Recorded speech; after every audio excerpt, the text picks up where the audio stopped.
Okay. Looks like everything's coming through. We've got 45, 46 people. I think we'll give it here just another minute to let folks filter in. We had a slight technical glitch this morning and had to resend the Zoom invite. So I'm glad to see folks got that message and are finding their way in. We'll get it resolved here shortly.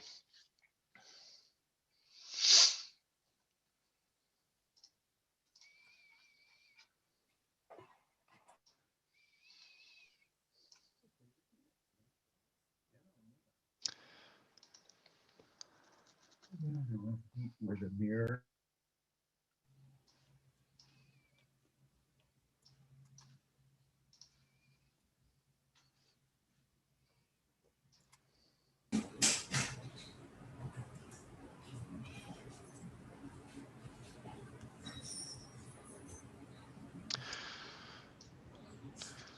Raj, I wonder, would it be worth putting up the first slide Sure.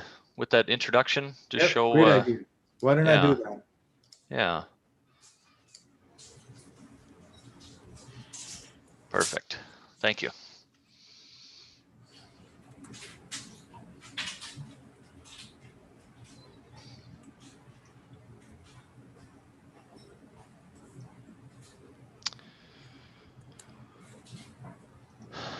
Let's see.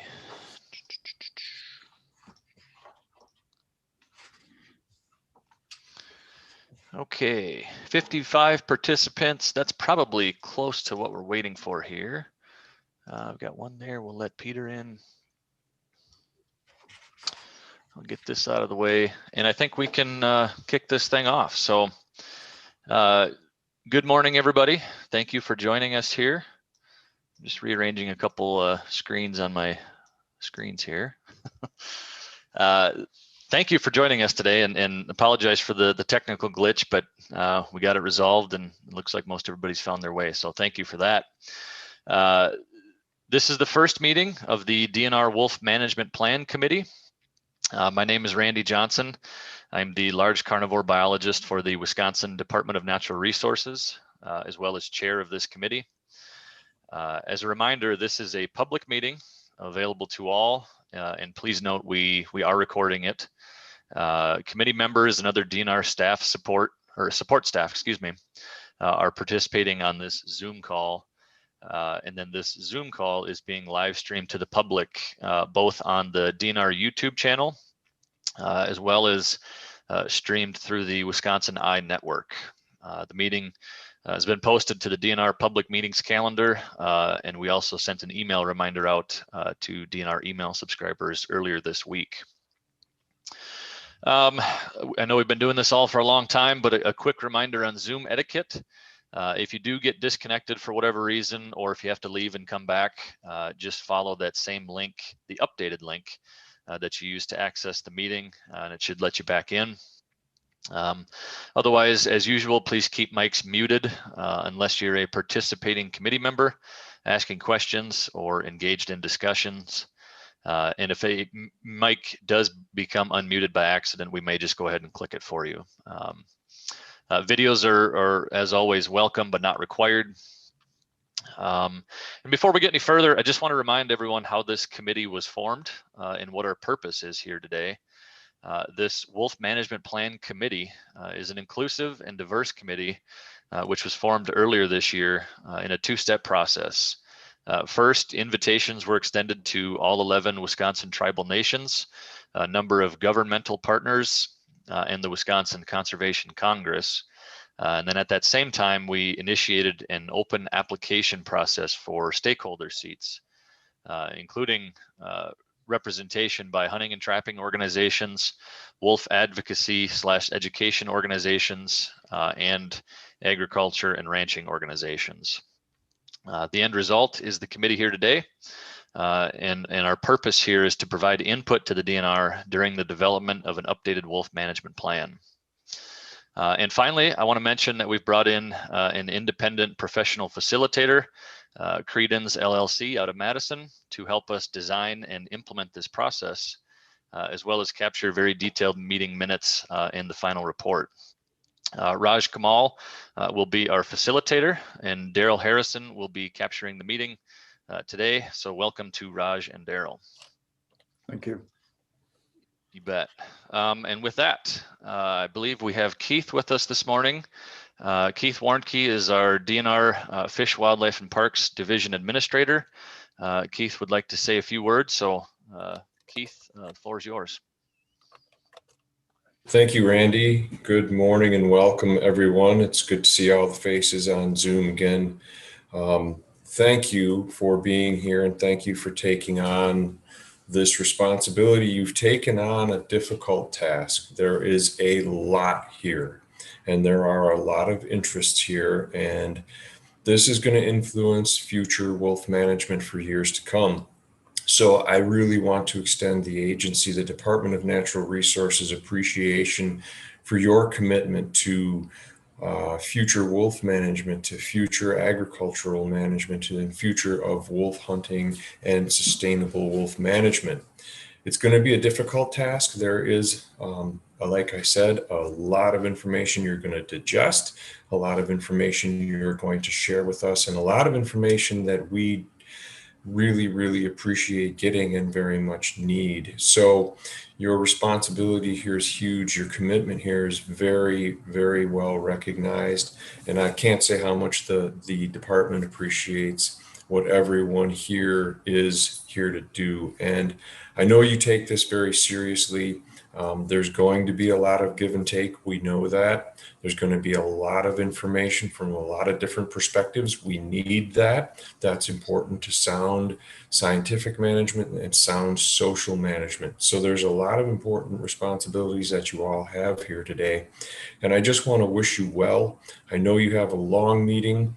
I can't be here the entire time, although I would certainly find it extremely interesting. I know that. Randy's going to do a terrific job of leading you through it. So thank you, Randy and Raj, for your commitment to doing this as well. And again, we very much look forward to your input. We very much appreciate your commitment and dedication to this resource and to the natural resources of Wisconsin. So thank you. Best of luck. We really appreciate it. And I will let you get on with your day. And I wish you all the best. And I know you're in good hands with Raj.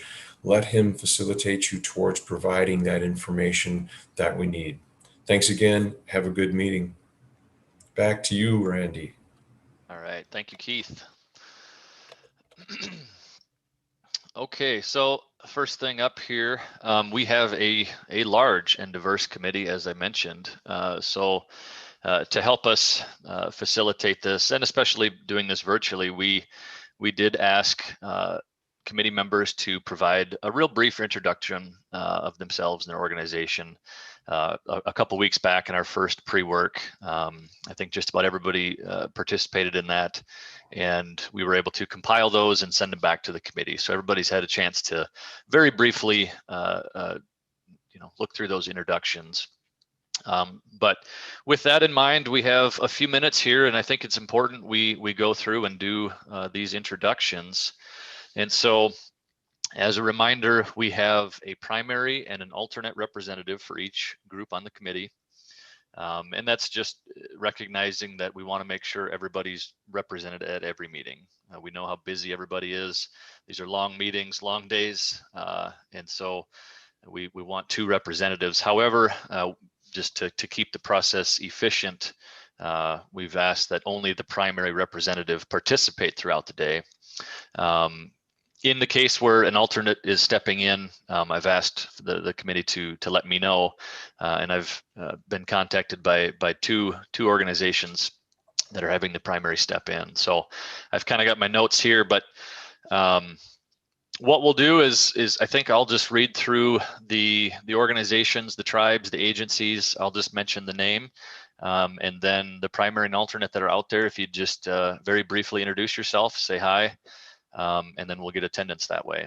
So I'll just start at the top of my list here. The Bad River Band of Lake Superior, Ojibwe.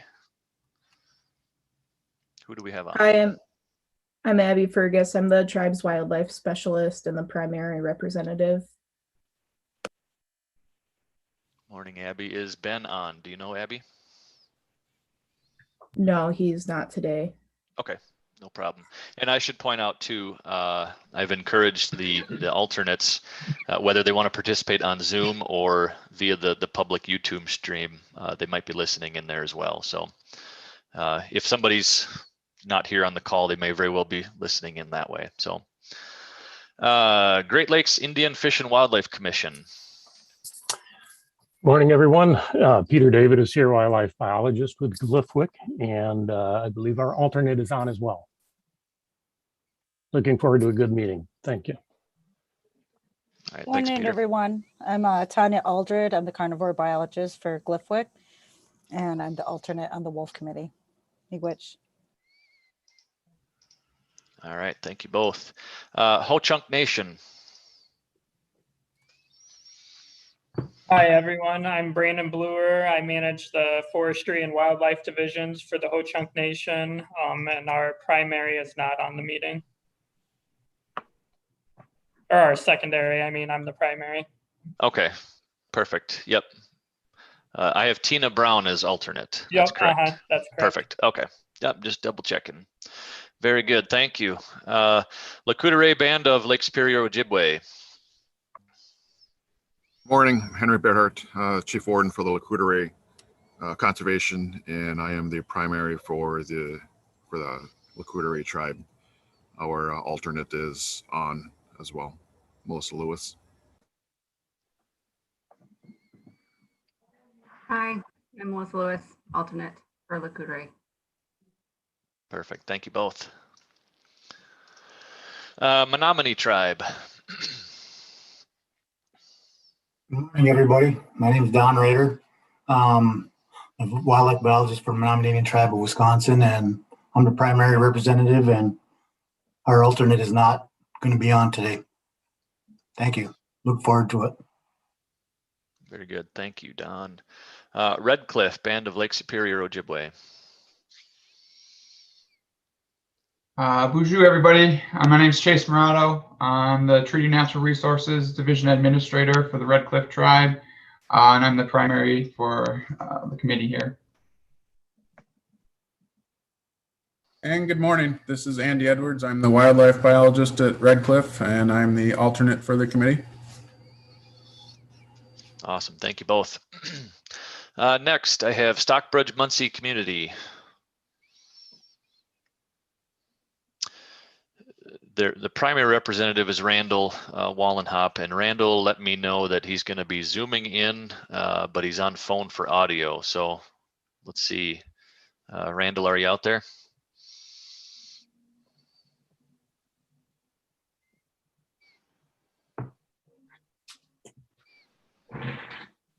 How about Joe Miller, alternate for Stockbridge-Muncie?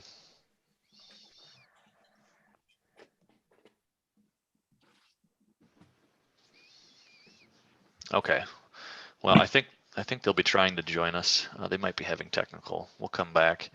Next, U.S. Fish and Wildlife. There you are. Morning. I'm sorry, I was muted. Yeah, I'm Randall Wallenhop, the Ecology Department Manager for the Stockbridge-Muncie. I'm the primary, and Joe Miller, our tribal councilman, is the alternate. He will not be joining us today. Perfect. Thank you very much. Next, I have U.S. Fish and Wildlife Service.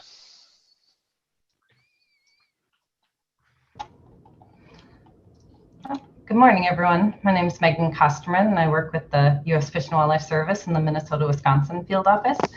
I'm the gray wolf lead for Minnesota and Wisconsin for the service. And I did want to mention I'm the primary contact. Laura Reagan is our secondary contact, and she is joining us today, but she is joining through the live stream option.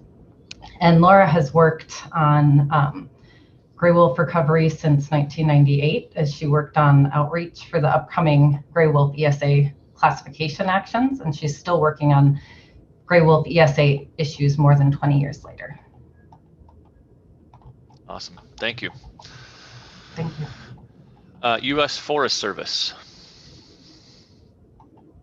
Good morning, everybody. My name is Brian Heringa. I am listed as the alternate. Our primary will not be on today. I am the wildlife biologist for the Washburn Ranger District of the Chequamegon-Nicolet National Forest, but am serving in a detail assignment as the forest wildlife biologist for the next 3 months. So I'll be filling in for Dan Eklund, who is listed as the primary. So thank you. Awesome, thank you. USDA APHIS Wildlife Services. Morning, everybody. Dave Rude, serve as the primary for APHIS Wildlife Services. I believe Dan Herchert, the secondary, is also joining this meeting today.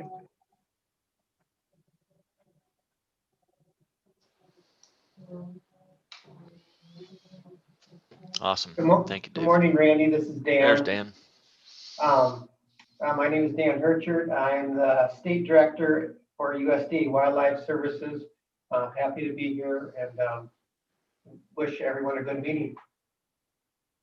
Excellent. Thank you, Dan. Wisconsin County Forest Association. Good morning, everyone. This is Jake Walsasak from the Wisconsin County Forest Association, representing 2.4 million acres in the state of Wisconsin. And I've been involved with the wolf management committees for going back to 2009. So I'm happy to be here and re-engaged. Awesome. Thanks, Jake. And Jake, I saw your email come through just a couple seconds ago, so we'll make sure that pre-work gets caught up. I don't know where it got lost, but we'll get it caught up. No problem, Randy. Thank you very much. You bet. Wisconsin Conservation Congress. Hi, this is Ed Harvey. I'm the primary, and I see that Steve is our alternate is also on. If you'd like to introduce himself. Yep, Steve Budnick, Conservation Congress alternate in attendance. Excellent. Thank you both. Okay, that's our government and tribal partners. Now we'll get into the stakeholder organizations. Again, I'm just going to read down my list as it sits. First are the hunting and trapping organizations. Next are the advocacy education organizations. And then lastly, the ag and ranching organizations. So first up, we have Safari Club International, Wisconsin chapters. Hi, good morning. Dan Trewicki from Safari Club International, representing as the primary all the state chapters of Safari Club. Thanks for having this meeting, Randy. You bet. Thanks, Dan. Wisconsin Bear Hunters Association.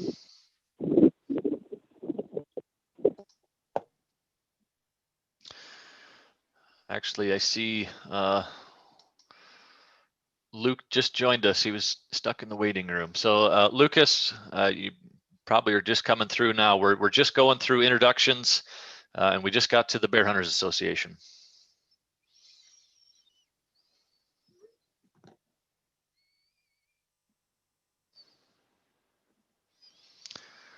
How about Todd as alternate? Todd, are you out there?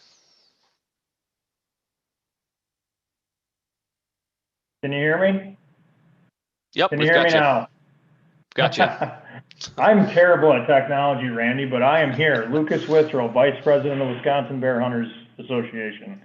So joined by phone for audio, trying to log into the computer to get Zoom, but I don't have a microphone, so. No problem. Glad you're here. Thank you. Do you know, Lucas, if Todd is joining us as alternate, or maybe he's I on don't the believe YouTube? he is, to my knowledge, no. Okay, no problem. Like I said, I know there's some alternates that are tuning in on the live stream, so they're not all here. No problem. Okay. Thank you. Yep, you bet. Next, we have Wisconsin Bowhunters Association.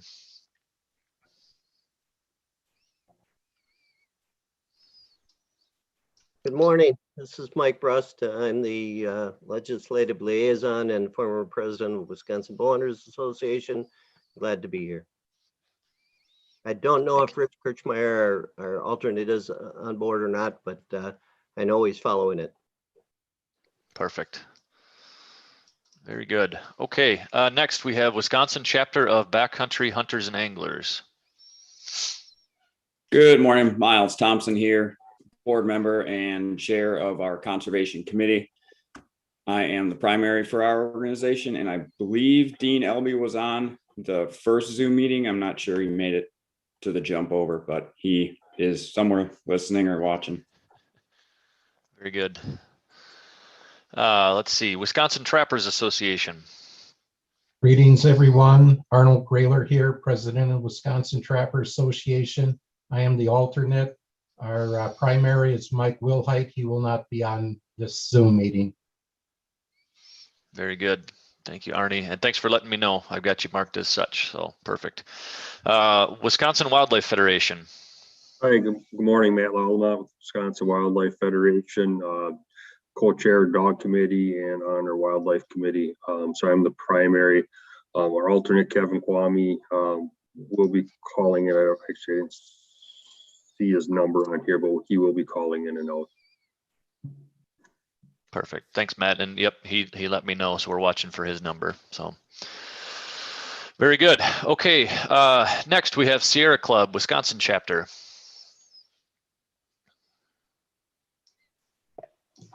Hello, I'm Jody Habish-Sinekin. I'm a longtime environmental attorney who is representing Sierra Club as the primary. And I see on this call the alternate, who is Diane Kane, who can introduce herself also. Looking forward to the meeting. Thank you.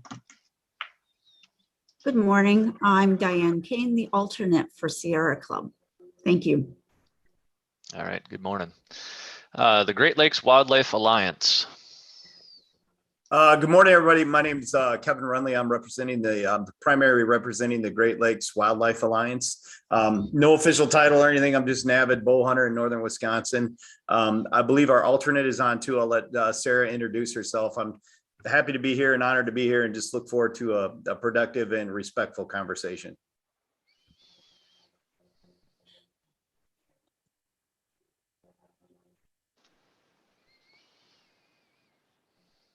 Do we have Sarah out there? Maybe Sarah's not on. There's a lot of people here, so.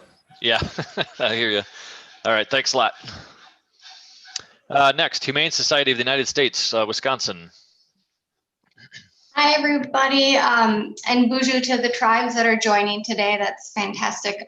My name is Megan Nicholson. I'm the Wisconsin State Director for the Humane Society of the United States, lifelong Wisconsinite, and granddaughter of a dairy farming family. Spent a lot of time up north growing up and actually still do. So our alternative is also on here. That would be Melissa Tedrow. So I'll let her introduce herself. Hi, I'm Melissa Tedrow, former Wisconsin State Director for HSUS, current Midwest Region Director for HSUS, and I'm the alternate for our organization. Nice to see everybody. Very good. Thank you both.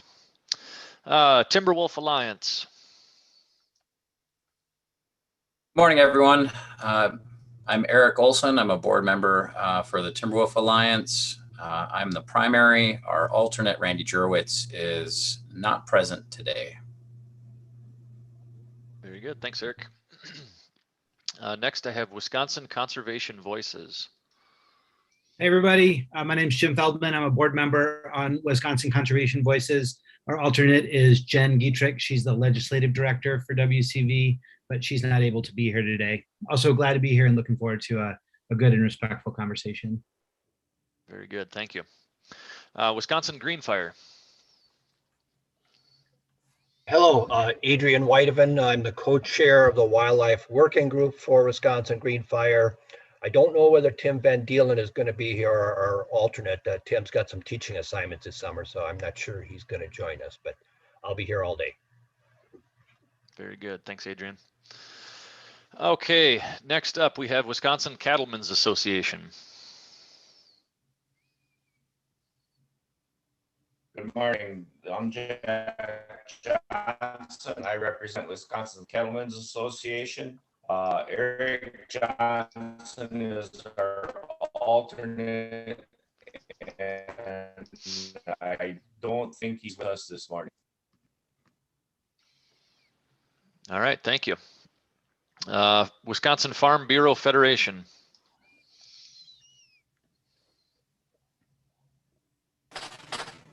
Good morning, everybody. Ryan Klusendorf. I'm a dairy farmer in Medford, Wisconsin. Have had depredation experience on our farm in the past and wolf harassment.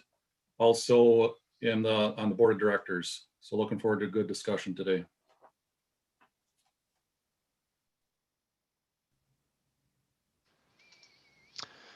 Do you know, Ryan, if Tyler is on as alternate? I don't think he's able to be on the Zoom call today. Sure, no problem. Okay, thanks a lot. Tyler Winsoff, Wisconsin Farm Bureau. Perfect. All right, thank you, Tyler. Let's see. Next up, Wisconsin Farmers Union. Hi, everybody. This is Lori Grosskopf. I'm representing the Wisconsin Farmers Union and been involved in wolf control for over 25 years. Also 22 years experience working in the agriculture industry. And I look forward to talking about this subject. Also, I think Grace, our secondary person, is on the call. Yes, I'm here. I'm Grace McLaughlin.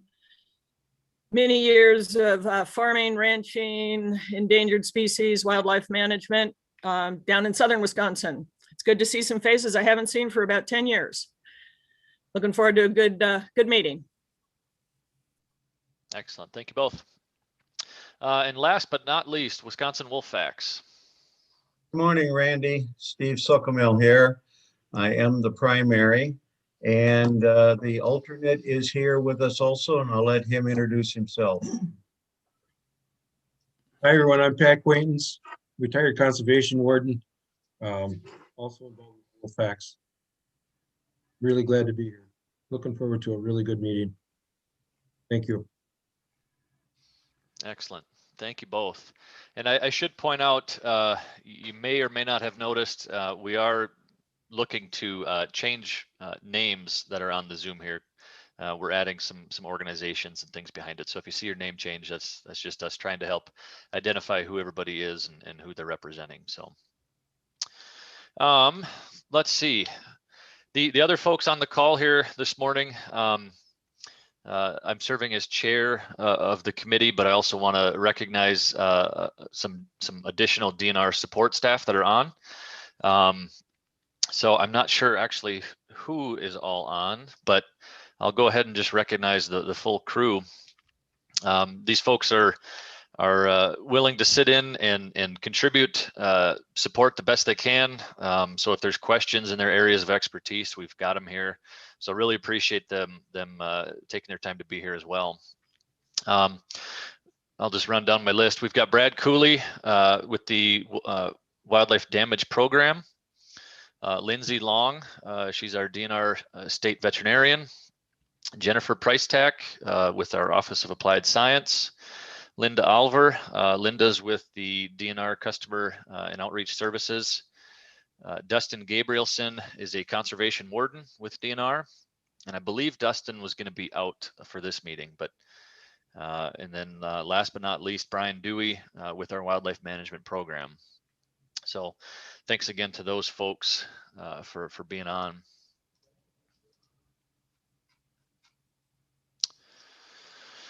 Okay, I think, Raj, I think we're up to this point in the agenda where I hand it over to you, and I can let you introduce yourself as well as Daryl.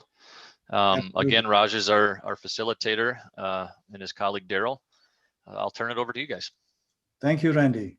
Good morning, everyone. Welcome, and we really appreciate all the work that you did and all the pre-works that you sent in time. So thank you so much. You'll see we were able to put all of that together, and we'll use that extensively today. My name is Raj Kamal. It's good to see some familiar faces that I have had the opportunity to work with in the past with DNR. I am an independent facilitator. So we are contracted by DNR, but we are not employees of DNR. And my role is to really help guide the conversation and to help write a final report that represents different perspectives that we have in the meeting today. I am not a subject matter expert by design, by choice. And that is why it'll be easier for me to be independent and neutral and really to help you through the process of what we will discuss. Again, thank you very much for being here. It's an honor to be invited to this really complex topic and which has a lot of passion and a lot of thoughts, and we look forward to working with everybody. I'm going to share my screen, but before I do that, I just, as Randy mentioned, I just want to introduce my colleague, Daryl Harrison, who in other situations co-facilitates with me, but today she is basically writing down the key things which will become input to our next round of documents and drafts that we share with you and eventually input into the final report. So Daryl, do you want to just introduce yourself very quickly? Good morning, everyone. It's a pleasure to be here. I'm looking forward to capturing what I think will be a very robust conversation. So thank you. Thank you very much. So with that, I'm going to share my screen. Randy had, yes. Can I jump in? I want to. I realized I missed a couple folks. We have Scott Carroll on. Scott's with he's a policy specialist, so we can go to him with a lot of the tough questions. And I also just wanted to recognize the incredible amount of work and effort that has gone to producing this meeting, this live stream, getting it out to the public. I'm a caveman when it comes to some of this stuff. So I really appreciate Brent Alderman, Wes Ellerson, Katie Grant, all the folks that have helped us get this out. And also a thank you to Wisconsin for contacting us to get this streamed out. It's important that we make this as big of an audience as possible. So really appreciate that. Back to you, Raj. Okay, thank you. So with that, I'm going to share my screen and walk you through some informational slides, and then we will talk a little bit about what the plan for the day is. So moving on to the agenda, we had shared some of these slides, and as you can imagine, when we developed the slides initially, which was about a month ago, and between then and now, we have made some minor modifications. So you will see slightly different slides today as compared to what you had seen. There's not a major difference, but we will be posting all of these materials on the website. We'll be sharing all of this, so you will have access to all this material later on. You might have seen this slide of timeline before. So back in February and March of this year, as Randy mentioned earlier, different partners were invited. There was an application process, and now we have the committee here, the Wolf Management Plan Committee, and we will meet 4 times. And once we are done with that meeting, if you can see my cursor, in July through October, then the DNR will put a draft document together. There may be some additional meeting later on after that with this committee invited back. That's not sure, but we'll see. It has to be determined yet. But in the meantime, there will be certain public input in February or so in that time frame. Once we have another round of input, if we have that for the committee here, then there will be an updated draft of the Wolf Management Plan. And then again in June, there will be an opportunity for public input on that draft, and then it'll go for NRB review. So as you can see, this is a process which the department has developed, which includes significant public input, input from stakeholders and all the members of the committee. And after that, a couple of different rounds of updating the draft, and then it'll go to NRB. So it's a very inclusive process. It's deliberate. It's designed to make sure that we are able to hear all the input that is important. So let me now actually get a little bit into detail of what we will be doing in this committee. So I'm going to take just that part which you see in the dotted line circle, and we'll go into a little more detail of that. So as you can see here, we talked about 4 meetings. So they'll be today, July, then there's another meeting in August, then September and October. And the focus of each of these meetings is to help us move through piece by piece from identifying the issues and concerns, which part of your pre-work did. And in the second meeting, we'll start pulling all of that together and identifying some potential inputs and solutions. In the third meeting, we will focus on organizing that input that we have, keeping in mind that we will do a fair amount of work between meetings also through the pre-work that we had discussed. And hopefully in meeting number 4, we'll be able to finalize and prioritize the input that you as a committee will provide. So you can see these 4 markers for the pre-works also between each meeting, and that will really help us get a lot of good, valuable information from you, but at the same time, give you the time to be able to look at what we have put together. If we have incorrectly interpreted something, it'll give you a chance to help us correct that. It'll also allow you time to take that information and review that with your other colleagues and stakeholders and your organization, so that you are not pushed into making a commitment in just this meeting, but you have time to process the information afterwards. So that's the process we have designed. In terms of the next level of detail of what we will do today, we will review the pre-work that you submitted. We will review the themes that are emerging from that pre-work, and those themes are basically our first cut interpretation of what you wrote, and then we will clarify and we will basically use that as input for the next round.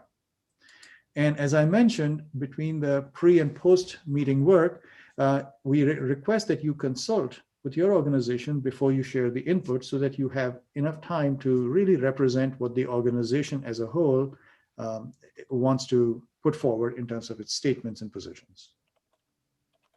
I want to take a quick moment here to see if anybody has any questions about this process. I will go into much more detail, but at this stage, want to make sure that we are all clear on what we are doing.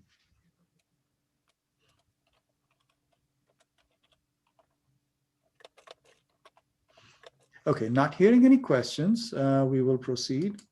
Now, I'm not going to walk you through the details of this slide. This is very detailed. And the reason we put this together was to, first of all, help us think through what will happen in each meeting. So you can see we have clearly written down the goal of each meeting, and then the prep work that we have done for each meeting and we will do for each meeting. It describes the pre-work. You already saw and completed that. So for the first meeting, this part is done. We are here today. We are meeting. We are kicking off. We are going through the agenda. So this basically shows that agenda. And it also talks about after the meeting, how we will put these things together as input for the next meeting. So I'm not going to walk you through all of this, but we wanted to share this with you so that you have a clear understanding of how we have put this process together, how we have thought about each meeting, how each meeting, the output of each meeting becomes input to the next meeting and helps us move towards a final report. And if you have any questions on this particular slide, I'll be very happy to answer later on. But in the interest of time, at this time, I suggest we not go through all the details and boxes at this moment. Okay, so that's basically just a very high level timeline that I wanted to share. Next, we have a few minutes if you have any questions, but if not, then we should start to proceed towards public input presentation from Ben. Happy to answer any questions on a very high level plan that we talked about so far. Any questions for Raj on the process? And as a reminder, I think you mentioned it, but I think you've all seen that information before. We have provided that in advance, and folks should have had a chance to review that in much more detail prior to this point.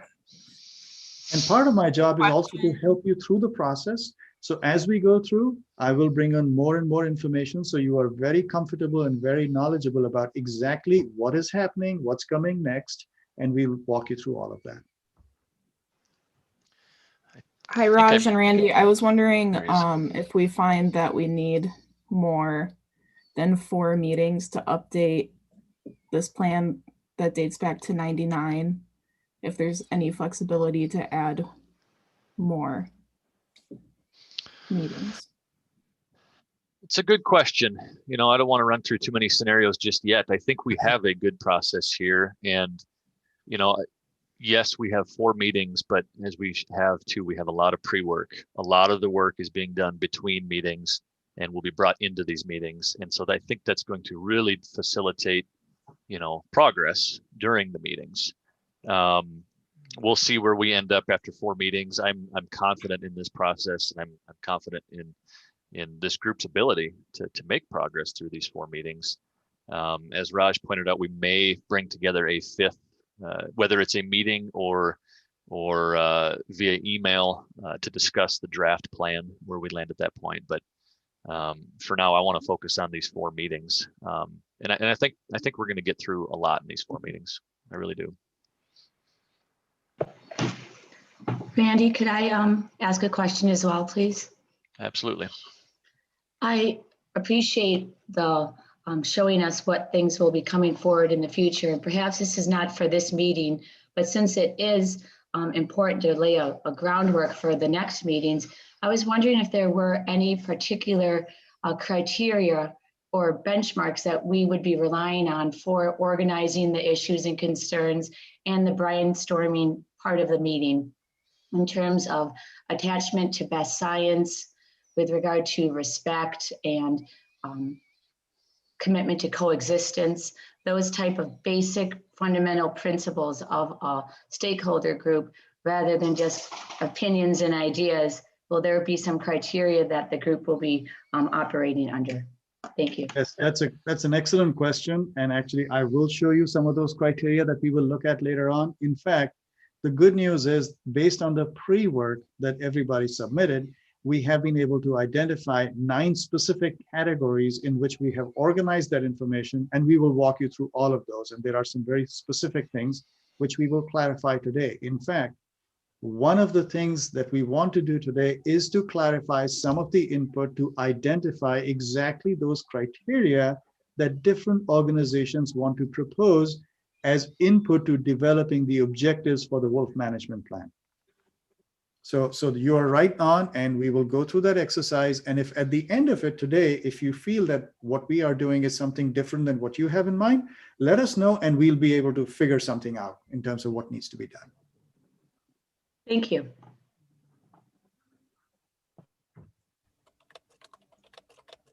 So with that, Randy, should we proceed with Ben's presentation? We can sure do that. I see Ben's here loaded up. While we're switching screens over, I can give a real quick introduction. So Ben Beardmore is with us here from the DNR, social scientist.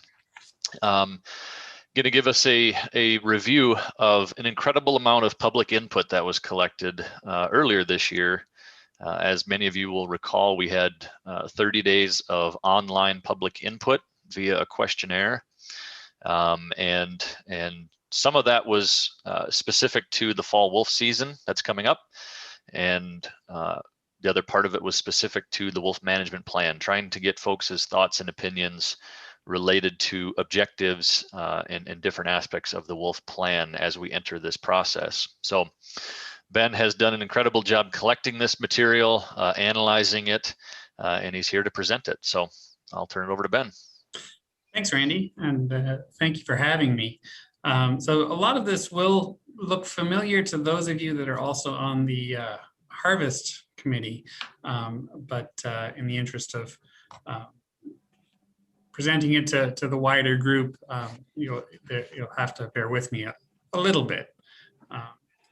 So we collected our first set of online public input this spring between April 15th and May 15th. It was an online open access form over 30 days. We had over 18,000 records captured during that time period, but not all of them are useful. Some people click on and then click off and don't give us any response data. We've had one individual submit the form 59 consecutive times.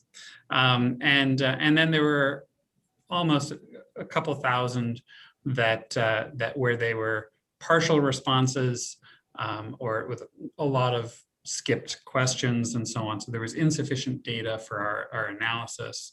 But where they provided written comments, I've retained those written comments so we can capture the qualitative information that was provided. So all in all, we still have over 15,000 records for analysis. Ben, Yeah. I'm so sorry to interrupt, but before we, just so I'm clear, so I have clarity when I'm listening to this information. So when you say open access input form, this isn't, is this a social science survey or a, No, I'll get to that in actually the next thing here. And okay. in terms of the appropriate use of these data. So public input is not a survey. This was, as I said, open access, which means that anyone could click the link and fill out the form. We don't know who these people are. There's no sample involved. It's not representative. So this is not really considered a scientific representative survey. Open access forums are subject to certain types of responses. folks who have strong opinions about the topic are more likely to participate, as well as individuals who would really like to see change. Others tend to be underrepresented. So for example, individuals who are not as strong in their opinions, who are more ambivalent, those who are satisfied with the status quo, and folks who trust the experts and don't feel like they need to get involved. So as a result, even though we have a lot of responses, we really cannot make any inferences about how popular the opinions are, nor can we say that, that they are representative of the people of Wisconsin in general, or make any of those sorts of inferences. Rather, these data are best used for identifying issues and finding commonalities and points of difference within the range of attitudes and opinions reported by folks who made comments. So this is not a vote, it's not a referendum, but it does provide some insight. So with that said, here's kind of an overview of some of the opinions that we had overall for the general population. And what we can see is that it did indeed attract folks with very strongly held opinions. These are these bimodal distributions that show more responses at the ends of the scales than in the center of the scales. Really highlight the contentiousness of the issue of wolf management.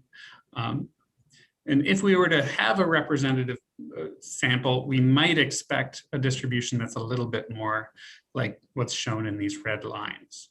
So what we can see is that we have a wide range of opinions, and they're likely not at all representative of the general population. So what can we do with that? Well, we can try and look at how we can group commenters who are similar to one another and look at where they differ.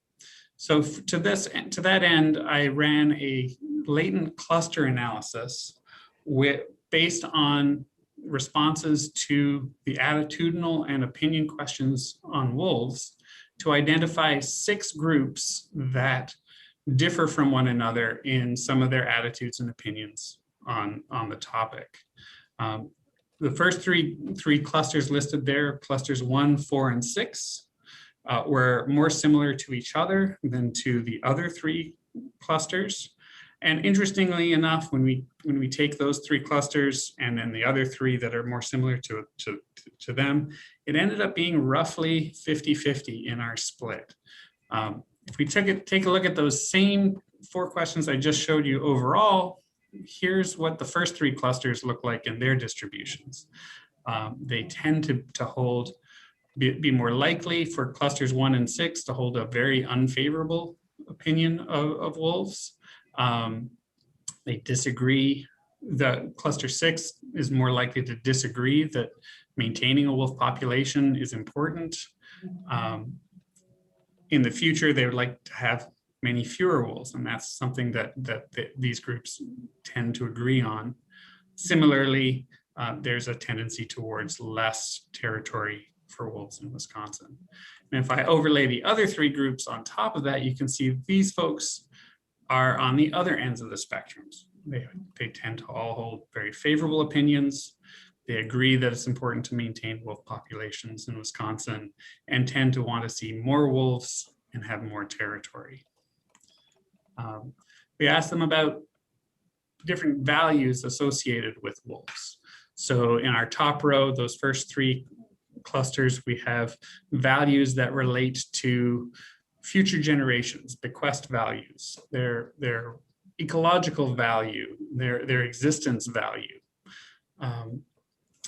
In the second row, we have different use and option values. So how much do they contribute to economy through tourism? They have provide value through opportunity to hunt or trap them, or the opportunity to hear them in the wild, and so on. If we overlay the other 3 groups, we can see these are very important to groups 2, 3, and 5, where the other groups, it's a little bit more scattered. We have personal values as well. Again, we see cluster 4 there is just a little bit different than the other two, but more of a tendency towards disagreement with those statements. Whereas these 3 groups are all strongly agreeing more with issues related to negative values. Not all values associated with wolves are positive. They can be associated with different costs, such as those related to depredation and foregone opportunities as well. So they change the way you recreate in response to the presence of wolves, or are you concerned about potential impacts on your deer and elk, which might have implications for those hunting opportunities. So if we overlay again, we see that there's some differences as well with the 3 groups that tended to hold more favorable opinions. So we definitely see some differences here in the ways that different commenters place value on wolves. If we then take these clusters are all based on those opinions on wolves, and if we just sort of take a step back and say, okay, if we identify who do these folks look like, what are they, who are they? And what we actually see is that clusters 1, 4, and 6 tend to be quite skewed towards males. About 85% of members of these clusters are male, and they are over 90% Wisconsin residents. They are also 80% self-identifying as hunters or trappers, outdoor enthusiasts, and landowners.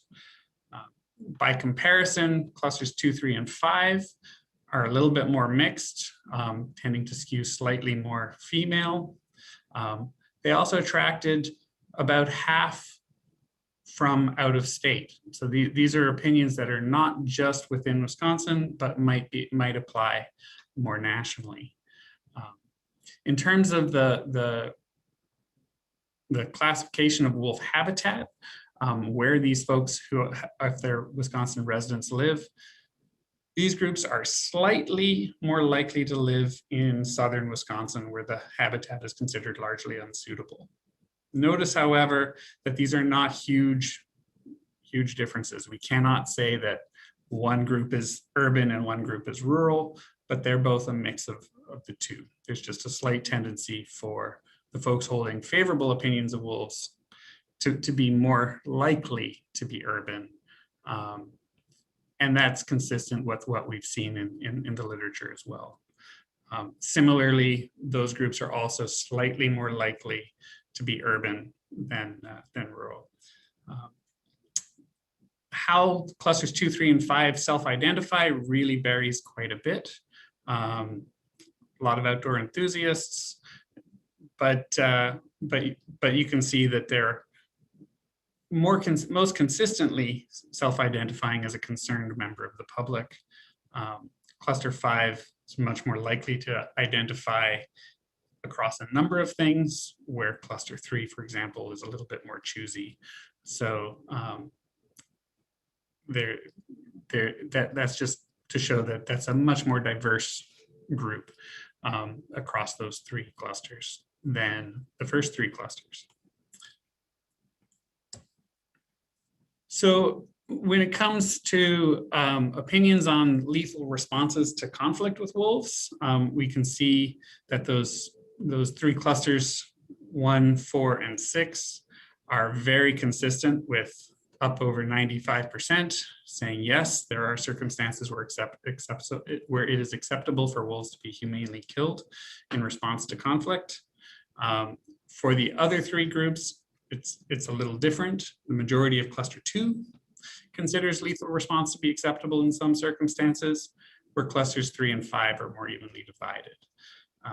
In written comments where that issue was raised, those who opposed and did not believe that there was a circumstance where lethal response is acceptable often cited non-lethal options or preventative measures as better long-term solutions, and express concerns about new wolves simply coming in to replace wolves that were removed.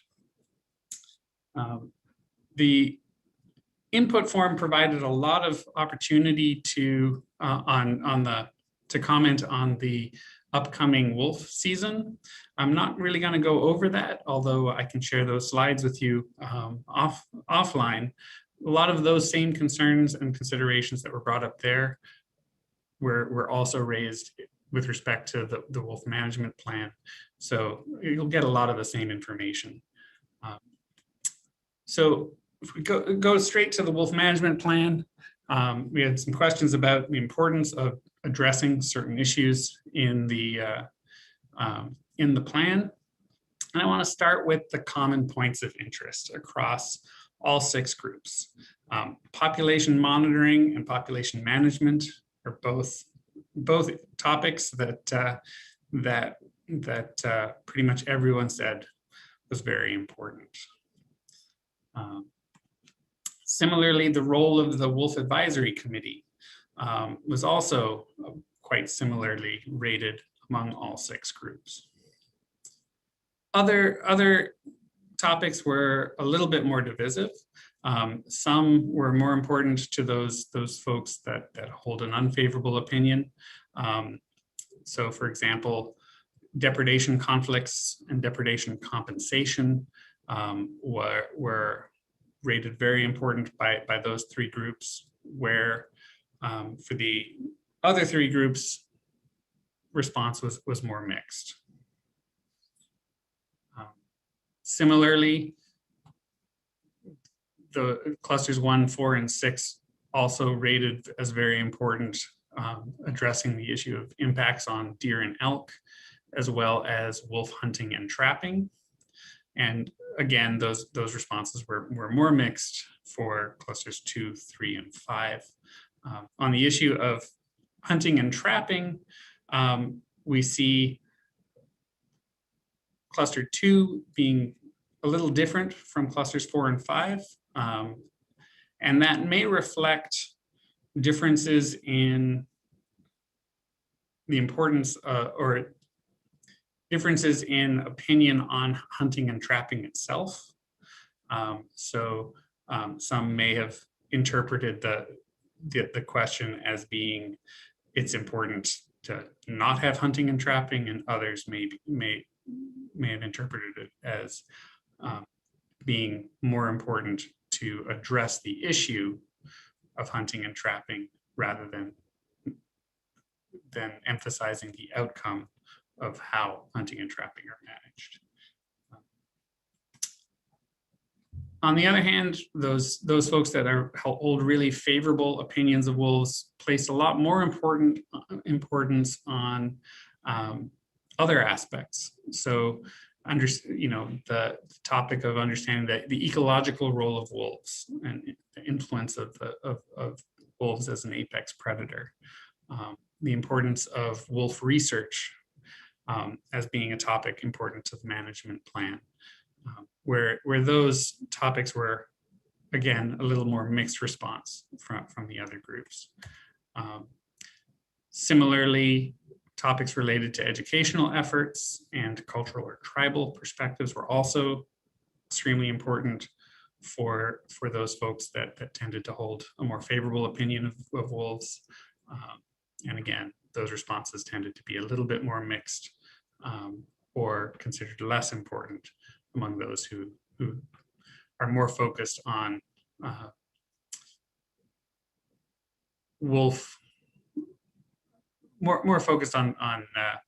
wolves as something to be managed more based on population numbers. So in terms of written comments, a lot of the written comments really focused on hunting and trapping. So from clusters 1, 4, and 6, there's definitely a strong emphasis on wolf population reduction, and the means to achieve that reduction. So they want more tags, higher quotas, longer seasons. Often their expectations were benchmarked around the number of wolves on the landscape, and the population goal of 350 wolves was often cited. Many of their comments are focused on ensuring opportunities exist for the types of hunting and or trapping that are of interest to that individual. So these tended to be comments focused on the use of dogs to hunt wolves, many in favor of using dogs, others looking to manage the use of dogs so that they don't interfere with their deer hunt or their wolf hunt, relying on other means, as well as timing of the wolf hunt relative to the trapping season, so that conflicts between hunters and trappers are minimized. Calls for decision-making that focused on science tended to focus on the credibility of wolf population size estimates. So for these groups, science tends to mean knowing how many wolves are out there.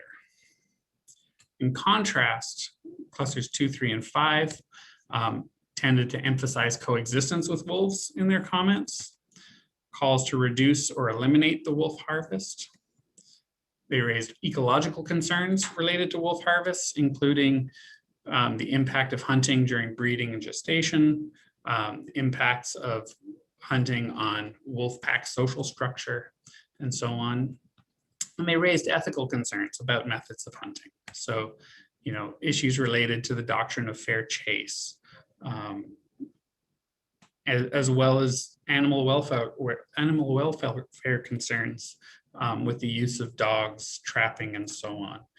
And some of those comments related to that extended to questions of whether or not depredation compensation should be issued to hunters who had used dogs and knowingly sent their dogs into what they would consider a dangerous situation, that sort of thing. So there are a lot of additional nuances to these comments that are not summarized here, but I'm sure will come up in your conversations.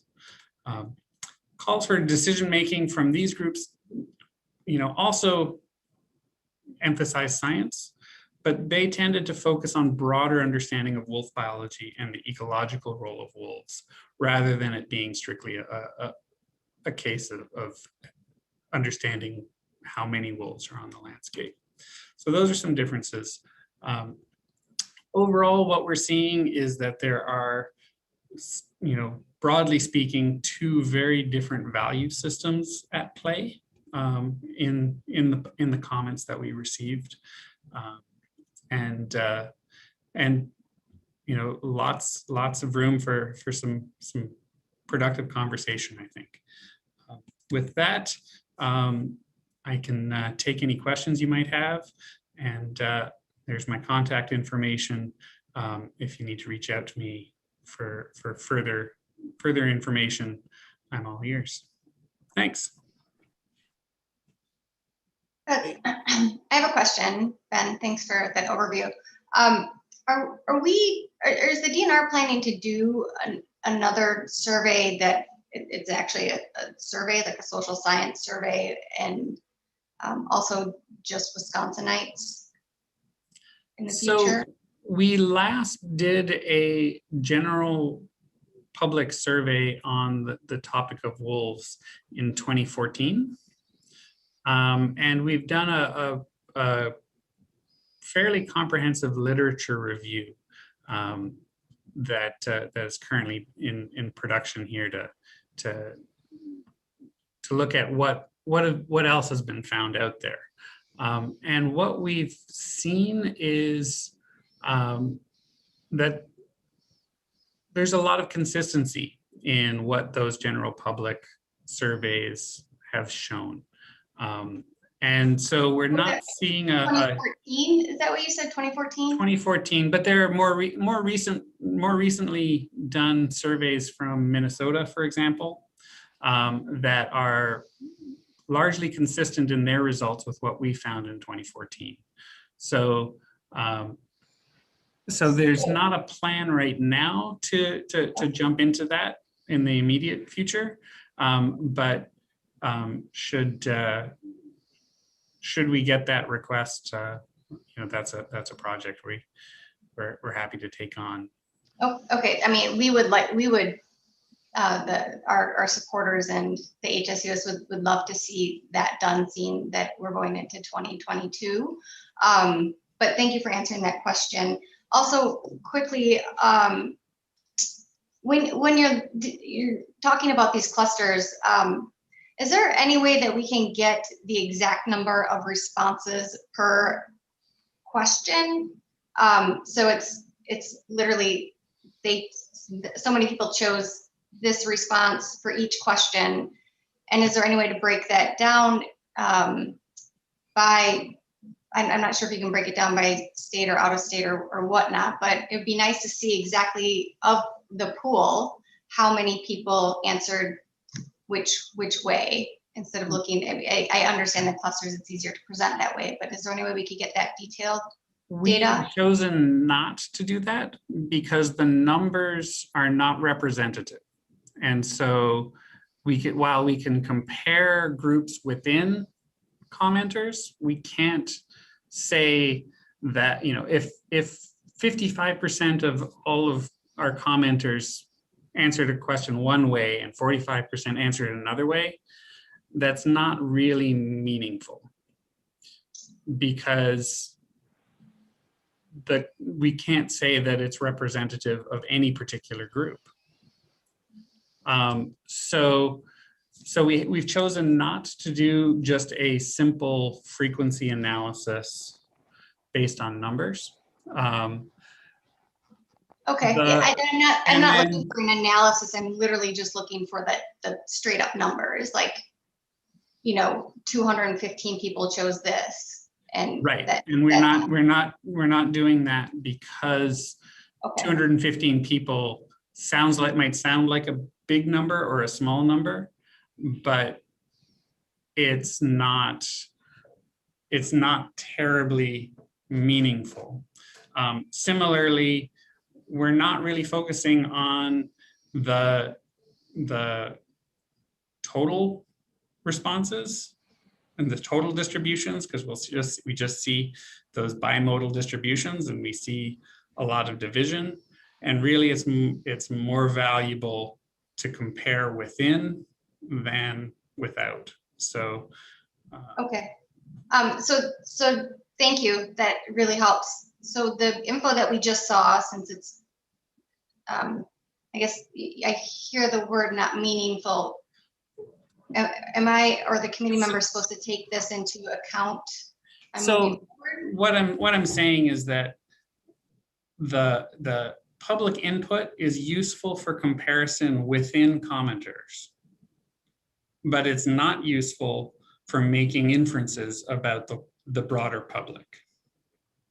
So we can say 22% of commenters answered it this way and 50% answered it that way, but we don't know we can't say how big that 22% actually represents in Wisconsin, right? For example, in those first three groups of clusters, first three clusters that I presented, 80% of those folks in those clusters are hunters. But we know hunters make up 20% or less of the total population. Right? So they're not representing 50%, even though if those three clusters are 50% of responses, they're not representing 50% of Wisconsinites. I'm going to go ahead and move on. It's good discussion, but I saw Kevin Renly's hand was raised. Let's go to you, Kevin. Yeah, the comment I was going to make is you use percents a lot, and I think at the end of the day, it assumes independent responses. And I think that's what you're trying to get at is, as an engineer, we study numbers all the time, and your percents assume independent responses, which we can't say it's an independent response. And it kind of leads into my question is, you know, if you were able to fill out this, I don't care what side of the fence you're on this thing, but if you were able to fill out this public response from the same IP address and manipulate the, you know, the questions just a little bit, so it looks like, hey, I answered the question, but I changed it a little bit, so it looks like a different person.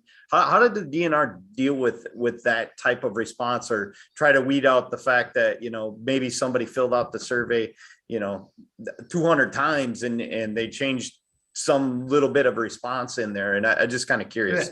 That's exactly it. We can do some cleaning of the data. So for example, it's really obvious. I was able to remove approximately 60 that were clearly duplicates. But that's one of the problems with an open access form, and that affects how representative the data is. The percents that we have here are percents of records that we have. And the reason why we sort of are deprecating the importance of numbers is just exactly to your point. There could be people who have filled out the form multiple times still in the data set. And so we're more interested in what their opinions are than how many people have those opinions. And that's why we focus that way. There are some other nuances in the analysis. A latent cluster analysis is a probabilistic approach. So if we take somebody's responses, we can say, you know what, based on the pattern of responses, they have an 80% chance of being in cluster 1, 15% chance of being in cluster 2, 5% chance of being in cluster 3, and they're really not likely to be in the other clusters. So the percentages that are presented here can be interpreted like frequencies, but they are, strictly speaking, conditional probabilities. So if somebody is assigned to cluster 1, they have an 83% chance of being a hunter, for example. Aggregated over the entire sample, that 83% chance translates into 83% of cluster 1 would be a hunter, but they are probabilistic in nature. And that's why I'm presenting percentages here. We got a few more minutes for questions. Matt Lelamont, so your hand was up. Hey, Ben. So the respondents, obviously, you know, they're the ones that felt strongly enough about this issue to fill out the opinion or give us their opinion. So reading and listening through here, of the two clusters, one was primarily residents and the other one was a mixture of residents, non-residents. If we took out the non-residents out of this, is it fair to say the majority supports increased management of wolves? When it comes to commenters of Wisconsin residents, yes. But one should also note that there's another potential source of misrepresentation, which is, as the DNR, we maintain customer lists, gov delivery lists, and so on of folks interested in wolf management, and have much more ready access to hunters, for example, than we do to the general public.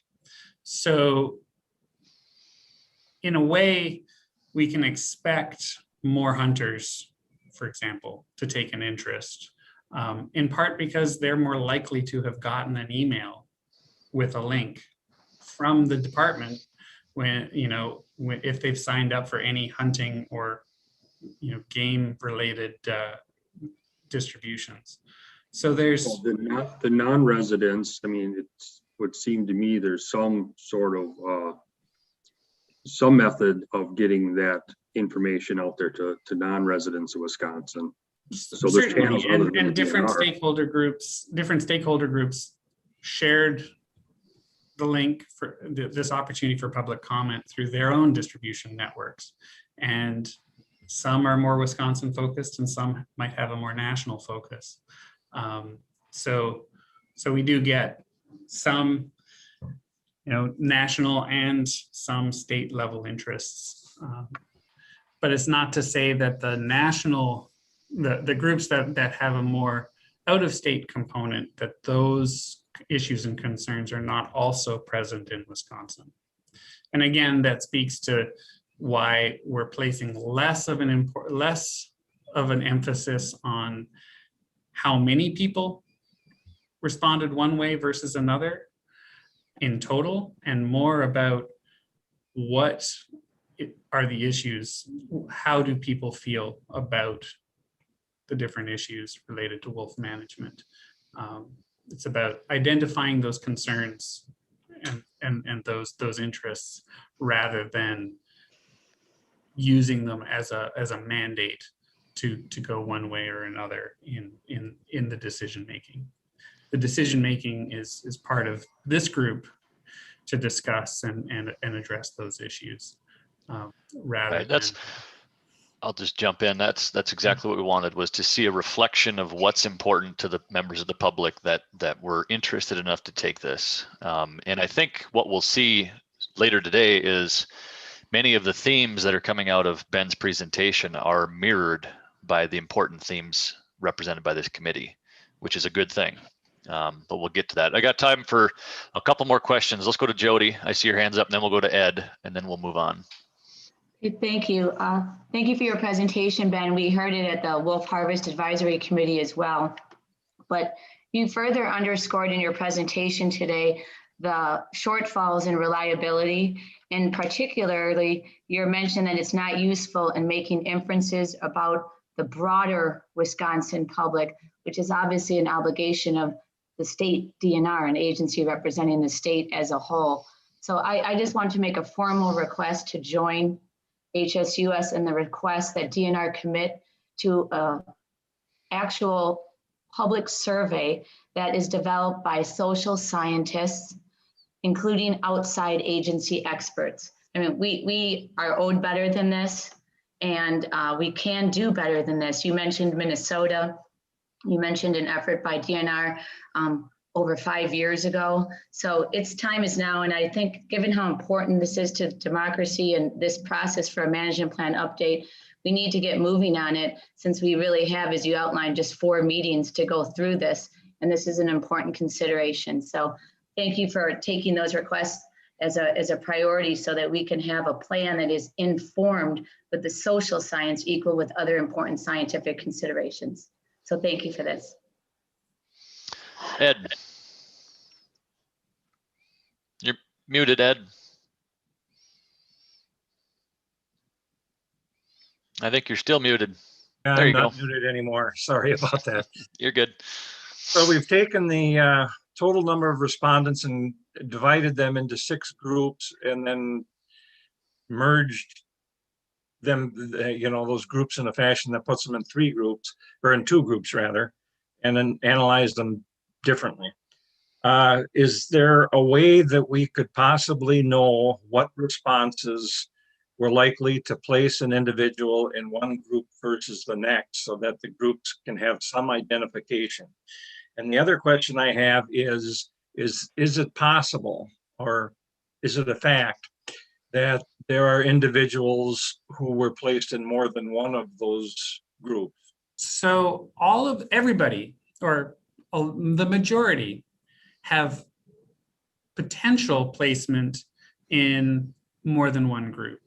So the way that the modeling approach that clusters folks works is to predict which group they would be a member of based on their responses. But that prediction is probabilistic. So some people might have a 98% chance of being in cluster 1. Their responses are very indicative of that group. Others might have a 80% chance of being in that cluster and smaller percent chances of belonging to other clusters. So these are not deterministic, they're probabilistic. And so the results that I presented here represent the weighted probabilities associated with cluster membership. So if it says, 82% of cluster 1 are hunters, then that takes all of the probabilities of membership across all of the clusters. And so if somebody has a 5% chance of being in cluster 1, then they get a 5% weight in calculating that 82%. So it's all weighted and probabilistic, and really speaks more to the variance in the data set than picking an individual up and plopping them, in one bucket. It's almost more akin to taking an individual and putting most of them in a bucket, and there's a possibility that they might be in something else. So in the memo that was sent out, there's an appendix that goes into more of the technical details of the statistical analysis that went into it. Yep. I appreciate the discussion, but we've got an agenda to stick to. So one more question, Randy, just real quick. I just want to understand, for those in Wisconsin, were you able to, was it you figured out they're in Wisconsin through the address that they put in the box, or was it an IP? They indicated their place of residency through a question. Okay, so they could have just wrote Wisconsin. That's a possibility. That's a possibility. Okay, thank you. Yep, and as Ben mentioned, we have a 850-page report detailing this thing that's been sent to the committee, and we'll get it posted to the website here in short order. So I know there's more questions out there. I just encourage you to reach out to Ben. I want to try to keep us on track here. We have a lot to get to. So appreciate the good discussion. I'm sorry to barge in. I don't seem to have the ability to raise my hand. I don't normally I see that option on Zoom, but I don't see it now. Well, that's a good question. I'll ask Brent. In the reactions, you got to click on reactions, the little smiley face, and you'll get the hand raised. Okay. If you can't do it officially, just give me a visual with your camera on, and I'll try to watch from that way too. Will do. Thank you. But there's a lot of folks on here, so I'm doing my best to watch for all sorts of hands. I appreciate it. Thank you. You bet. We are at a break in the agenda. Let's go ahead and take a 10-minute break, a short 10-minute break. Let's come back at 10:35, and we'll continue on from there. 10:35.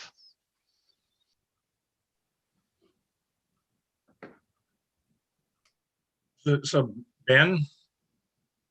Yeah. Just he indicated that we should reach out to you, but the chat has now been disabled, so we're not able to reach out to you anymore.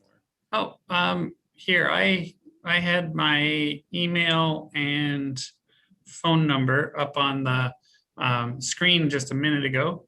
I'll go ahead and I'll add that information to the chat so that everyone can see that information. Sure. And you'll all have access to that then to be able to reach out to Ben directly. And I will be making a PDF of all the slides, including a few that were hidden from the Harvest Committee as well, and that'll get sent out to everybody as well. So you'll get a PDF of all the slides with my contact information in it.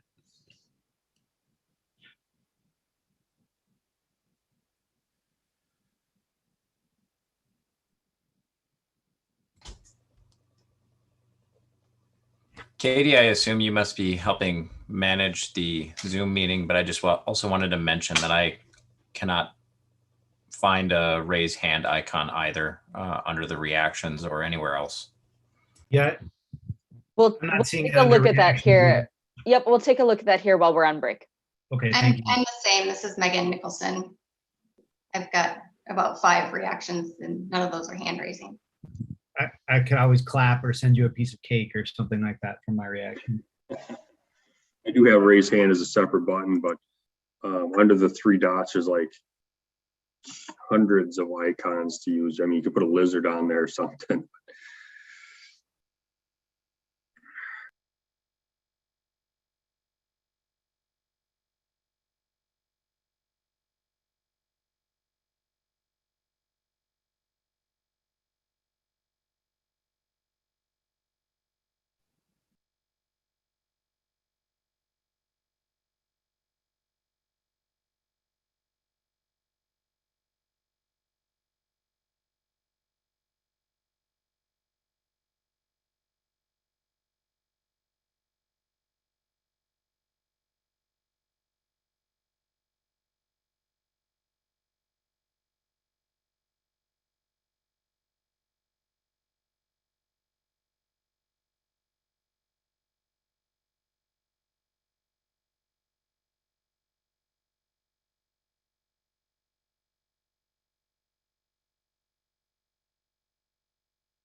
Okay, I've got 10:34 here. Next up is me. I'm going to go ahead and share my screen, and we'll give it another little bit for folks to come back here. Let's see, share that screen. Hey, Randy, while you are getting everyone back in here, to anyone having issues with the raise hand, it does look like this may vary based on the version of Zoom that you have, the operating system that you're coming in from. There's a variety of factors. If you do not have the raise hand function, you should be able to chat to me as the host, or do one of the other reactions. Feel free to do either of that. I'll shoot Randy a message if you send me a chat and just let him know that you have a question, and we'll kind of go from there. But thanks for kind of rolling with it as we navigate some of these tech issues. Awesome, thank you, Katie. Does this work for the live stream? Everybody can see my screen? Should be good from the live stream end. All right. Quick comment, excuse me, but I think the chat function is turned off, so people will not be able to reach you that way unless that's made functional. Let's see if we can turn that back on. Okay, now they should be able to. I'll just make the point, I want to keep the chat for tech issues only. We don't want a side conversation going on in there. If we get to that point, I'm going to turn that chat back off, but please use it for any issues, as Katie mentioned. Okay, well, let's get back to it here.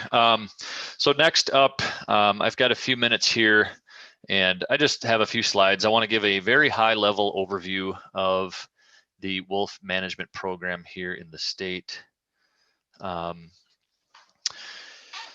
So to do this, I'm going to focus on 3 areas, including the history and status of the wolf population in Wisconsin, review of population monitoring and education programs, and then conclude with a look at the wolf conflict and depredation program. A lot of the information that I'll present here is included in the introductory packet of reference information that was sent to committee members earlier, and everybody should have had a chance to review. So we'll jump in. Wolves are a species native to the state. They've been in Wisconsin since the end of the last ice age, some 10,000 years ago. Wolves were once widespread across all of North America and most of the Northern Hemisphere. Back here in Wisconsin, as Europeans began settling the state, settlers' attitudes towards wolves were largely negative. At that time, wolves would have occurred all across the state. Widespread unregulated killing, including poisoning of wolves, occurred. There was also a bounty in place in the Wisconsin Territory from 1839 to 47, and then again under statehood from 1865 all the way to 1957. As the graphic is showing, as we got to the mid-1900s, the wolf population was significantly reduced. A few individuals existing through the 1950s, and the last documented wolf kill occurred in 1959. By 1960, there may have been a few individuals left, but the wolf population had been extirpated from Wisconsin, as well as most of the lower 48 states. At this time, that remnant population really existed in northeast Minnesota, as shown on the screen there, and then obviously into Canada. A few years later, wolves across the country began to receive various forms of protection. Wolves in Wisconsin were first federally protected in 1967 and listed as state endangered in 1975. About this same time, mid-1970s, wolves began to naturally recolonize Wisconsin from that source population in northeast Minnesota. An important point to make is wolves were not reintroduced into the state. They did walk back in on their own. By 1979, there were 5 known wolf packs in the state, and official state monitoring program began. During the 1980s, population growth was fairly minimal, stable. population through the 80s, partly due to a disease outbreak in 1984, 85. And in 1989, the state had completed a wolf recovery plan at a time with around 30 wolves in the state. A decade later, the midwinter minimum wolf count indicated over 200 wolves in the state, and that is when the state completed the Wisconsin Wolf Management Plan. Now that plan was reviewed over a period of a couple of years through a committee and public review process. Slight updates were made and approved in 2007, and at that time, the midwinter minimum count indicated well over 500 wolves here in the state. Following that 2007 update, there have been several additional attempts to develop a new plan, update the plan, but for various reasons, none of those updates have been finalized. And that brings us to today. This is a similar look. This depicts those minimum wolf population count numbers. That would be the red line. Estimated number of packs, that would be the lower blue line, against a backdrop depicting federal status of wolves here in the state from 1980 to 2020. So the red indicates years where wolves have been federally endangered, yellow federally threatened, and then green delisted. You'll notice that this graphic stops at 2020, but as we know, in 2021, wolves have been delisted, and that'll be green. As mentioned, fairly rapid population growth. Once we hit the early 90s, the population grew quickly. From those mid 1990s all the way up to about 2012. That also coincided with several status changes on the federal level. And then in 2012, delisting occurred once again. 3 regulated wolf seasons were held with the stated objective at the time to reduce the wolf population. After 2 wolf seasons, the population had been reduced, and then the third season, quotas were actually reduced. And despite this third harvest season, the population actually increased by winter of 2015. And at that time, wolves were again federally relisted, and growth continued from there. Now you'll see in the more recent years, the minimum counts depicted here seem to be leveling off around that 900 number. And then we saw an increase in 2020. Over 1,000 for the first time in the minimum count.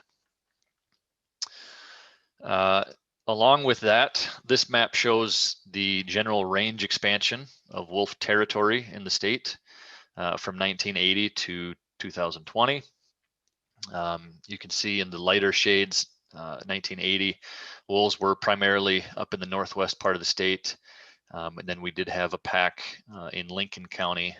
I might be able to use my right here in 1980. And from there, range expansion occurred until more recent years. The last several years, range expansion has seemed to really level off, seeming to suggest that most areas of high quality, suitable habitat across the state appear occupied. I think we can expect individual packs in some of these fringe areas and other areas to pop up and persist from time to time. But I think the area on the screen indicates most of the suitable habitat in the state.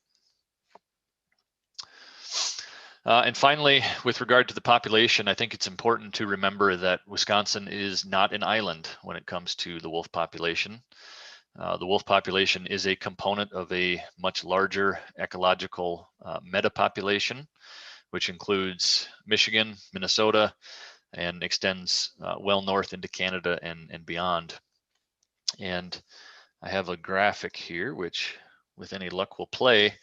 This graphic is just an example of some of the movements that we see with radio collared wolves in the state. This one was collared, I believe, in 2014 or 15. But you can see, it demonstrates the dispersal tendency of young wolves and also the capability. They will readily cross these jurisdictional boundaries, and it's been well established both here and really everywhere wolves exist.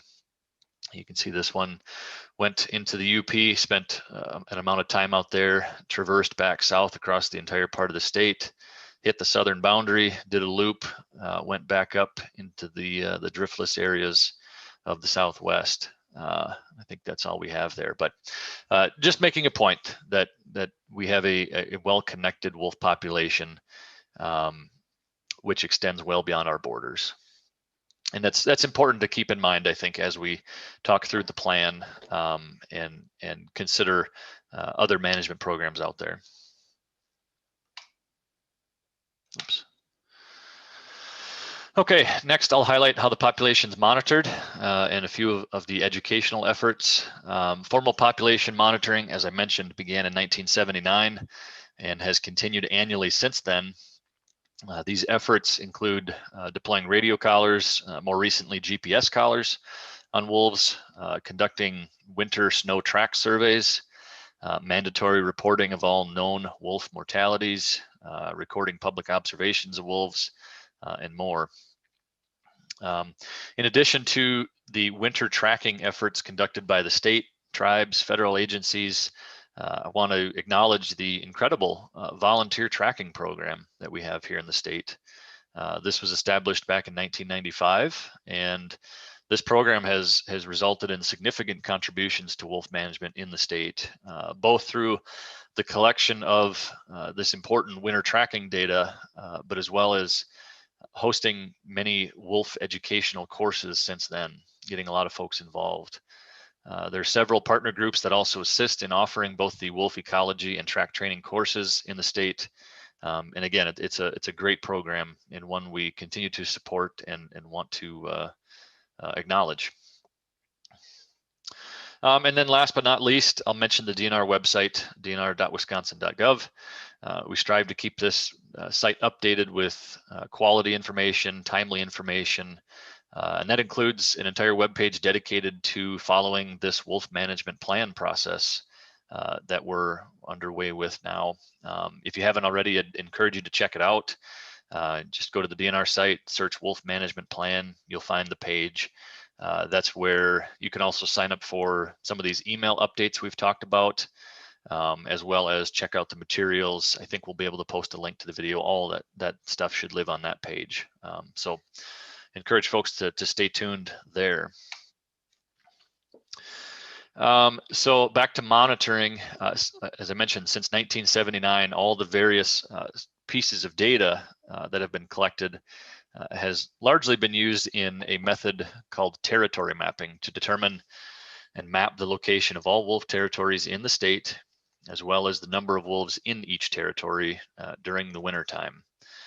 This method has been used all across the country, and it results in what's considered a midwinter minimum wolf count in the state. So on the far left, you can see a map with a handful of territories and packs from the mid-90s, and then in the more recent years, you know, we've obviously seen, as I mentioned, the wolf population grow both in numbers and distribution. And as this continued to occur, the minimum count method became increasingly more difficult and intensive. Therefore, several years ago, DNR research scientists partnered with UW-Madison to begin to develop a systematic and data-driven approach to estimating wolf abundance. After several years of testing and development, the switch was made in 2020, last year. And going forward, we'll be using this, it's called a scaled occupancy model to estimate the wolf population. That's what's being depicted on the right. And so, in essence, this model incorporates the same snow tracking data collected by biologists and volunteers to estimate the area across the state occupied by wolf packs. The model then combines average pack territory size, which is estimated by data from radio collared wolves across the state, with the average number of wolves per pack, which is estimated from tracking data, to estimate the wolf population abundance in pack occupied range. It's a statistical approach which also then allows for calculating yearly confidence intervals around these estimates, which is useful to help capture that uncertainty that is inherent with any model or population estimate. And so again, going forward, we'll be fully using the scaled occupancy model. And then the third component here, conflict and depredation. Wisconsin state statute directs the department to administer a wolf depredation program. The primary purpose of the program is aimed at conflict prevention and mitigation. And secondly, the program provides reimbursement for verified deaths or injuries caused by wolves to livestock, hunting dogs, other than those actively pursuing wolves, as well as pets. To implement this, the department maintains a cooperative services agreement with USDA APHIS Wildlife Services for responding to and investigating reported wolf complaints and implementing depredation prevention measures when feasible. As part of the agreement, Wildlife Services maintains a 1-800 toll-free number. In fact, 2 of them, depending if you're in the north or the south, as shown on the screen. These numbers are regularly monitored, including after hours, weekends, holidays. Upon receiving a complaint, trained Wildlife Services staff conduct a site investigation and look for evidence to verify if wolves were the cause of the conflict or otherwise. This just shows the number of reported and verified wolf conflicts over the last 15 or 16 years. On average, Wildlife Services responds to about 135 wolf complaints. Last year, 2020, 148 wolf complaints were reported and investigated by Wildlife Services. Upon investigation, Wildlife Services was able to verify that wolves were involved in 98 of the reported complaints. In the other 50, there was not sufficient evidence one way or the other to verify whether wolves were the cause of the conflict, or oftentimes it's confirmed another species like coyotes caused the depredation.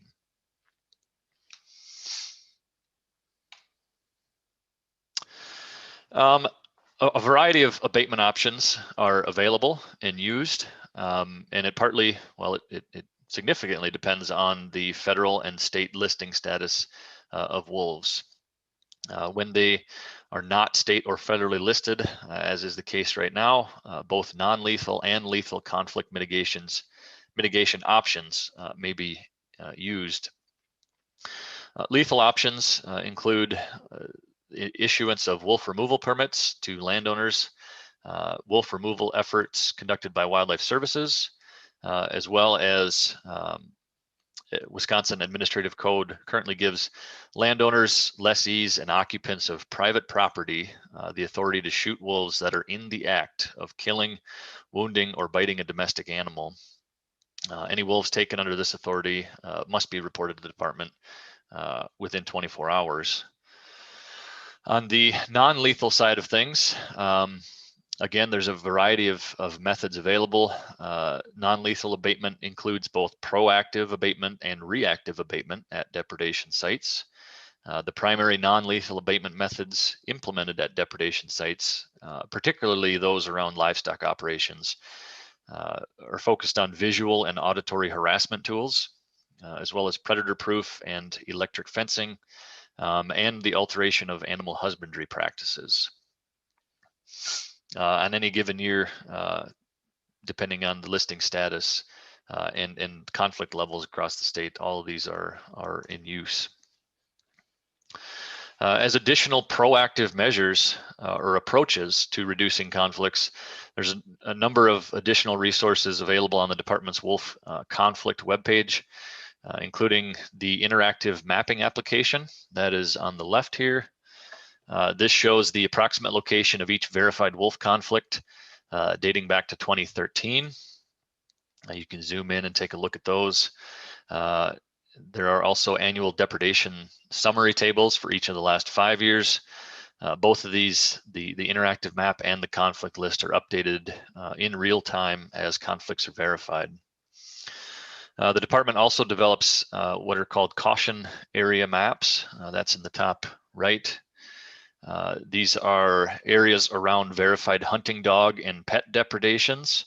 And we post these to the webpage, again, as an effort to notify the public when and where issues are occurring related to dogs and pets. And finally, in the bottom right, we've mentioned it a couple times now, but we utilize Wisconsin's Gov delivery system to send instant email and text message alerts to anyone subscribed when wolf conflicts are verified. There are currently more than 3,000 individuals that receive the livestock and pet depredation alerts, and more than 11,000 that receive the hunting dog depredation alerts.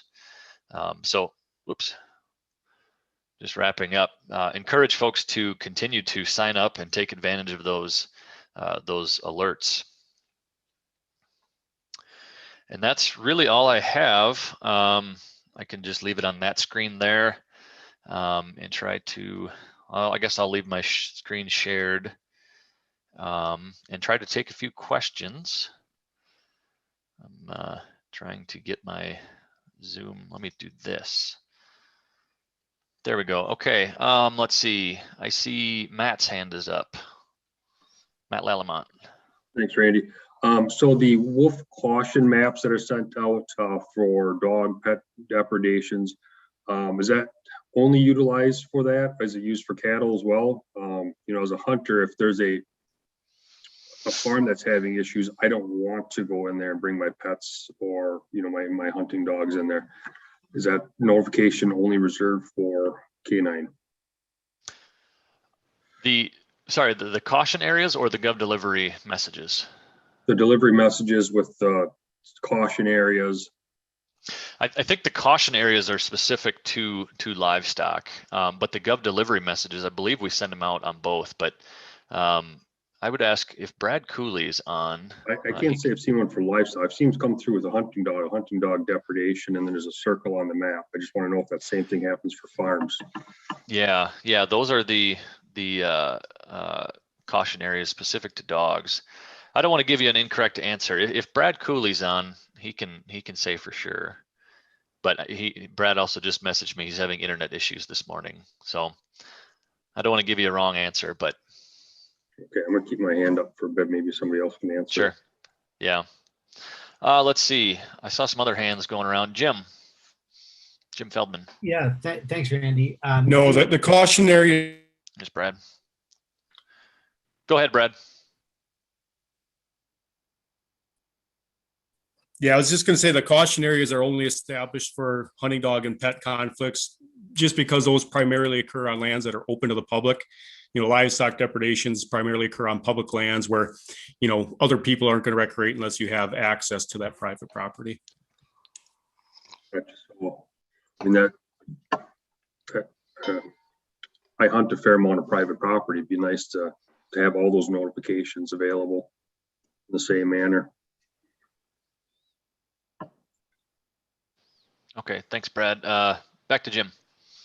Thanks, Randy. In the information that you sent around in the packet, the graph that shows the difference between the minimum counts and the scaled occupancy count, it seems to indicate that scaled occupancy shows a higher population estimate than the minimum counts did. Is that correct? And is that something you're factoring in as you are switching to scaled occupancy modeling? Yes, absolutely. And good point. I didn't include a slide on that here because I didn't want to get into the methods too deeply, but you're absolutely correct. And I try to be careful when I'm describing them. One is a minimum count. That is acknowledging that it's a minimum, known abundance estimate. We know that it's biased low, whereas the occupancy model produces an estimate. And it actually produces a range of estimates with likelihood values associated. And so through the testing, that's what that graphic is showing. The confidence intervals of the occupancy model include those minimum counts, but as you would expect, they're towards the lower end. And so, yep, you're spot on. And I think Jennifer Price-Tack, I don't want to speak too much. She's our research scientist. She can speak more to the methods. She may be on. Actually, no, I believe Jennifer is off right now. She had an appointment at 11. But does that answer the question? It does. Thank you. You bet. You bet. Hey, Randy, Let's I'm go, actually Pat. on. Oh, okay. Anything you want to add, Jen?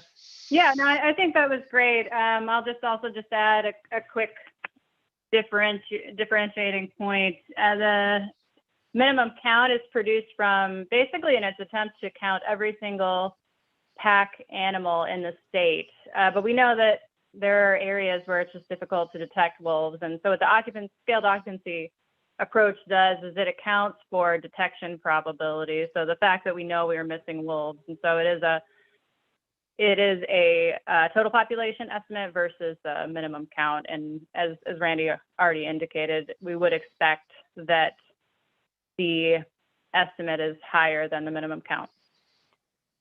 But I'm happy to address any other questions if folks have some as we work through this process.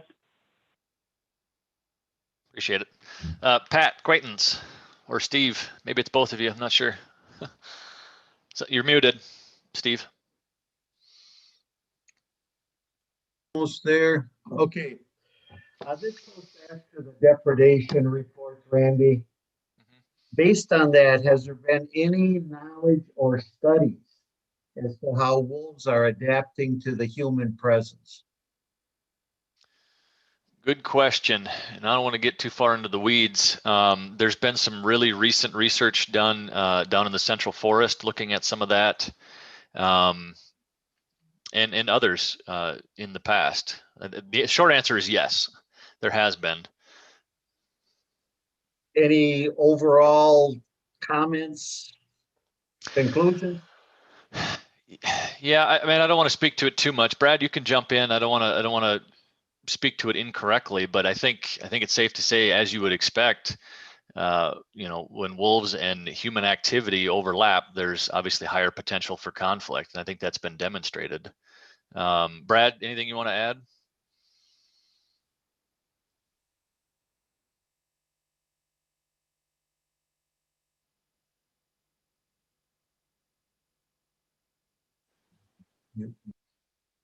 Maybe that's a no.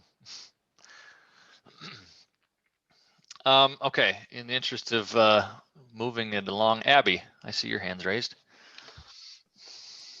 I have a few questions and points surrounding carnivore coexistence on farms. I support what Matt was saying about wanting more access to data around where depredations are happening on farms.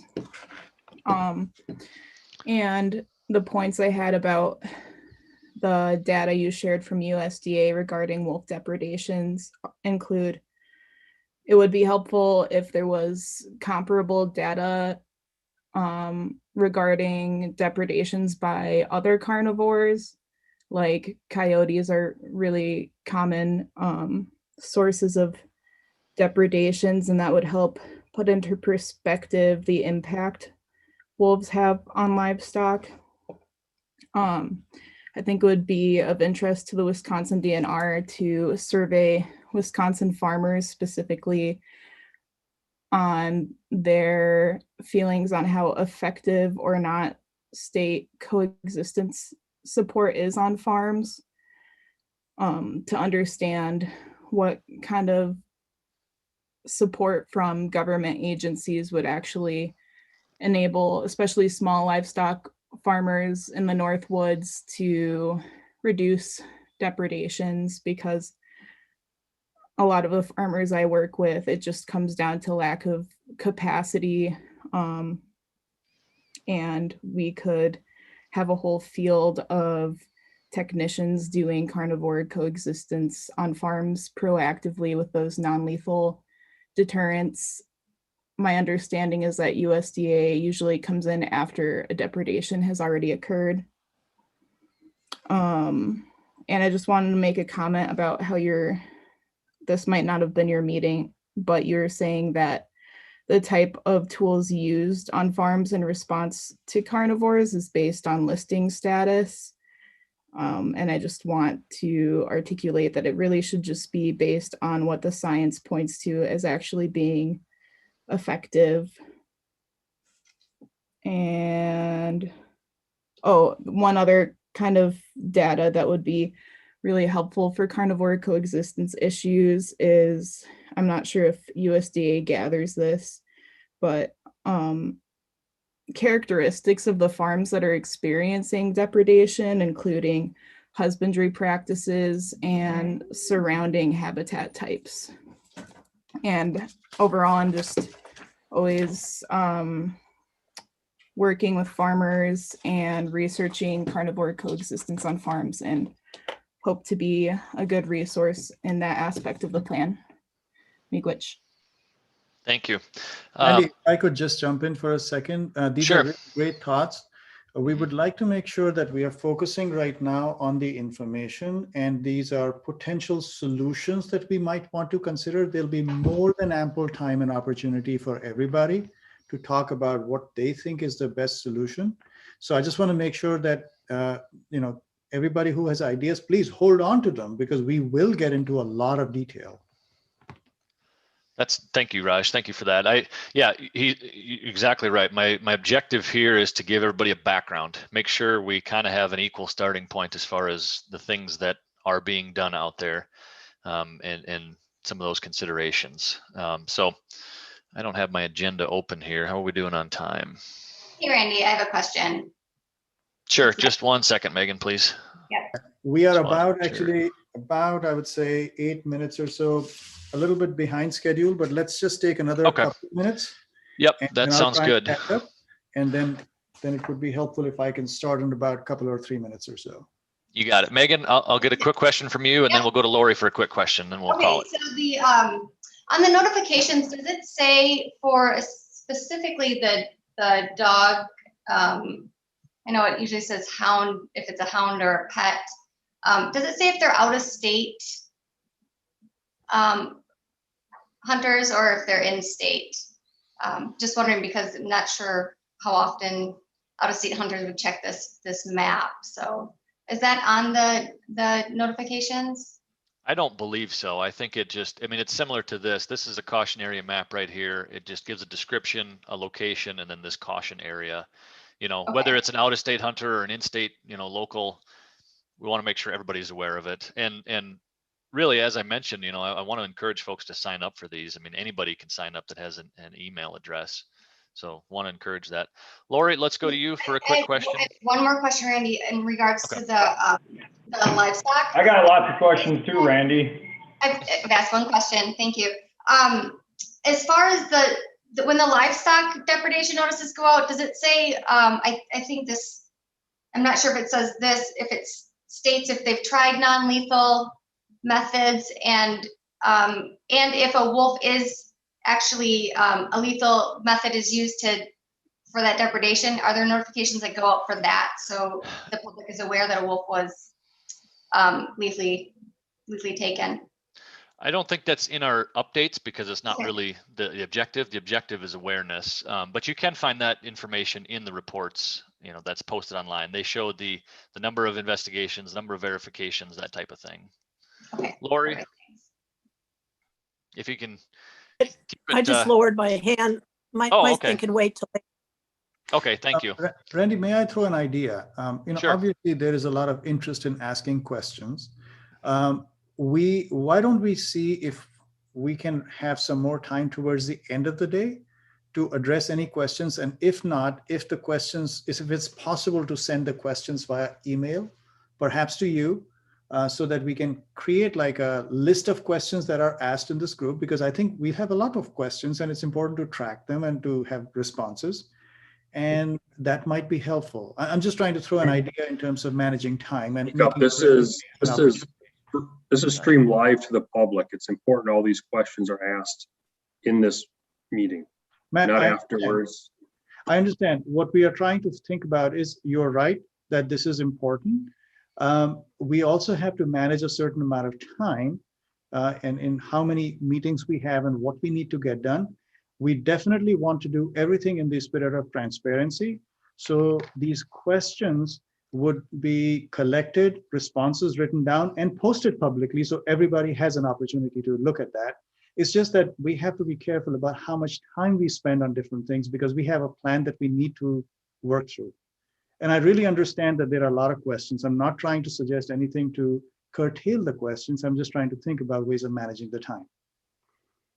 So if I can speak for a second, if the objective here is to give information today, then I guess being very mindful of people's questions, because I have a lot of, maybe not questions, but points to make as well based on things that are said. But if the idea is to get background information and we're going to revisit all these discussions as we have in the past 10 years through developing the current plan that we have, then as long as we're going to revisit these case by, separate issues case by case and redevelop the whole plan, then there will be ample time for those discussions to be had. Although I do agree with Matt that unfortunately when a dialogue comes up, sometimes it is the best place to, get some extra information and get questions answered.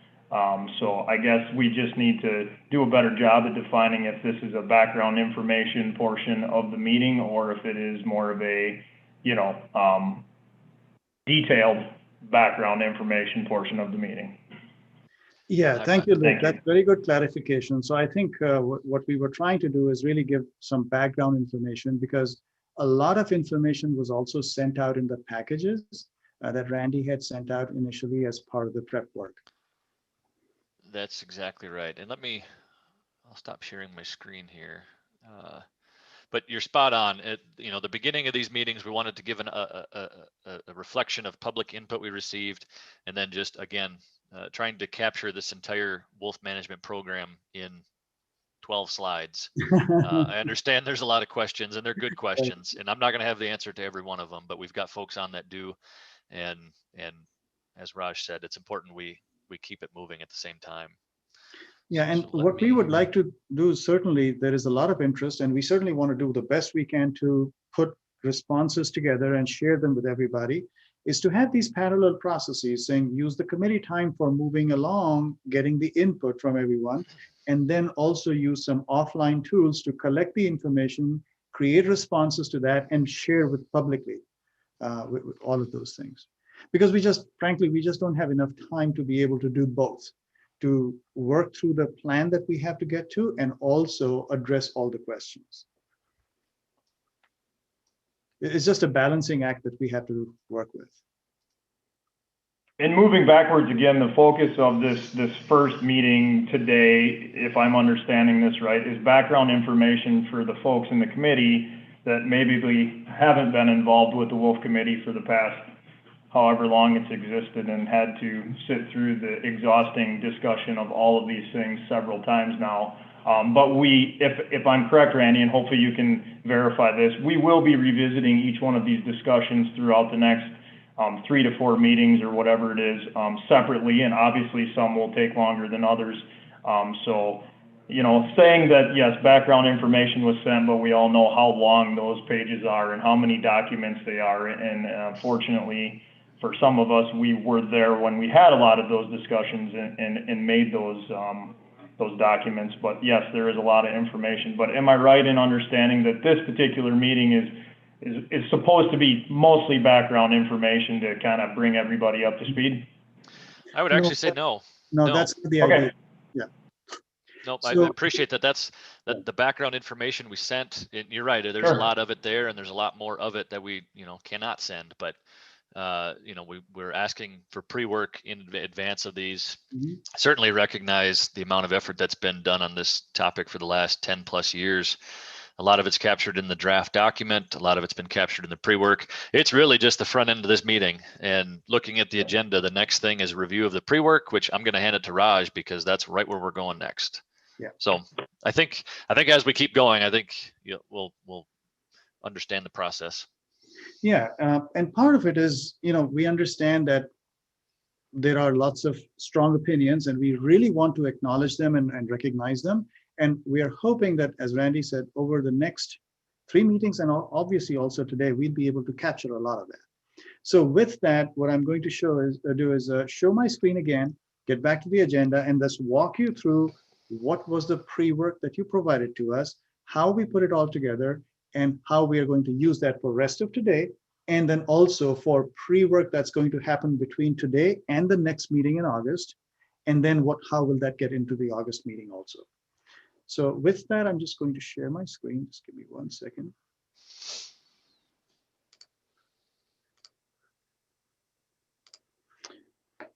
So this is the preview part. So can you see my screen? I just want to make sure that it's visible. I've got it here. Yep. Okay, great. So our plan today is to review the pre-work that we talked about. And as I mentioned earlier, based on and by our, I mean people who are not subject matter experts, deliberately, our initial cut on what are some of the themes that we see emerging. We will review those themes with you. And if there are some changes, we are absolutely happy to make those changes and make edits to make sure that they are adequately reflecting what you were saying and we interpreted them correctly.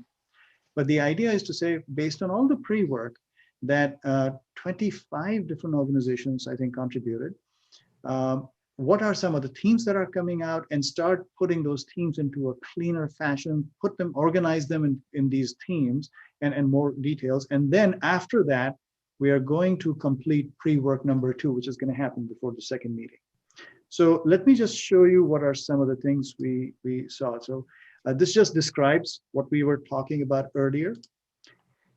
Before we sent the pre-work to you, the DNR helped us identify some initial buckets. And I say initial buckets because this was just as a starting point to all the members of the committee to say, what are some of the things you might want to think about? This was not to limit them. This was just to give them a starting point.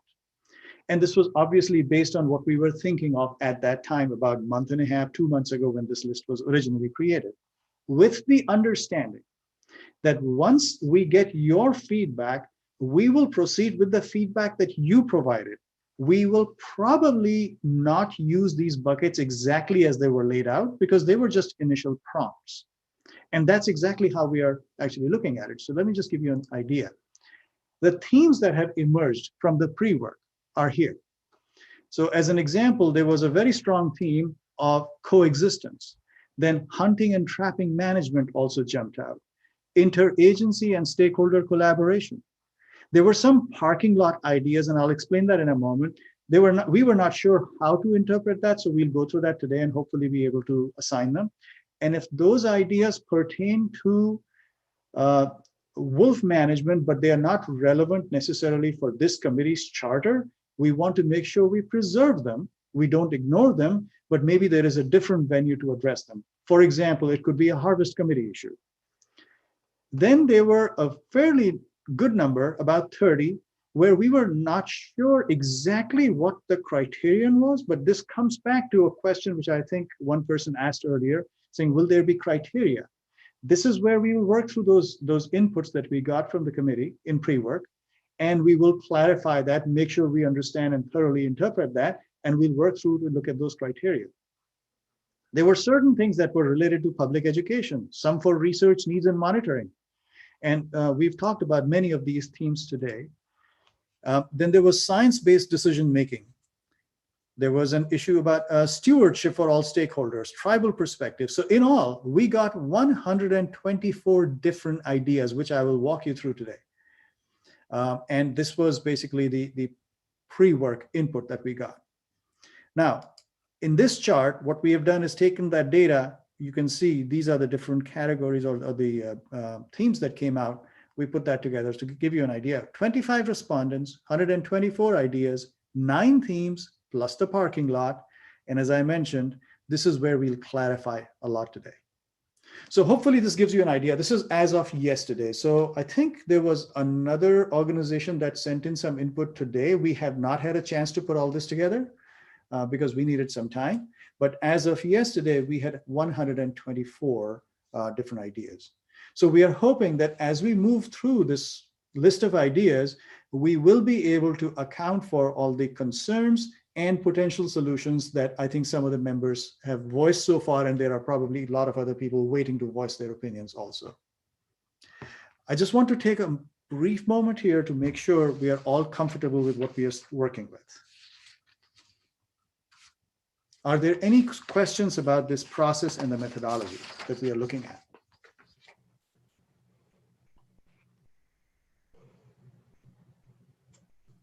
This is Peter David. I would just make a comment that I think people were asked to identify their top 5 issues. There's certainly more than that, I think, for most people to respondents, and that might change sort of these relative numbers if that list became longer. Absolutely. That's a good point, Peter. And we certainly don't expect that this would be a stable, fixed number. This was just to get us started. What we didn't want to do was to have, some people submit 30 and some people submitting 1. We just wanted to kind of get started on an equal footing, but certainly we understand that this is a working document and things will change and it will evolve. To exactly that point, what I would like to do also is share with you some of the principles that we have thought about. If I can, yeah, please go ahead. Raj, I'll jump in. I see Mike Brust waving his hand. Mike, go ahead. If you have a question, Mike. Well, I guess I've had my hand up for 25 minutes. I don't know if you can see it or not, but. Well, it's kind of tricky with a lot of faces and screens. I didn't see, well, sorry. Okay, well, I did the icon too, but in any case, I think one of the things that we were talking about 25 minutes ago was minimum count versus pack occupancy. And I think that we need to, if there is one thing that both sides of this argument agree on, is we need to know how many wolves are in the state. I like I say, that is something I think pretty much everybody in this meeting agrees on. Right now, we have used a count of the number of wolves that we think were there. We then use pack occupancy, and a lot of that is based on average pack size. I can tell you from being a volunteer tracker that average pack size, if you're just basing it off of tracks, is very difficult to verify. It's usually underestimated. I have an example where I have 9 wolves on a trail camera, and everyone walked in the other one's tracks. I mean, they walk in single file. It's hard to tell how many they are until they disperse. Sometimes it's hundreds of yards into the wolves and into the woods, and most volunteer trackers don't go in that far.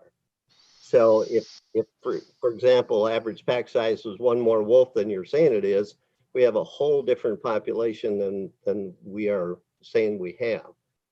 There are other considerations, but one of the things I think everybody agrees on is we need to get a handle on how many wolves are in the state of Wisconsin. Because one of the things that was, I mean, I don't see how you've got credibility after saying that 1,500 hunters can take 20% of the wolf population in 2.5 days, and yet we've got over 500,000 deer hunters that can't take 20% of the deer population in 9 days. I mean, I understand where you're coming from, Mike, and I'm gonna. But people, it's not just me. People don't believe it, and you've got to get a handle on it, and you've got to be able to get something that people understand and believe. Mike, one thing that I'm hearing you clearly talk about is right here in this research needs and monitoring, saying one of the principles we should be thinking about is getting the accurate number, or as far as possible, feasible, accurate number of the count. Perfectly fine. And I think this is exactly one thing you will see when I show you the details when we get to that point, and we will be very happy to put that as one of the things to do. So my request is, please just work with the process. You will see a lot of things that you might want to bring in might already be there. So I will show you a table, an Excel table, where we have captured these 124. We'll go line by line and by line, and we'll work through that. Okay, so I want to very quickly work through this, some of the key things that we have thought about. Every organization's participation and voice are needed and equally important. We completely understand there will be diverse opinions. We've already had a lot of good discussion on that. And then the process, we are trying our best to make it as transparent as we can. As I mentioned earlier, I'm independent. I do not have a stake in this. My only objective is to have a fair process. I'm not a subject matter expert, and we will share all the draft documents that we create as part of this committee. So after every meeting, we will prepare notes, what we captured, where we are. Even if they are draft documents, we will place them and they'll be available to you. And as I mentioned, these are working documents. So we will go through the process and we will keep updating those documents till we get to the point of the final report. Okay, with that, let me show you the document. So by the way, Randy had sent out a document, I believe it was yesterday, Randy? It was a PDF which said verbatim. That was the name in the file, right? It was a verbatim document. That is a document which has all the input that we received from all the respondents in one place, organized by who said what. And that way you have a very clear idea of what we are working with. We did not make any changes to the document. And that's why the word verbatim. We use that input to create a spreadsheet, which I'm going to project right now. And I'll walk you through the structure and we'll walk through how it's organized. So I'm going to go there.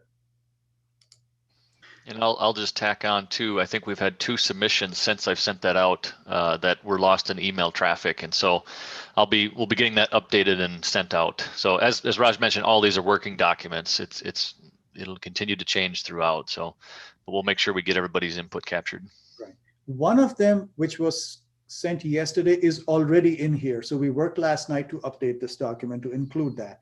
Something that came in this morning, we have not had the time to update, but we will get it there. So here's what we did. In this middle column, the pre-work number 1 input, we have placed the essence of each of the input that we got. Now, I say essence because some of the feedback that we got was, 1 line, some were paragraphs. So we have included long paragraphs in the verbatim document. You have access to that. But to make this more manageable, we had to shorten it down to the best of our ability. And what we want to do is we want to make sure that what we have written here, what we have summarized to the best of our ability, represents what the original point was. We are very happy to make changes to that and edit it as we go along, and you will see all of that. But just making sure that this is not very long, because if it gets into a few pages, few paragraphs for each of these points, it's going to get complicated. We need to bring it down to the level where it's short, it's concise, and also accurately reflects what you are trying to portray. So in this spreadsheet, the reference number is just a random number assigned. So there was no necessarily logic to saying this is how it was numbered. That's just a reference number. This is the input we got in column C. Column B is our interpretation of those 9 themes that came out, of where each item fit. We are very happy to make changes to that. And on the right-hand side, we try to capture what was the source of each of these inputs, just so that we can keep track and we can figure out. Eventually, it may not matter what the source was because it's going to be a report from the committee. But as we are going through the deliberation, if we need to clarify something, we know where it came from. So my suggestion is that we go through this line by line, and we look at all these ideas that are related to, in our mind at least, coexistence. And if we need to change them, that's perfectly fine. That's not an issue. But we would like to go through that. Does that seem like an appropriate way? The only way we will get through this as a group is to go through these so that we are all at least understanding what are different views in front of us. Are there any questions on this process? We have done this many times before successfully. For example, I was involved with the CWD response plan that we had, I think in 2015 or so, 14, sometime around that. Then very recently in 2020, we worked on the Deer Advisory Committee, and we used a similar process, and it really brought to the fore all the opinions. Now, not everybody was fully in support of all the output that came out, but that's to be expected when we have a group of people with different opinions. See, Jody's hand was up. Sorry, Raj. Jody. Yes, go ahead, please. Thank you, Randy. Just as I understand this process, Raj, and you had alluded to it earlier, will there be a science and technical advisory committee that will complement this effort of going through this plan so that we can be provided or buttressed with arguments and that are science-based arguments and academic studies, peer-reviewed, so that we aren't just based on these ideas, but actually tethered to best available information. I know that the prior wolf management efforts did have a separate technical and expert committee. So I am very interested in that because I think it bears on the confidence we will have in this process. So I just want some clarity on that, please, because I've already heard questions asking about studies and actual research and data, which I think is very essential to this process. So thank you for that information. So it's important to keep in mind, there are two committees right now. There is a harvest committee and there is this planning committee. Harvest committee, and Randy, tell me if I'm missing something. Harvest committee is focused on identifying what should be the goal, population goal. In this committee, we are deliberately not trying to look at the number of wolves. We are trying to identify what are the key principles, the objectives that we want to achieve. And that's not about identifying, it should be an X number, whether it's 350 or 1,000 or 2,000. We are deliberately trying not to focus on the number. We are trying to understand why is an organization or a group of people proposing a number? What is the reason behind that? So that we can clearly identify what are the objectives we are trying to achieve rather than get stuck in a number. Now, in future, the objectives we are hoping, all the objectives that people have today will also stay the same. Hopefully the objectives are not moving along, but the number may change year to year depending on where the population numbers are, as Mike was asking about. So that is why we are trying to separate this process. So not to conflate the number with why do different organizations in the committee want a certain number. So we are focusing more on the why, and certainly to the extent that there would be some scientific input, I think part of that might be towards the number itself. And Randy, I will now defer to you about addressing the second question, which is, in this process, what are the scientific inputs we are bringing in? Right. In an introductory packet, we addressed it too. Not only is there science, but there's legal background here as well that we have to operate in. And we tried to address that, the scope of this committee, the information, the inputs we want, they must be based in science. They must be within the scope of current state law. At the same time, we want to hear everybody's thoughts and opinions. As Raj said, this is focusing on the whys. Why are these things important? What issue are you trying to address? We'll get to the hows later in this process and through writing the plan, but right now we're focused on the whats and whys. Thank you both. I just wanted to clarify, Raj, I by no means is suggesting that we would be interested in examining the numbers and population caps at all. Sorry if you misheard that. That is nowhere where I am interested in. I am looking for a resource available to us in this process that we will be provided contemporaneous with our discussions with the best available science and research and data, similar to the questions that preceded this discussion.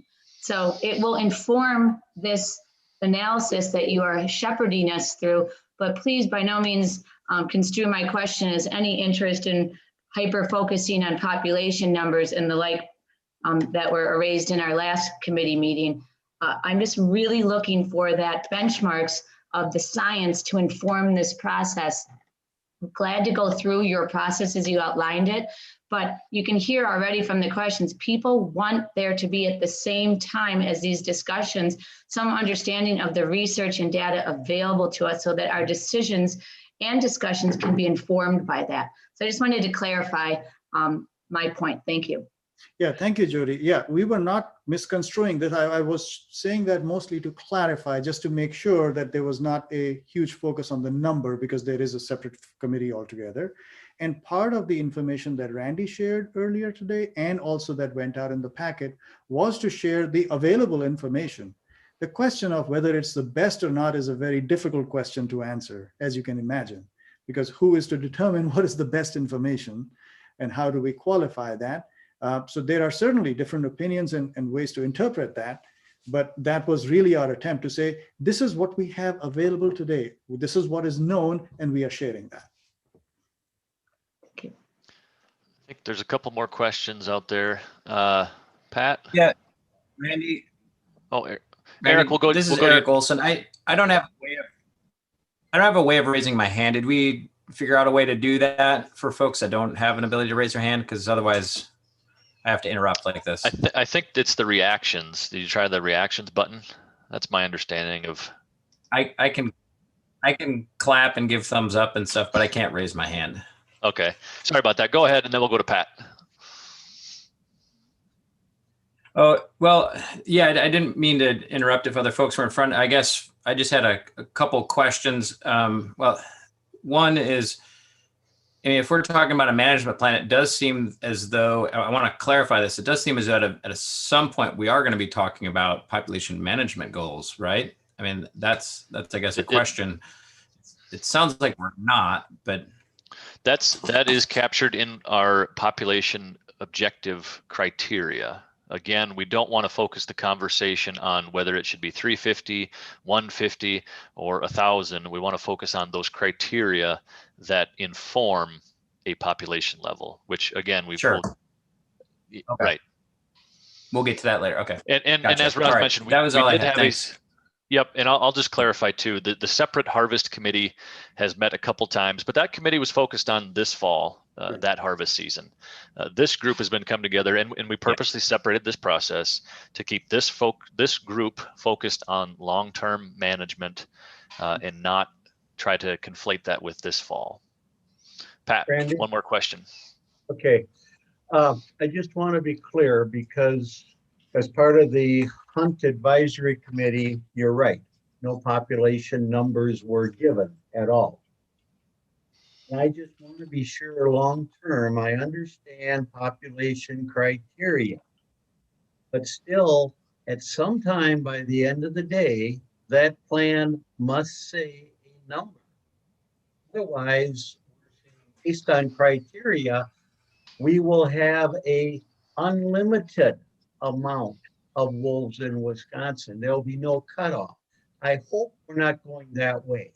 I guess I'm just raising a concern that we don't have an end result of as many wolves as can breed in the state is the number we're going to accept. Am I clear in my comment or question, Randy? No, I think I know exactly what you're getting at, and I appreciate it. You know, the very first, I think, page of that draft 2015 plan, that's the issue they were trying to address. What is the appropriate way to, as Raj said, what is the best number of wolves? And some folks, I think, will argue a single number. Some will argue a range. I think what we really want to focus on are what are the drivers, because not only is it how many, but where. If they're all in one area versus the other. Obviously, conflict levels can vary independent of the number of wolves. There's so many other factors that drive the discussion beyond a singular number. And so I don't think focusing on criteria eliminates discussion on the appropriate amount of wolves. It's just more focused on criteria and making sure that the objectives, what's important to the groups and citizens is addressed. I would say it's very similar to the direction we've gone with other species. Our bear management plan has non-numeric population goals. They're based on distribution. They're based on hunting success and quality. They're based on damage levels, those types of things that will continue to change through time. And as Raj pointed out, objectives should stay, whatever's important to people should stay consistent through time, but those other items that reflect them can change, and we want to accommodate for that. So just to support what Randy was just saying just now, when we look at these population objective criteria, you will see that we have very different perspectives. So it's not just weighted one way or the other. It's really a balance of different perspectives. And you will see that almost everybody had some input into this particular theme. And those are the perspectives which the department will have to balance, making sure it looks at all of those perspectives while it comes up with the final answers that it needs to look at. Let's keep moving, Raj, if we can. I know we'll have a lot of questions here. I have just a quick question. I just want to make sure I heard that right. On top of the department taking in we have varying opinions here. There will be the most current scientific data used as well, correct? Like peer-reviewed studies, when taking our opinions basically into account. Right. That's the department's job, is to write a plan that reflects and accounts the stakeholder input using the best available science. Okay, perfect. Thank you. But again, we need to address the what's and the whys first. Right. So Randy, I think it's important to spend a few minutes to talk about any questions people have about the process, because I think it'll be more productive and efficient later on. So let's say we have another 15 minutes or so till we break for lunch that we can discuss any questions about the process. I see a couple of other hands are up. Sure, go ahead. Lori, would you like to go ahead first?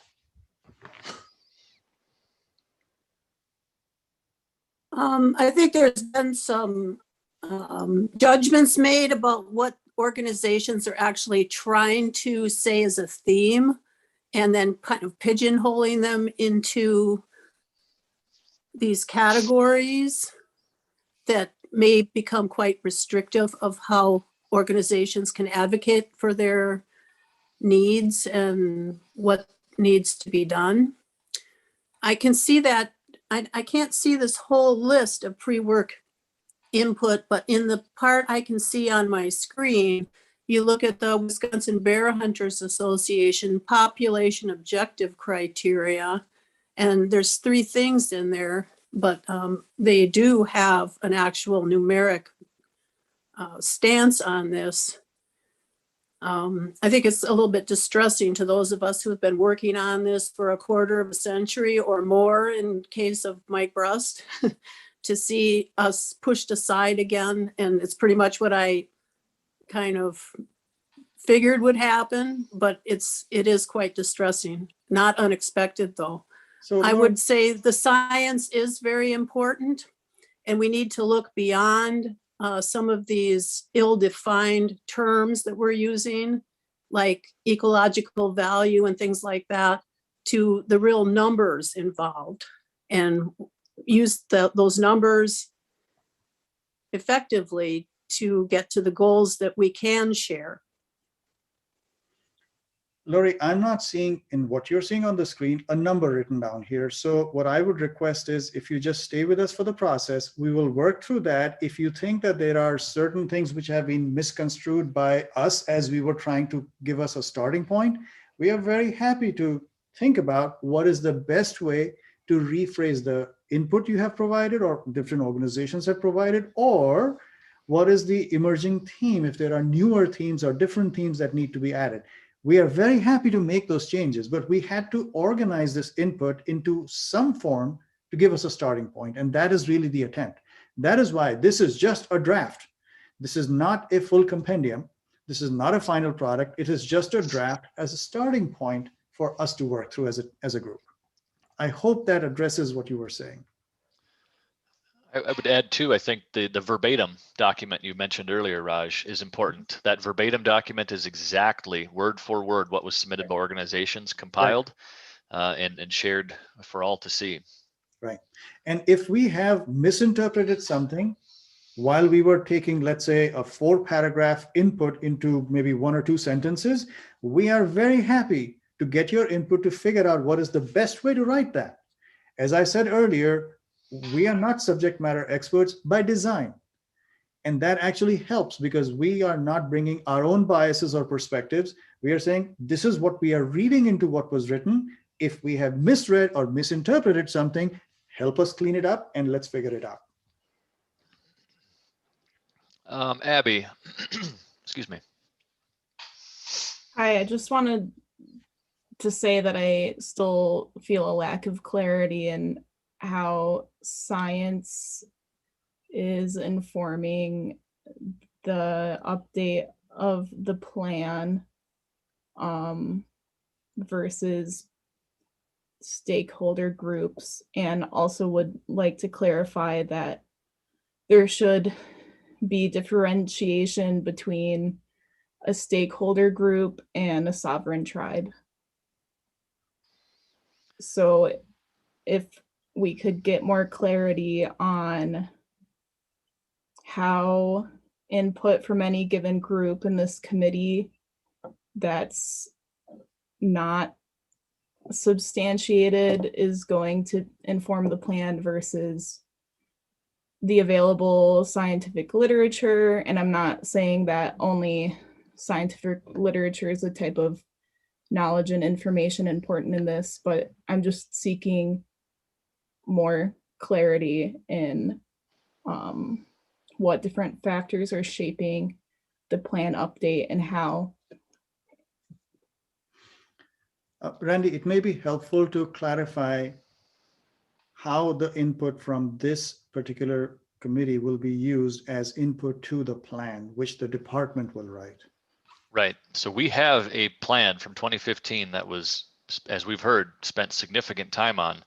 However, that's already 6 or 7 years old. And so as we've considered it a non-binding starting point, what we really want to get from this committee is a report that captures the wide range of diversity of thoughts and opinions here. What are the different values that are important? What are the things that we want to address in this plan? And the department will take that, and the committee members will have a chance to rank them. Some will have more support than others. Some may be very well split down the middle. That's the reality that we live in. We'll take this report. It'll be transparent. It'll include the verbatim inputs, as well as the process we work through here, trying to massage these into similar categories. And then the department will update that plan with, informed by the inputs here. And as far as the science largely comes in the implementation of that plan, the hows and the how do we accomplish these objectives. But first we have to identify what are the objectives and the things we want to address in this plan. And I suspect there's going to be things that are important that aren't even necessarily discussed at length by this committee based on what's most important, what's going to rise to the top, but that doesn't take away from the value of those other items either. And secondly, Abby, I just wanted to clarify, we respect all the different groups here, including the tribes, and that, we try to reflect that through the invitation process. Just wanted to point that out. Inviting the tribes, inviting our government partners and stakeholders. I should point out too, we had a lot of stakeholder groups that were unable to make the committee just based on the number of seats available, but doesn't take away from their contributions either. Yeah, and one thing I would like to point out also is you can see that there is actually a whole theme that emerged for tribal perspective. So to Abby's point, those perspectives are explicitly being recognized as a separate group. We have lots of hands. Yeah, Adrian. Okay, in the discussion on some of the sideboards, you mentioned law, which obviously is important, but I just wonder, will this plan also be making recommendations on changes needed in legislation? Because I think some of us feel there are legislative changes that should be made in wolf management, and will this report be able to also recommend to the legislature changes that ought to be made in wolf conservation, wolf management in the state? That's a good question. I think traditionally our species management plans have stayed away from that area. The DNR obviously does not make law. We implement what the legislature. State plans have made recommendations on legislation. They haven't determined it should be done, but often state plans are the basis for making legislation, and that's where some of the legislation grows out of is because there's some state management plan that recommends it. Mm-hmm. Yeah. Randy, if I can just jump in, I want to make sure that it's very clear to everybody. This committee is not writing the final plan. This committee is making inputs, providing inputs to the plan. And if one of the sections of the inputs needs to be some of the recommendations that the committee would like to share with the legislature, we can then think about what is the best way. We can certainly capture that, but it may or may not get into the final plan because that's what the department's plan would be. Is that the right way to look at it, Randy, or am I misinterpreting something? I think that's accurate. I mean, as we've said, we want to capture everything verbatim, and then through the ranking process here, we'll see, which ones gather more support. I think that is the right way. Yeah. Matt Lalamont. So I have two quick topics. One, it was kind of discussed before, the emerging themes. I guess no matter how we categorize them, there's definitely two different, I can see it on my screen, a divide in two different groups of management goal, not management goal. I mean, there's several of us on here that are representing groups that expect a clearly defined management goal. Many of these groups still support the existing management goal that's in place. Second topic is we just heard about the 2015 Wolf Management Plan, the draft. Now, I view this should be bridging a gap between the 99, the existing plan. We have an existing plan. We should not be starting from this 2015 plan. Not all of us were privy to that plan. We're first reading about it.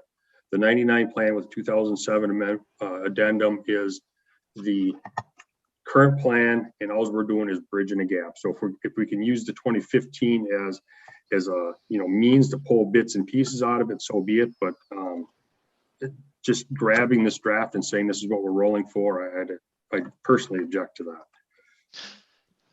That's why we've tried to consider it a non-binding starting point. I think there's still quality information in that 99 plan. I think there's other information. Starting point is where I have issue. We have a current management plan in place. That's our starting point. We're bridging the gap. I understand that, but saying the 2015 is a starting point, I take issue with that. I have to disagree with that from our supporters here in the HSUS. Science has changed over time. We're, 2 decades away from the previous plan. And with the 2015 plan, Matt, I will agree with you on that point, that that's not necessarily a great document to start with as well, due to the fact that the former secretary removed some of the committee members. And so people like the HSUS, Sierra Club didn't have a chance to have a say in that. So I do think we've got a good group of people, although it's a bit weighted on one side or the other, to really take into account changing social attitudes and new science.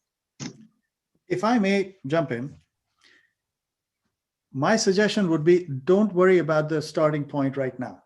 Let us complete the task we have in front of us, which is, as a committee, as a group of, I think, Randy, we had 30 organizations that we finally ended with. 30 total, I think, 29 or 30. Right. So as a large group representing many different facets of opinions in the state, what are the key objectives of this committee? Let us focus on that and let us work through the process, and then how the department uses that input is a secondary question, which Randy will be able to help address later on. But I think the key thing really is to make sure we are able to represent different perspectives, different objectives that we want to at least be a key input to the department. So that would be my suggestion. And I completely understand that there's a lot of history and there's a lot of emotion connected to this. We are not naive about that. We respect that. We are not trying to suggest that we ignore it. But all I'm suggesting is, let us work with the starting point. Every organization that provided us the pre-work put in fair amount of effort and thought process in giving us those inputs. We have 124 inputs. We will likely have more. As somebody mentioned, we had some more ideas that we wanted to share. It might be less, it might be more. We have 9 different emerging themes. We might land up with 11, we might land up with 5. But if we put all of this together in a cohesive manner and clearly show that we have differing opinions about each theme, that is a very valuable piece of input to the department. And that would really help us with the task we have at hand. So that would be my suggestion. And I think that's spot on. I don't want to consider that 2015 draft, we're going to try to work all of this input into that. It's a starting point. We'll take what reflects the committee input and what doesn't may not make it. It's just a document. And we want to, again, I want to make, recognize the amount of work and effort that many on this call have put into that plan. We don't want to just throw that away, but we're not tied to it either. Randy, would I be correct in saying that instead of a starting point, it's really a reference document? Thank you. Thank you. Sure. Yeah. If that's yes. Matt, you had your hand up. No, I was just thanking you, Roger. That's my intent, right? 99 is our existing plan. That's our starting point. This 2015, there's a lot of good data in here, so I'm not dismissing it, but that'll help us bridge. So using it as a reference document, absolutely. Okay, we have time for just, I want to make sure if there are other people who have not had a chance to ask a question, that they have a chance, and I apologize because I'm projecting my screen. I can't see who has his or her hand up. I'm trying to watch for you too, Raj, here, but the folks with cameras on come to the top, so it's not always easy to see everybody that has a hand raised. I'm looking down. Any other hands raised? Luke Withrow, I see your hand up.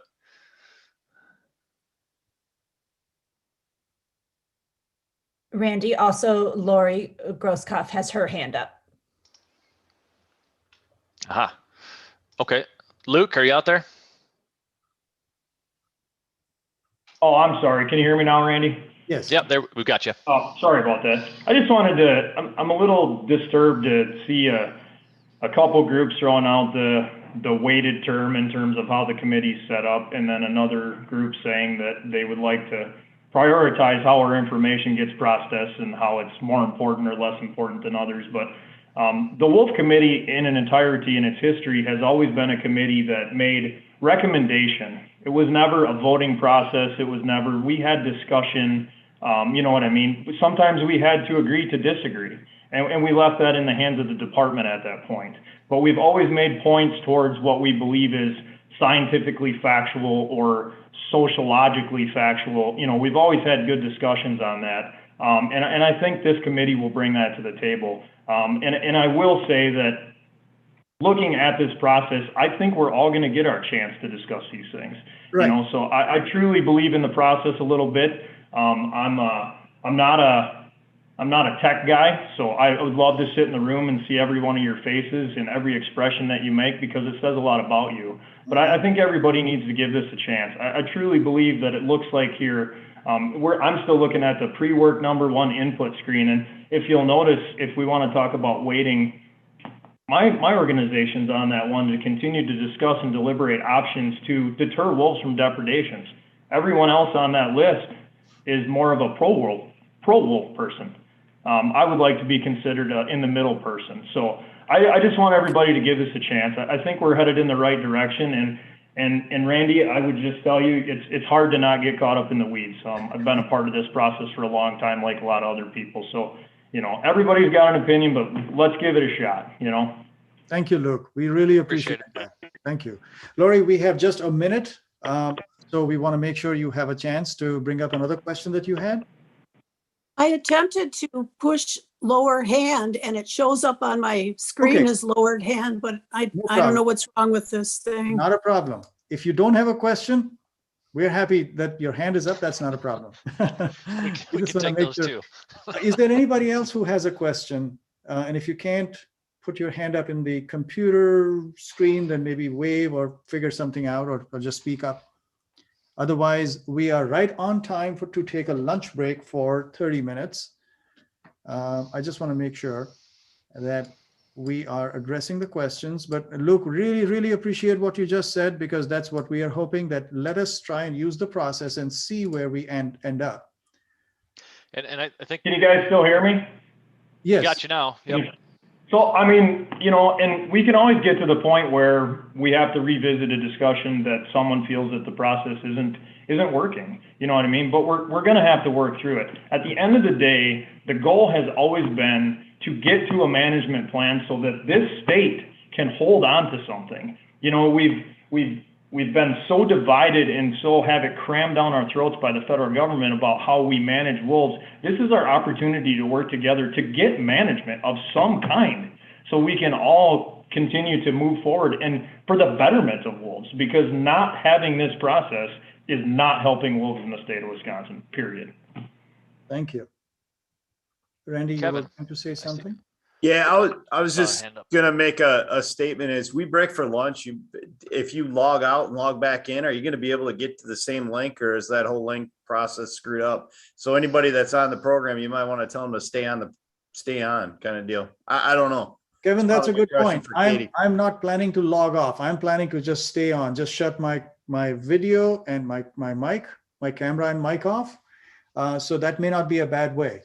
Correct. If you do have to leave and come back, just come back to this new link that was sent out, the updated second one from this morning, and you may have to sit in a waiting room for a couple minutes here, but we'll make sure everyone is back in before we get started again this afternoon. Right. And there are many people, including me, who are watching. If I see somebody who's waiting to be admitted, I click on that and admit them right away. So we are number of us are sharing that responsibility today. Randy, you wanted to say something before we break for lunch? No, I think I was just kind of following up on Luke, and again appreciating that. Okay, and, I think as we get into this next segment, we'll start to see not only the themes that emerge, but how much overlap there is among groups.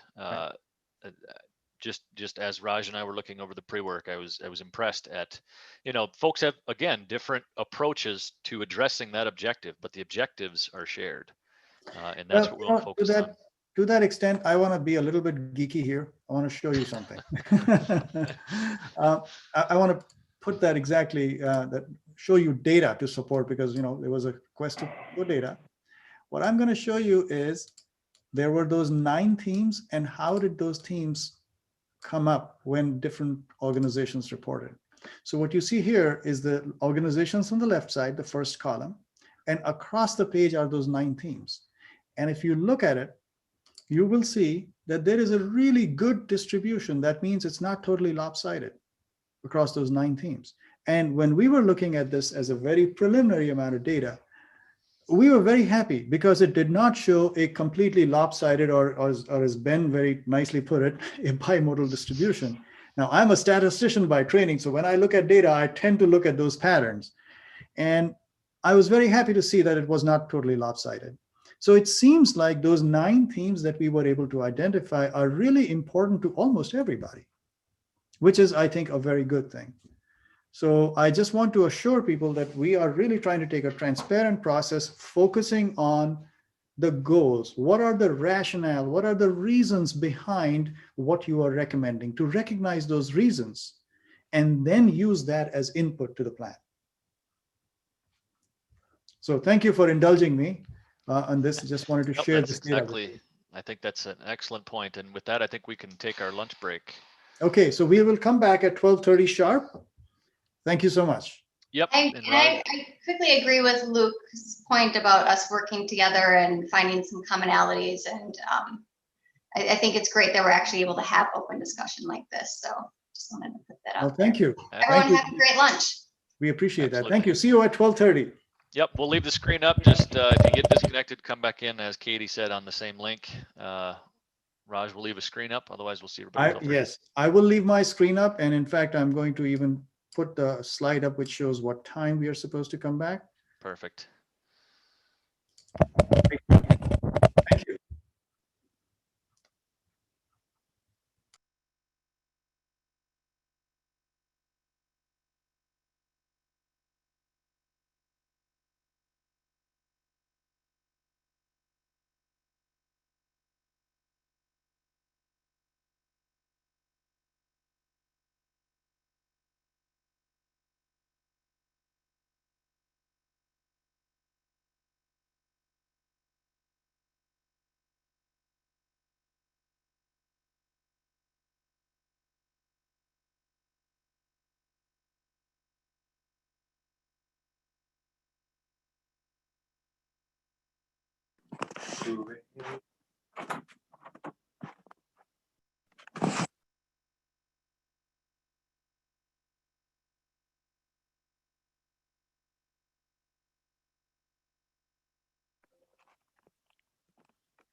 Hi, Randy.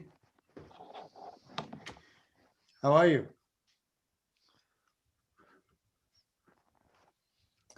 Did you get some lunch? Is that to me? Yeah, I sure did. My lovely wife brought me a McDonald's cheeseburger. So Ooh, happy man here. Now I'm envious.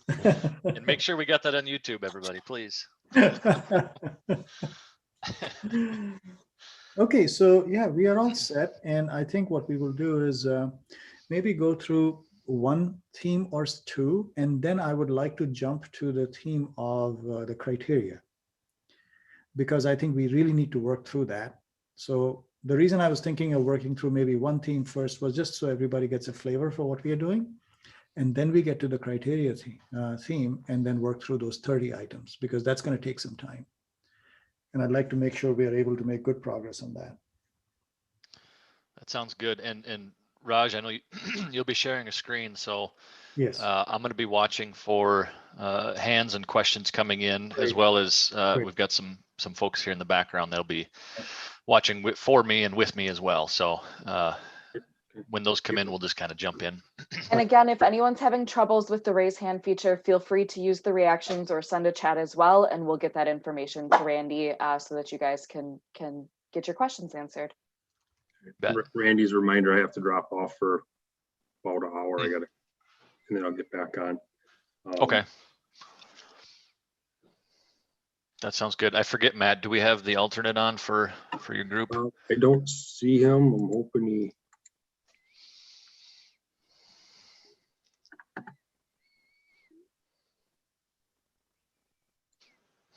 Hope I don't see him.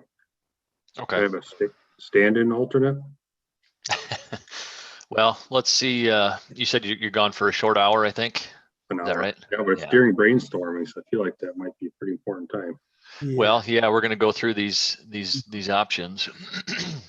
Yeah, we are going to go through that. And at the same time, Matt, you will have an opportunity to take a second shot at it, because we will send this out via email. We'll post it and we'll solicit input in the second pre-work. So this is not the only chance that anybody would have. Okay, thank you. If I don't know how possible it is, Raj, but if we could move their organization stuff, I guess they're grouped by themes right now, so it might be sprinkled in throughout. That might not be very possible. It looks like there were two pretty common ones when Raj did the pivot table change. Right.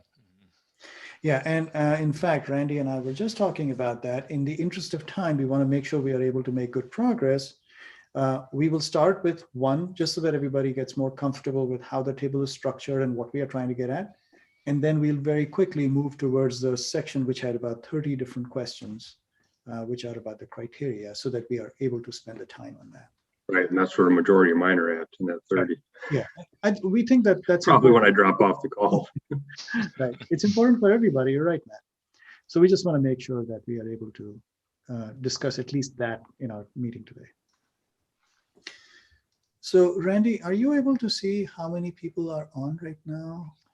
I was just taking a list at the participants pane. We have 55 people in here right now, which I think is right where it was holding before. So 12:33, I suggest we proceed. Okay, good. Yeah, because we are about 5 minutes over. So just want to make sure and be respectful of everybody's time. Okay, well, welcome back. And thank you for being prompt. I'm going to shift the screen back to the Excel spreadsheet that we had. And what I suggest we do is we start with this emerging theme of coexistence, so we all get comfortable with the structure and what we are trying to look for. And then after we take care of these items, I'd like to jump to, in the interest of time today, jump to the population objective criteria, because there are about 30 items we want to work through. And then we will share the latest version of this document with everybody. So everybody's going to have a chance to look at it, think about it, suggest some changes and so on, and come back to us as part of the second pre-work. So with that, I'm going to go all the way to the top, right here. And just making sure that the first one we had, the item we got was carnivore coexistence on livestock farms. And we thought this really fit in the theme of coexistence. Now, in the interest of time, rather than asking everybody to say yes and wait for that, what I will do is I will say this, I will ask if anybody has any objections or any changes. If not, we'll keep moving. So any suggested modifications to item number 1? Is this the right theme? If there is any objection, let me know. Otherwise, we'll keep moving forward. Keep moving, because we're coexistence right in it. Could you say that again, Matt? I saw So it has coexistence right in. Right in there, exactly. So we wanted to start with a simple one and then go to a higher level of complexity. Okay, the next one we had was establishing and implementing effective programs to keep livestock and pet depredations at acceptable levels. And we thought this was in the area of coexistence. Acceptable levels makes me, wow, I don't know what acceptable level is. Right, so we have to find that at some point. And that is— I think that's more of a management theme than a coexistence. Can we have the categories one more time, just so we know which category we're trying to put them in? Yeah. If we're trying to put them in buckets, let's figure out. Right here. Yep, I have them in the next page. So I'm going to increase the size so it's easier for everybody to see. I've got a couple hands up too, so let's take a look at this, and then we'll grab a couple questions. Yep. And I think we've said it before, but these are our interpretation. Right. These categories can be changed to better reflect what we're hearing. And or the inputs that we're going to go through line by line can be moved around. I mean, that's what we're doing. So just Randy, point that out once again. Yeah, Pat. Yep. Go ahead. Okay, Raj, your category. Sorry, can't hear you very well, Patrick. Get closer to the microphone, Steve. I think it's, or to the computer. Question is, you just. Sorry, can't hear you. You know, you're just muffled. You're quiet. Can you get closer to the microphone? How about this? Better? Better. There we go. Okay. Raj, you had said that your category is farm animals. Could you repeat your category again for coexistence? Not farm animals. I don't think I said that, but basically it is about the issue of coexistence. Okay. And my question or comment is, can we include all animals in this coexistence, whether it is pets, hunting dogs, farm animals, horses, whatever? In my opinion, coexistence is wolves and humans in the same proximity. Okay, so I've got 2 points.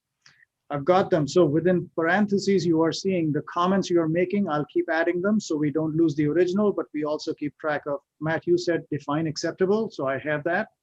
Any other thoughts on this number 2? Excellent point. Let's get any, excuse me, any additional thoughts here? Then I have a couple, Lori's hands up. Any more thoughts on number 2? Probably should be domestic animals. Okay, we are saying all animals. So does that all include domestic animals? In the definition. I don't think it should be domestic animals because deer count. Okay, so now we are going to get into some controversy about exactly how to define. Let's do that in the next phase, and we can continue this. There will be an opportunity for you to provide that kind of feedback when we send this back to you. Hey, Raj, can I ask one protocol question, not anything controversial? Are we, as we go through this, I thought we were putting them into their specific buckets, but it kind of feels like we're also critiquing the exact issue raised. Like we included all animals or domestic or whatever the comments were. Is it the intent to also critique this statement to make it fall within the bucket, or only the organization gets to critique their statement because you modified it? Can you clarify that? I think anybody can make a statement or a comment on it. I will capture that.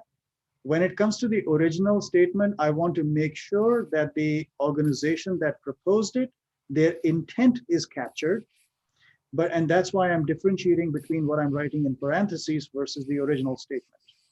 Got it. We don't want to lose the original intent just in case I misinterpreted something, but at the same time, we would also like to capture the thoughts of others. Lori. Yes, this statement to me belongs in the bucket conflict management, because without having some acceptable levels of conflict management, and I don't believe there is such a thing as conflict management, but mitigation and also changing the plan so that we can manage the numbers in places where they don't belong.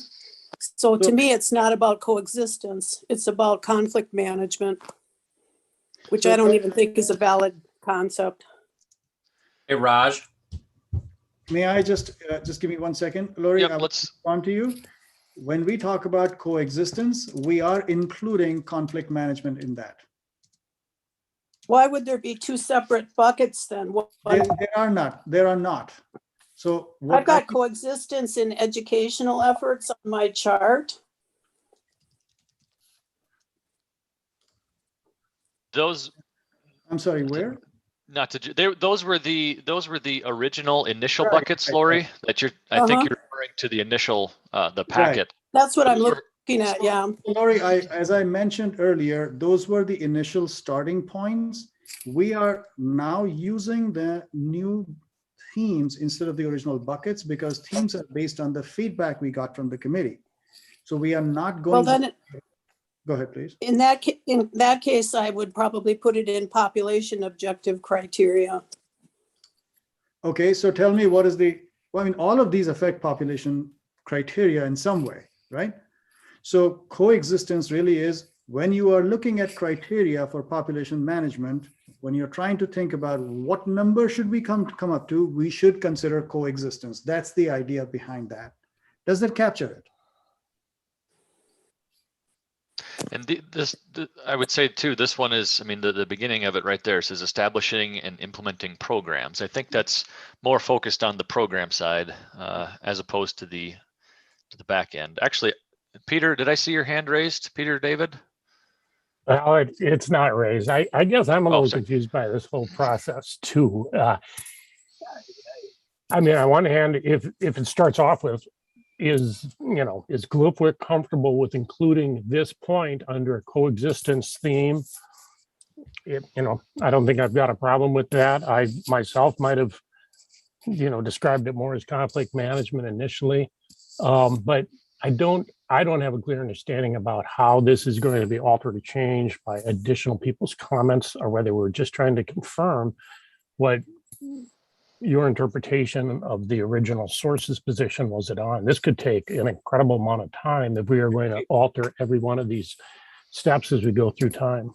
Right, and that's why you're right on. And that's one reason I'm suggesting that we not completely change and do wordsmithing by committee, because I don't think anybody wants to do that. I'm just capturing the main things that are coming out, saying we define what is acceptable, include which animals. I just want to move on that way, because everybody will have an opportunity to respond in detail to every one of these through the pre-work. So I appreciate what you just said. And I apologize, I don't know who said that, but whoever did, thank you. That was Peter with Great Lakes. Peter. Thank you. Yep. One more hand, Luke.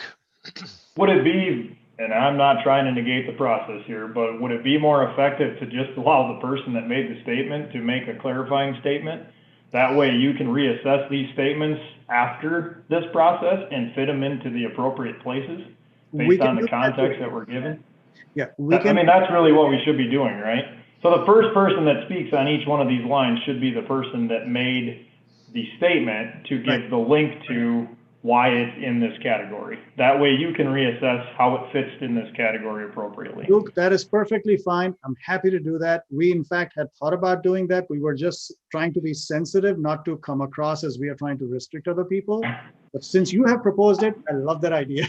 It's gonna shorten the process here. I mean, everybody has an opinion on what everybody says, but I use mine as an example. I know what I meant when I wrote that, but mine is very broad because I didn't want to get into the weeds about why that is my statement, but I would like to do that at this time because this is the appropriate time to do so. Okay, great. Then let's actually hear from the Great Lakes Indian Fish and Wildlife Commission about, is number 2 okay in the category? Yeah, I would say I am not opposed to listing it this way. I might consider that further in time, but for today, this is fine.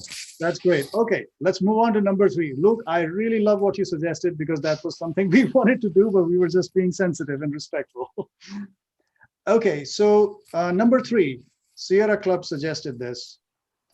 Is that okay as written in coexistence, or is there a shorter version we can actually use?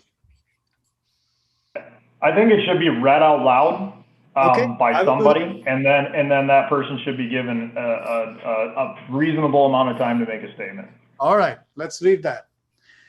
This number 3 says, Wisconsin's wolf management plan should recognize and promote the demonstrated value of non-lethal livestock depredation measures, including fencing, flattery, carcass removal, and guard dogs, and support education and funding of their implementation in areas where wolf conflicts may occur. Now, one thing I would like to suggest, we had originally asked for issues and concerns, basically trying to say, let's identify the problems before we get to solutions. Some of these inputs came in as solutions, and we respect that, so we have included them here. But our suggestion would be, let us not treat them at this stage as solutions that you are recommending, but really the objective that you have, that you want to highlight.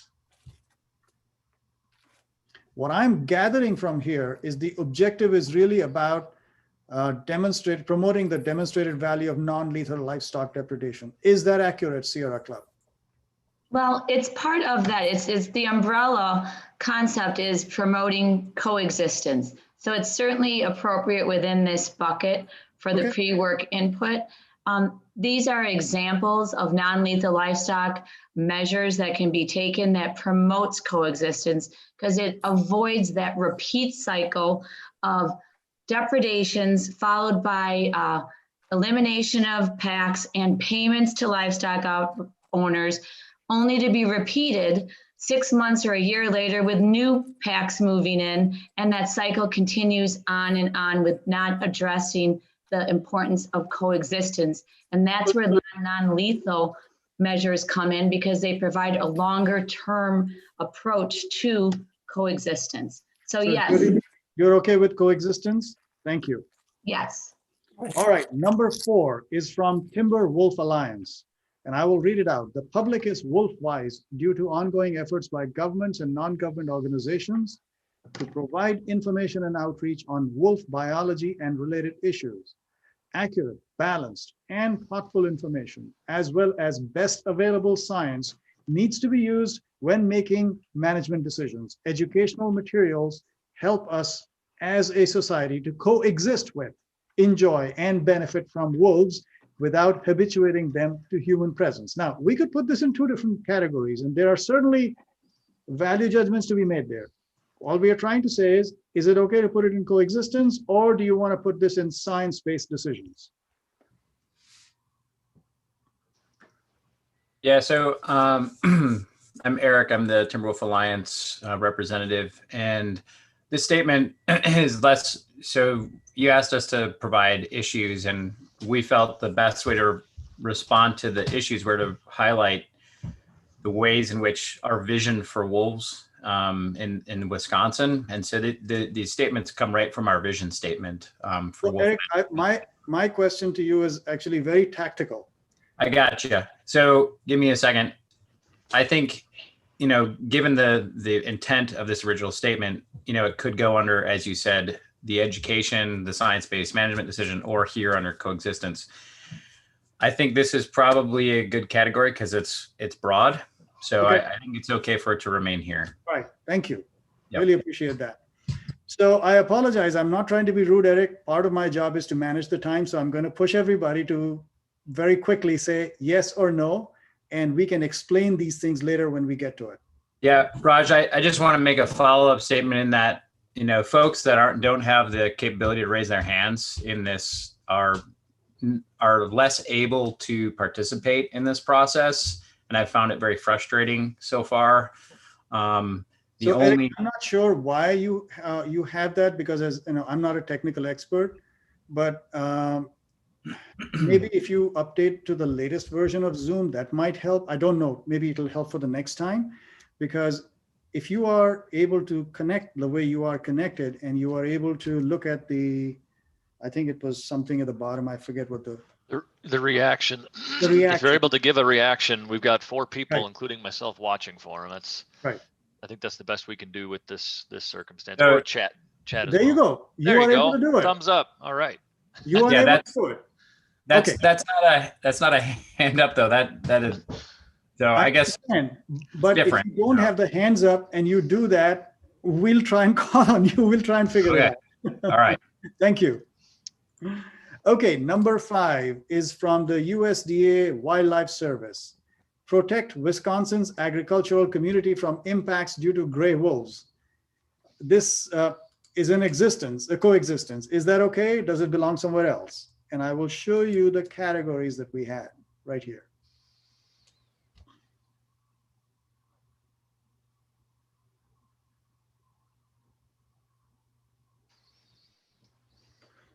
So Raj, this is Dave with the USDA. Given the bucket of categories we have, I think it fits the best in this particular category or bucket. Thank you. Thank you. Okay, next one, number 6. Raj, hold Yes. up 1 second. I think we should also include on that statement, if we can make that modification, by implementing an integrated program using non-lethal and lethal methods based on best available science and experience. So if I may request, as I mentioned earlier, we are trying to make sure that we don't get into the hows and the specifics. Please keep that thought. Make a suggestion when you give your feedback to us as part of pre-work number 2, and I'll be happy to update if that's okay. We updated some others. I'm sorry, what's that? But we did update some others. Okay, I don't want you to be upset just because I'm trying to manage time. I will do that. Tell me again what you were saying. No, Raj, that's fine. I'll send it to you later. Okay, I appreciate that. Thank you. If we have time, we would love to continue this. I just want to make sure we are able to. We have 124 to go through. We are at 5. So thank you, Raj. Thank you very much. I really appreciate your flexibility. Number 6 is again yours. It says respond and address threats to human health and safety. And I will just put while you're saying that, we'll add how. Okay, so I have a note for you there. Is number 6 okay in coexistence? Again, we feel this is the best category for it to go in. Thank you very much. All right, and number 7 is from the Wisconsin Bear Hunters Association. Continue to discuss and deliberate options to deter wolves from depredations across Wisconsin. Are you okay with it being coexistence category? I think we are, and the reason it fits the best, obviously it fits in other categories, but the reason it fits in coexistence specifically is that we always need to be open to keeping what we've identified in the past as the toolbox open. We need to make sure that we continue to discuss new methods, old methods, and keep them available to keep coexistence at its peak, similar to what Dave Ruiz said. I'm good. Thank you. Number 8 is from Wisconsin Cattlemen's Association, depredation of livestock, and we put that in coexistence. This is Jack with Wisconsin Cattlemen's. I believe it would fit into that category. Thank Great. you. How about number 9? I will read it to you. It's also from your organization. Compensation for loss of income and time due to presence of wolves. I think that could stay in that category as well. Thank you. Number 10, again from your organization, wolves being dispersed into populated areas. What other categories? I will show that to you right here. Randy, I'm just wondering, would it be possible for you to take a screenshot of this and email it to everybody so that they have this? Sure. Keep it right there if you would. Yep. I'll grab a screen capture. Copy that, and I will send it to to the committee email that I sent out earlier today. Perfect. That same string. I'll be happy to go back and forth like this, but it'll be helpful if everybody has it too. And I apologize. This was late. We were working on this, so we didn't have a chance to send it to you in advance. We were working on it even this morning. Thank you. I would like to put that probably in population objectives. Okay. So then help me understand, what is the objective? Because this is a statement saying wolves being dispersed. So what is the objective that you are trying to achieve regarding population? How would my you objective? Yeah. I would like to state that if the numbers are high, then they are going. If they're not, then there's going to be too many wolves, and they will move into populated areas. So that is a problem that you're describing. What is the objective that you're trying to get at? What is the criterion you would like the DNR to consider? That is why go ahead, please. Management. Okay, can you phrase that as a sentence for me? Wolves need to be managed to a population goal so that they do not disperse into populated areas. So I modified what you said here. Wolves should not be dispersed into population areas. Is that okay? Does that capture your thought? That's fine. Thank you very much. This really helps. Okay, next one is also yours. You said human safety. Is that similar to number 10? Exactly. I would do the same thing with that. Okay. What is the difference then between human safety and wolves should not be dispersed into population areas? If it is the same, may I strike one down? Yeah, I would think you could strike 11. Okay, thank you. I will do that. While you're doing that, I have a hand raised here, Ed Harvey, which I believe is Conservation Congress next. So Ed, I'll just get you next here. All right. Thank you. And by the way, the hand raise is not under the emojis thing. It's under participants. That may be part of the problem people are having. Right. I think different versions that is creating a problem. Yeah, that'll depend on your version for where it is. Okay, getting back to population objective criteria, based on the discussion we had just before noon, it sounds like we're going to be prohibited from having that discussion in this committee.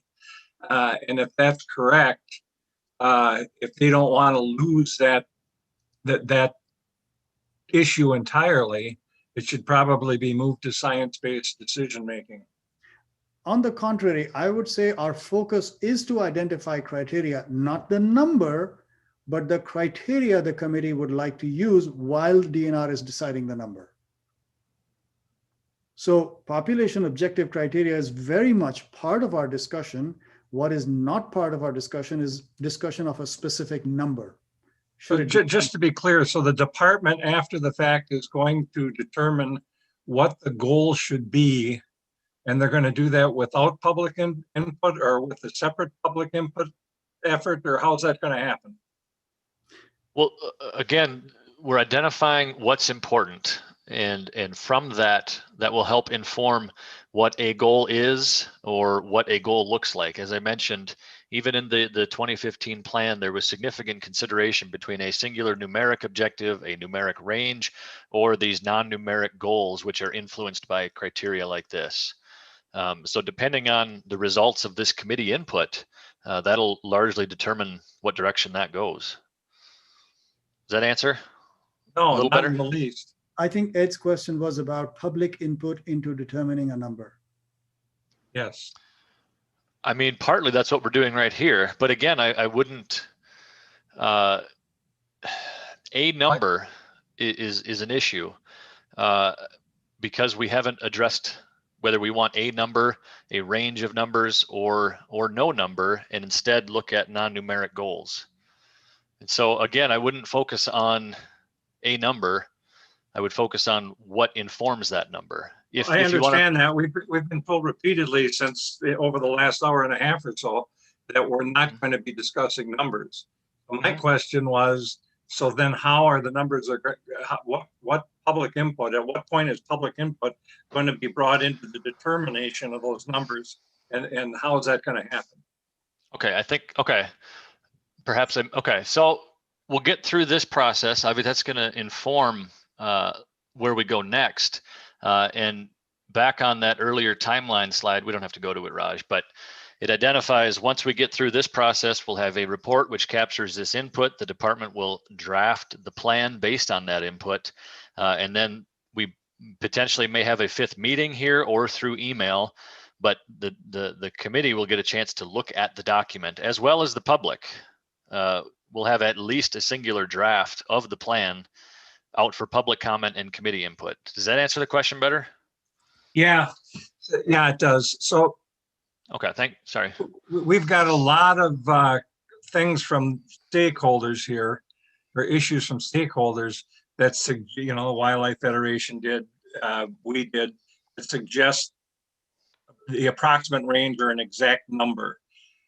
In order not to lose those, does it make sense from the discussion at this point? Does it make sense to take those out of population objective criteria and move them down to science-based decision making, including this one that we're talking about here, the number 10? No, number 10 is very clearly one of the criteria that should be considered when howsoever the number is being decided should consider. So I don't know if we need to do that because we will keep this. Point taken. 10 does not have an exact number. Right. It does not suggest a number. Point taken. So you are right. When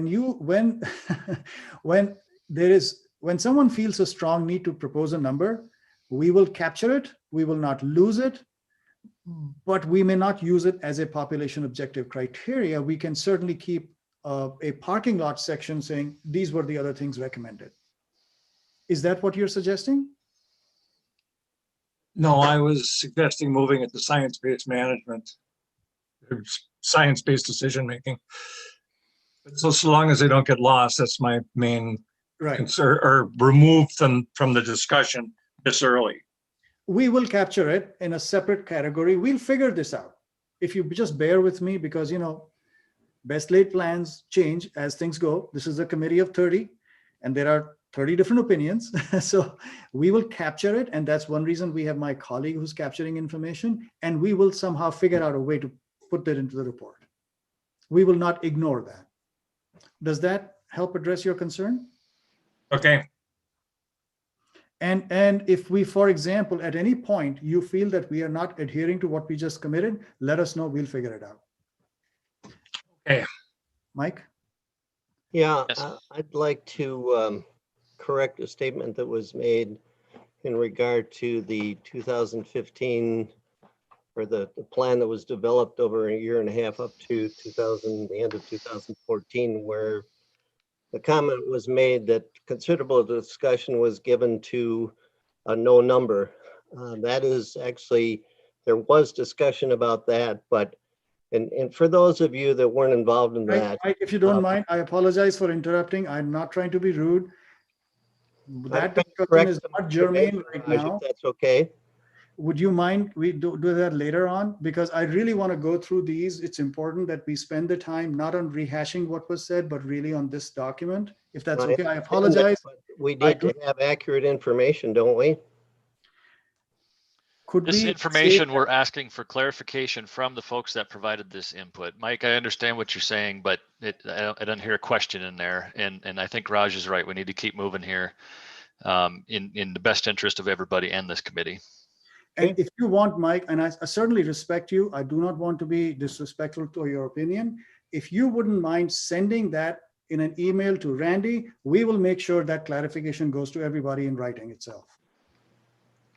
I really apologize, but I must, as a facilitator, ask us to move along in the direction that we understand. Believe me, we've accomplished more in the year and a half of meetings than we're ever going to accomplish in this format. Oh, I appreciate your sentiment. I have a job to do. I'm just trying to move along with that. And I certainly do not mean any disrespect, and I hope that's not how it's coming across. I just have certain things I need to get done. Thank you, Mike. Okay, so we were on number 12, Wisconsin Conservation Congress, protection of other resources and human property from improperly controlled wolf populations and from individual problem wolves through properly controlled harvests and year-round emergency controls. I think it should be year-round. I'll fix that. Is that the right category? Wisconsin Conservation Congress? That's fine. Okay, thank you. Number 13, social carrying capacity can be increased by smart management and education. That's fine. Okay, thank you very much. Next, we have Wisconsin Farm Bureau. Number 14, depredation payments, period. What will those look like depending on the number of licenses sold, question mark. Will they cover actual value of the loss of livestock and pets, including the time spent on abatement practices, along with pain and emotional toll on livestock and pet owners, question mark. Is coexistence okay for that category? Yeah, I think it fits there. I don't see another one that it would fall into. Okay, thank you. Number 16 is Wisconsin Farmers Union.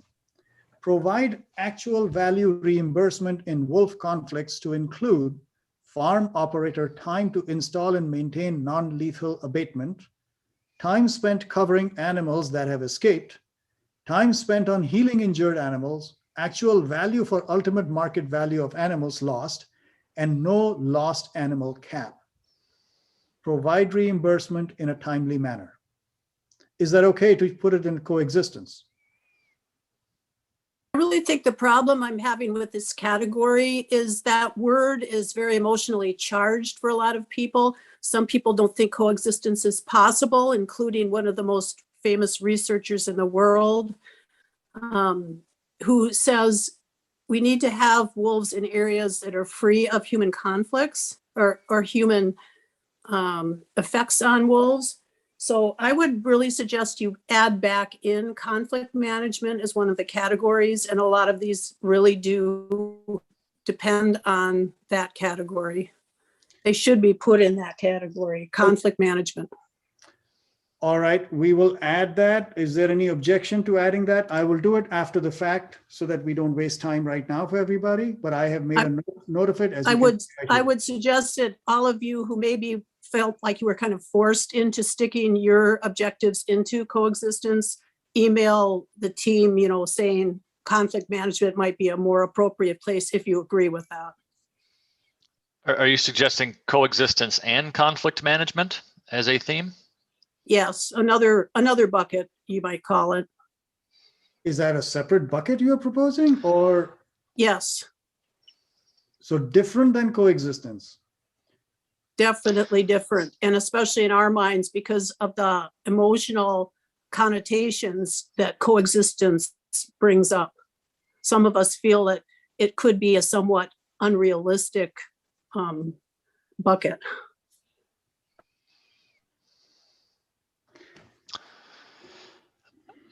I'm in agreement with Lori. If we're going to make that bucket, I would propose to move Farm Bureau's number 14 to the conflict one. I guess I'm not following. How does conflict management not fit within the larger coexistence? I guess when we discussed that word, I felt coexistence includes proactive and reactive management of conflict. We feel like it's a larger and perhaps more positive approach to conflict. And that's not to downplay conflicts happen or the very real impacts of them, but to me, the term coexistence is a larger bucket. But and to a lot of us, there is this misconception that coexistence is possible on a mass level, whereas some of the experts in the field will say right out, wolves need to live in places free of human persecution. And that's the rub right there. Coexistence means we're going to have to look for a way to get along no matter what the costs are. So it's it's an emotionally loaded term for a lot of people on both sides, because coexistence is a major goal for people who are wolf expansionists.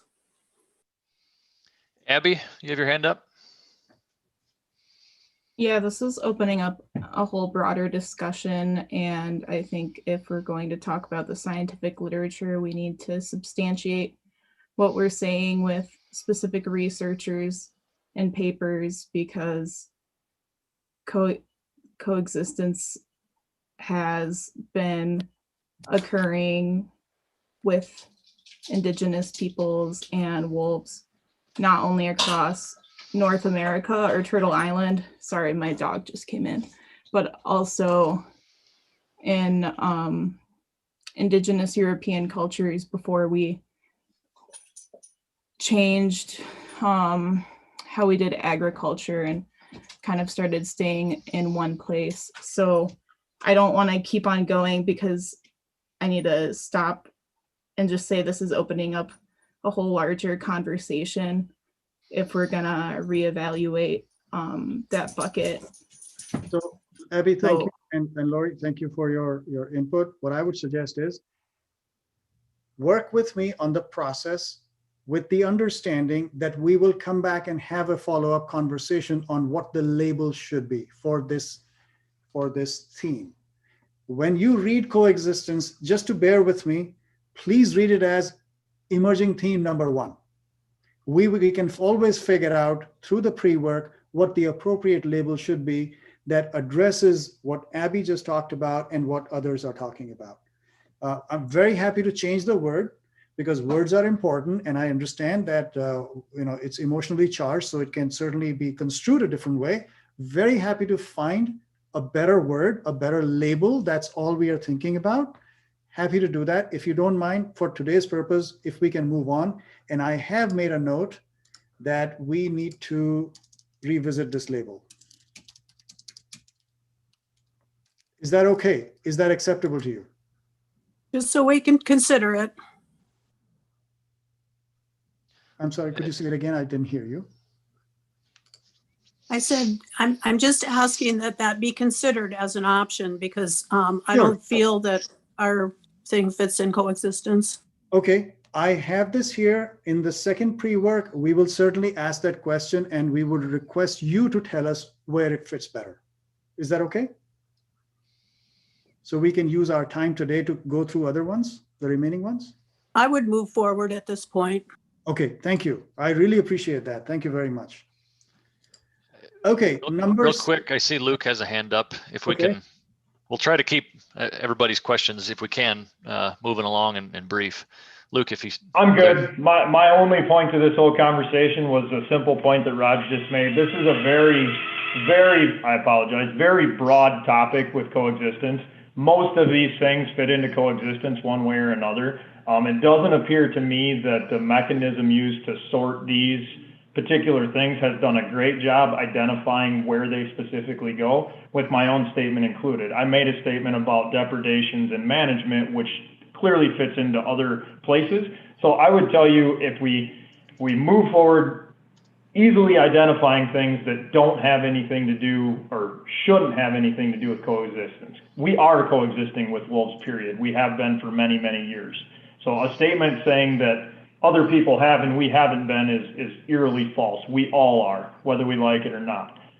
I'm good with that. But it's a very broad topic. It's going to be very hard to break down. This is probably the hardest one in the whole entire category that I see.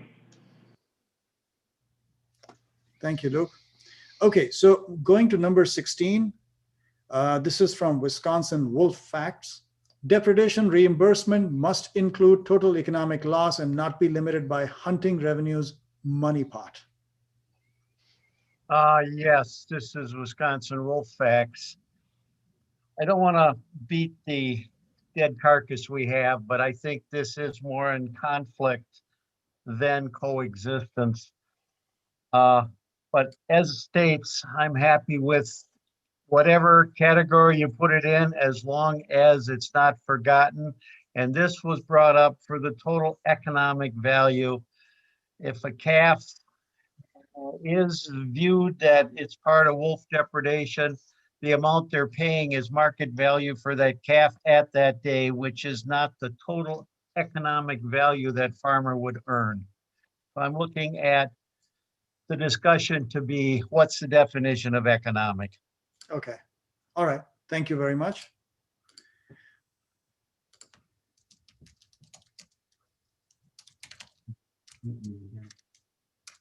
Okay. So with that, this was really a category where we wanted to work through, and just so that everybody is a little bit more comfortable, I want to jump to the category of where we started looking at some criteria, population criteria, because there are about 30 of them, and it's really important for everybody. Hopefully we'll move through these quickly, and once we are done, we'll go back up where we left off, where we jumped off, and start working through them. Is that okay? Because this is where we really struggle to kind of clearly define what is the criteria, and we need your help with that. So the first one in this is from the Ho-Chunk Nation, and it says desired wolf population size for the entire state. So if you could help translate your statement in terms of what criteria you would propose that the department consider as it is setting its population objectives. How would you state that criteria? Yeah, so I guess hadn't thought that much into it yet, but I guess too that should be probably modified to that entire statement to be like central forest zone or something along those lines, and not the entire state, just because of most of the nation's land holdings would be not in the northern half of the state, so more in so Brandon, yeah, sorry, go ahead. No, go ahead. I was going to throw something at you to react.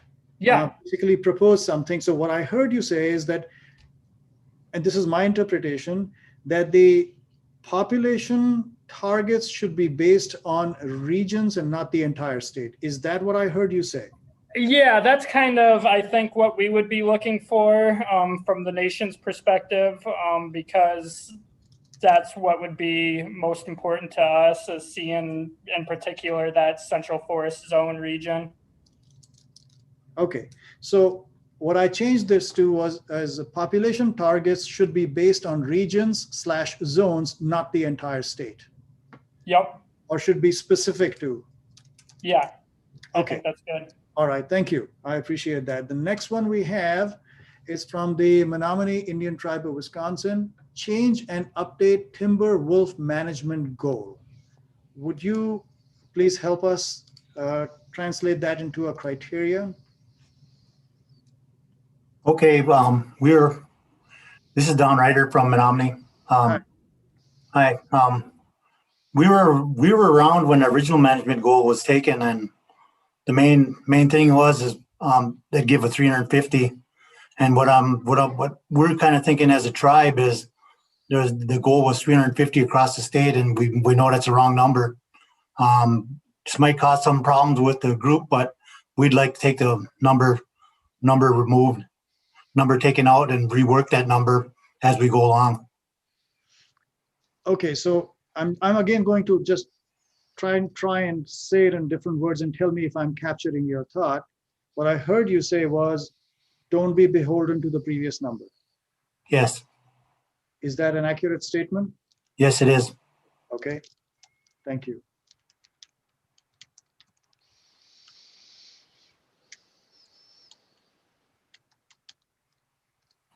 Thank you very much. The next one is from Red Cliff Band, and I'll read it out. It's number 55. It says, no numeric population cap. Let population fluctuate and expand naturally where possible. Establish a minimum population number at which point protections would resume. Increase if wolf numbers fall below that level, either at a zone or statewide level. Is there anything you would like to add or clarify in terms of how this could be used as a criteria? Hi, this is Andy Edwards, alternate for Red Cliff. Chase had to step out for the rest of the afternoon. No, I think unless you have things you need clarified from me at that point, I'm happy with where that is at and the statement is written. Okay, thank you. Number 56 is from Safari Club International, Wisconsin chapter. And it says, understanding the number we have as a goal. How might we clarify that as a criterion? Understanding the number we have as a goal. Safari Club.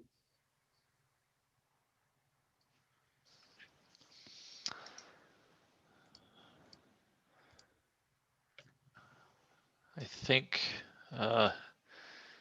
Dan is with Safari Club, and let's see, I'm checking my notes here. I believe he was going to call in, but I believe he was also working today. Is Dan out there? Okay. Might have to come back to it. Yeah, we'll come back to it. No problem. Number 57. So I'm gonna leave this as a yellow mark saying we need. Here you go. Number 57 is from the Humane Society. End the arbitrary population goal of 350 wolves. The best available science shows wolves naturally regulate their own numbers and are influenced by bottom-up forces. For example, the size of deer populations. Is there any modification or anything you would like to change to use that as a criterion? So I just want to say that we don't believe there should be a population objective numerical goal, but looking at the buckets that we have in front of us, it would fit, I guess, best in that one. But again, we don't agree that there should be a population objective, an actual numerical goal. So I just want to make that clear. Sure.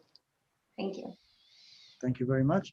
The next one is from Timber Wolf Alliance, and it reads, management goals are not focused on maintaining the population within a narrow numeric range, but on promoting acceptance and coexistence. The problems some wolves cause, for example, injuring or killing livestock or pets, are addressed in a targeted and humane manner. Would you like to make any modifications? Is that okay as a criterion? I think it's fine. Okay. So when it says management goals are not focused, would I be okay if I say management goals should not be focused because we are proposing that as a criterion? Is that okay with you? Yeah, that's fine. Okay, thank you. All right, number 59, Timber Wolf Alliance again. The size of the wolf population is not regulated by humans in large areas of wildland where levels of conflict are minimal. In these areas, wolves maintain their normal pack structure and size and fulfill their ecological function as an apex predator. The public comes to these areas to track, listen for howls, observe and photograph wolves and wolf signs. These areas also serve as important scientific research areas where wolves are studied under conditions less manipulated by humans. It seems like a recommendation. So could you help me translate that into a criterion that the committee could consider?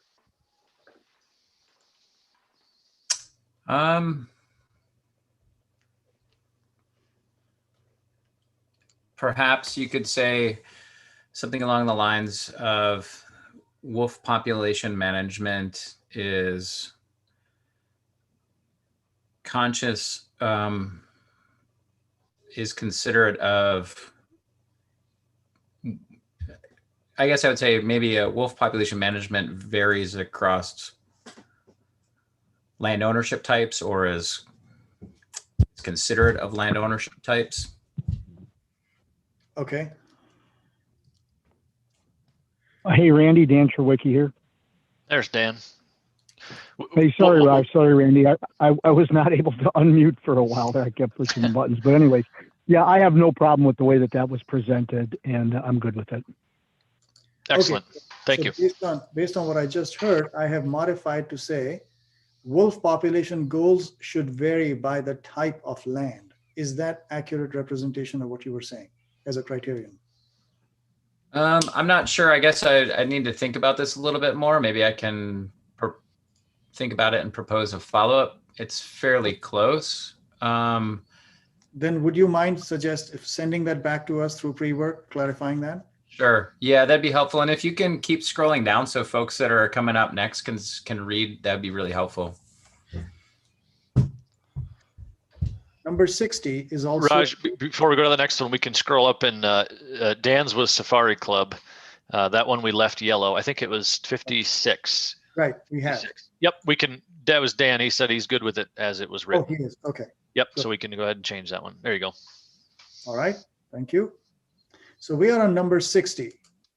It's from Timber Wolf Alliance again. Wolf conservation should be based on recognition of the broad understanding of the benefits of a healthy wolf population while minimizing the problems wolves sometimes cause. Is that okay as it is? Yes, I think so. I think that's perfect. Thank you. The next one is USDA Forest Service. The status of wolves is important as it dictates our response and management of national forest managed lands. Would you mind helping us translate that into a criterion? Yeah, I'm fine with where that sits as a category and theme. Basically, what I'm getting at here is that our forest plan references, management goals, objectives from established to the DNR's plan and also meeting federal plans. So as we implement our forest management standards and guidelines and potentially update our national forest plan in the future, the status of wolves is important for how we, implement our plans. So whichever the status is, if, if the population were to drop, that and shift back to federal listing, that changes what we might do compared to if the wolf is currently unlisted and managed by the state. So the population objective criteria is directly tied to how we implement our forest plan. So that's kind of what we're getting at with this statement. And if I could work on it in the pre-work if you'd like something more specific. Can I throw something out for your reaction, Brian? Sure thing. It sounded to me what you're saying is when the DNR is looking at this criterion, keep in mind how the DNR plan affects other agencies. Correct. Okay.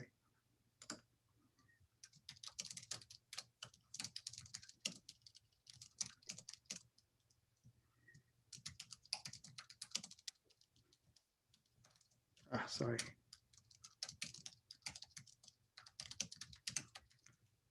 Okay, you're okay with that? That's fine. All right, thank you very much. Next, we have Wisconsin Bear Hunters Association, number 62. Review and evaluate the use of social science, specifically information collaborated and collected from people outside wolf range. So the thought process behind this, for clarification, is to make sure that, clearly people living within wolf range that are forced to live with wolves, whether they like it or not, and then are also always subject to federal protections or state management, that we make sure that we wait as in we really listen to those people and make sure we're weighting their opinion versus other people's opinions who maybe don't live within our state and really they have a voice as a whole.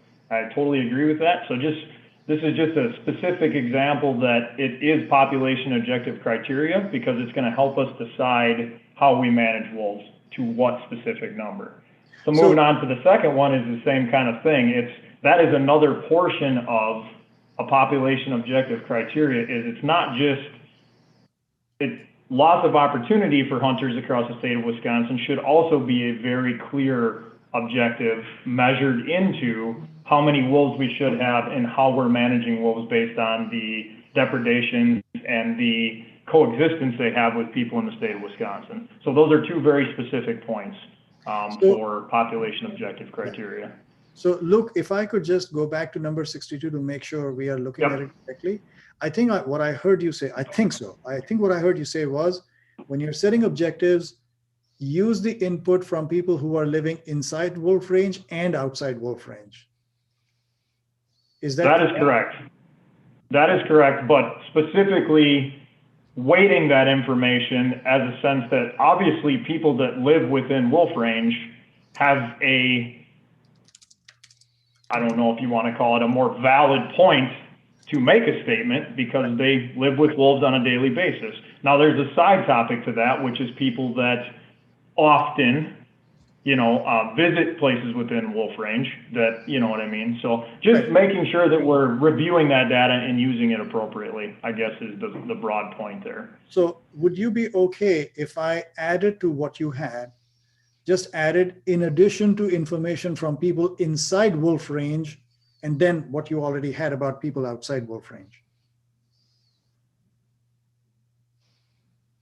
I will read it back to you the way it reads right now, and I want to make sure that it reflects what you were saying. Review and evaluate the use of social science, specifically information collaborated and collected from people outside wolf range, in addition to information from people inside wolf range. Yes, I'm comfortable with that. Thank you. Okay, we already covered 63. 64 is also yours. Maintain a position that wolves must be managed by forms of hunting and trapping to establish not only population goals, but also pressure tolerance for wolves in wolf range.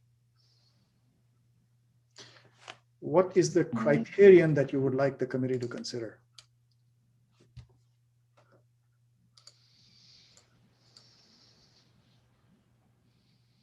What does that statement say to you, I guess? I apologize. I'm not a subject matter expert and I had a hard time interpreting it correctly. I'll take a statement from anybody. I guess I'll clarify. For me, that statement says that making sure that within the plan, we commit to wolves being managed by forms of hunting and trapping to establish the population goals that the other committee, finalizes basically. And the reason we need that commitment is for various different reasons, money reasons, opportunity reasons, things like that. So I'm not really sure if that helps. Okay, that does help, Luke. So let me play it back to you based on what I heard. I think what you're saying is that the management of wolf population, what you're suggesting is management should be in the form of hunting and trapping. I'm saying one of the management goals should be in the form of hunting and trapping. Okay. So that is maintain a position that wolves must be managed by forms of hunting and trapping. That I think it reads pretty clearly in that part. Maybe the second part is what muddies the waters. So what if I added this? Wolves must be managed. One way to manage is through hunting and trapping. That is correct. Is it okay if I remove rest of the statement? I can't see the rest of it right now. Can you stick it all back up quick? Yep. Number 64. I think from to establish on, you can remove it. Okay. So after trapping, before to establish. Does that make sense? How's that? There you go. Thank you very much. Raj, I just have a quick question. This is Jody Habish-Sinnigan. Are we still on this coexistence bucket, or have we somehow morphed into something else? We moved to population objective criteria. Okay, phew, got it. Okay, so moving on to number 65 then. So Jody, what happened was we were working through that, whatever we finally label as coexistence or conflict management, we'll figure that out. We moved on to this one because there are about 30 of them and they're really at the heart of the issue. So we wanted to make sure we were looking at that correctly. I understand. Thank you. I appreciate the clarity. Absolutely. Number 65 is from the Wisconsin Bow Hunters Association. And it says, concerned that the Wisconsin DNR has continued in bad faith to move the goalposts on those of us that supported and authorized funds for wolf reintroduction in the first place. So how would you, what is the criterion you would like to propose? Operate in good faith. Okay. I'm fine with it the way it's written in the category.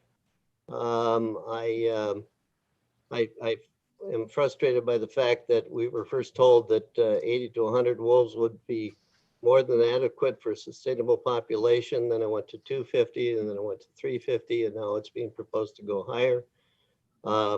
But no, you can leave it the way it was, Raj. Okay. So I'm not sure what the criterion would be that you are recommending. Jody's comment about coexistence. we believe in coexistence. Wisconsin Bow Hunters believes in coexistence, our members do, but we also understand that there's conflict that needs to be resolved as part of that coexistence. And I agree with Lori that those two should be very separate issues. So just in regard to that. So what is the criterion in this one, Mike, 65, if you can help me clarify that? You can add just operate in good faith. Be consistent with what your experts tell you. Okay.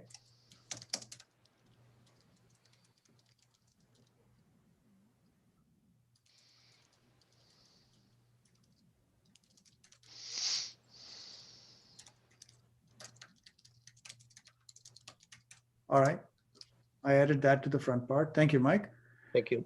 Number 66 is also yours. We were told that wolves would only thrive in vast tracts of roadless wilderness. Now, due to absolute protection, wolves have been pushed into unsuitable and marginal habitat, exacerbating conflicts and depredation. So, yeah, go ahead, please. Help me with that. That's good. So the category is correct. What is the criterion then?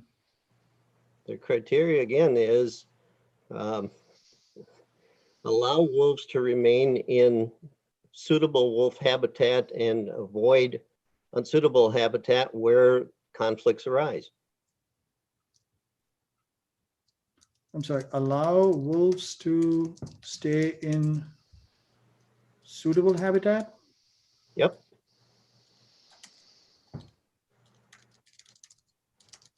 Where conflicts arise? No. So I guess the question might then, follow-up question might be, how do we define suitable? You didn't get the allow wolves to remain in suitable habitat and yeah, and not continue in areas where conflicts arise. Ah, okay. Got it. Now I'm with you. I somehow missed that middle part. That's why I was wondering. Okay. As far as define suitable, that's something that the DNR and the experts have done for years. Okay. I was missing that part. That's why I asked the question. Now it's clear to me. So thank you, Mike. And you also have the next one, which is 67. The concerns of those directly affected by wolves are overruled by feel-good groups and others that don't have to deal with the constant nightmares that wolves can create. So if you can help me translate that into a criterion that you would like to propose.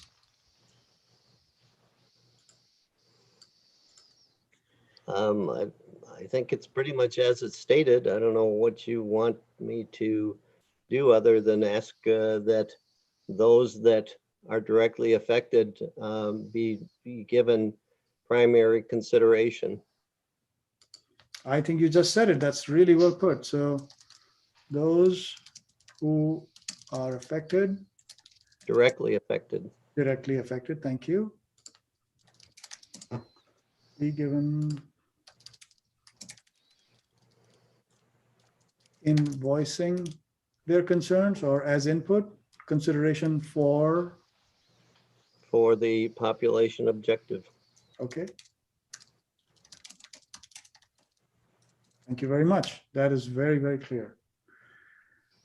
Okay, you also have the next one, Mike, number 68. The DNR seems willing to simply disregard the will of the people in the wolf range, those directly affected by wolves, where a majority of county boards have voted to manage the state wolf population at 350 wolves or less in some cases.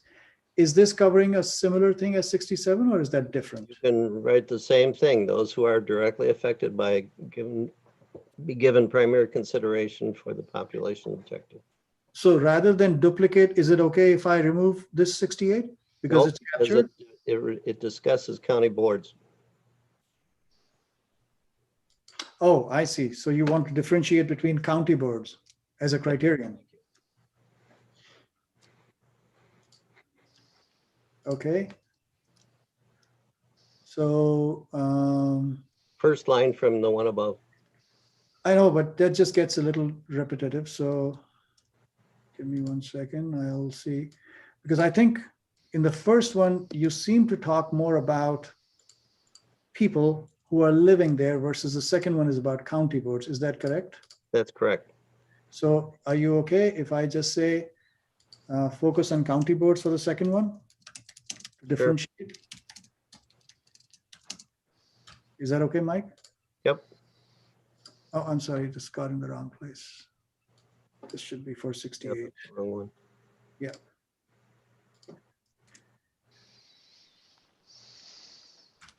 Okay, thank you. Thank you. All right, making good progress, moving along. The next one, number 69, is from Wisconsin chapter of Backcountry Hunters and Anglers. And the input was, what is our new minimum population objective? How can we translate that to a criterion that you would like to propose? This is for Backcountry Hunters and Anglers. Yes, hello. Just, I guess we could probably, through this process, we're going to establish the criteria for which those numbers are kind of calculated or agreed upon. So I guess we would probably change that to, I guess our criteria for that population objective would be more of an ecological carrying capacity. And whether that's a hard set number or we go to more of a zone specific management goal, I guess that bears to be kind of hashed out in this process.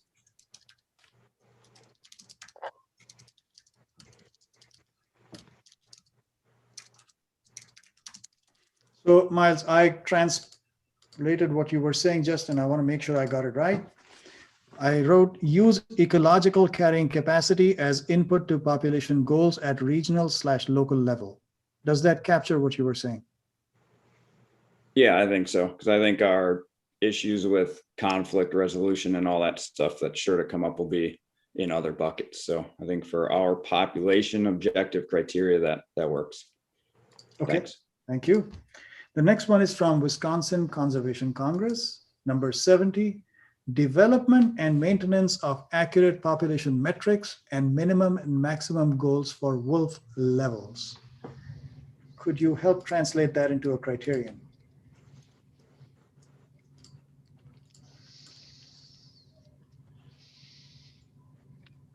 It's the Conservation Congress. I think that was Ed Harvey. Yeah, I was muted. Here. Okay, what's wrong with that? No, I'm just trying to see how would that be a criterion that you could propose. I'm not suggesting it's wrong, Ed. I'm just trying to figure out how would that be interpreted in terms of a criterion, saying, hey, while you're looking at the number, consider this. Well, we're not looking at any numbers. I understand. As I'm saying, as the DNR is looking at the numbers, what would be your recommendation for consideration in terms of the criterion DNR should use? And I'm just trying to make sure that the language reflects that adequately. That they should develop and maintain accurate population metrics and minimum and maximum goals for wolf levels. Okay, so it seems like this was really about the question I think Mike had asked earlier today, where he was saying, and Mike, tell me if you didn't ask this, that we need to know the right number of what is the current population of wolves. Is that similar to that? Yes. Okay. And it's larger than that, and then it also includes goals. Sure, sure. You know, we've been doing this same thing with deer for since who knows how long anymore. And if we could answer two basic questions, how many deer we have and how many deer we should have, the deer wars would be over. And the same is true of wolves. If we can get an accurate population estimate on wolves and determine how many, and come to an agreement on how many wolves we should have, we'd be done. And that's all this is saying. Okay, got it. Thank you. You have the next one as well, number 71. Yeah, the last, in my editing or after rewriting, I failed to delete the last sentence there. Oh, okay. That last sentence needs to go. No problem. I can do that for you. The outreach and education part? Yeah. Okay, I will delete that for you. No problem. There you go. Okay, so let me read this for everybody. This is from the Conservation Congress, number 71. Like deer, management of wolves relies on support from Wisconsin residents who share space with wolves. For this reason, it is important that wolf population goals, like deer population goals, should represent population ceilings, not the lowest allowable population levels, like bobcat and fisher goals. It is important that population goals be both sustainable and socially tolerable. We suspect that a population goal would be less than 1,000. So could you help translate that into a criterion?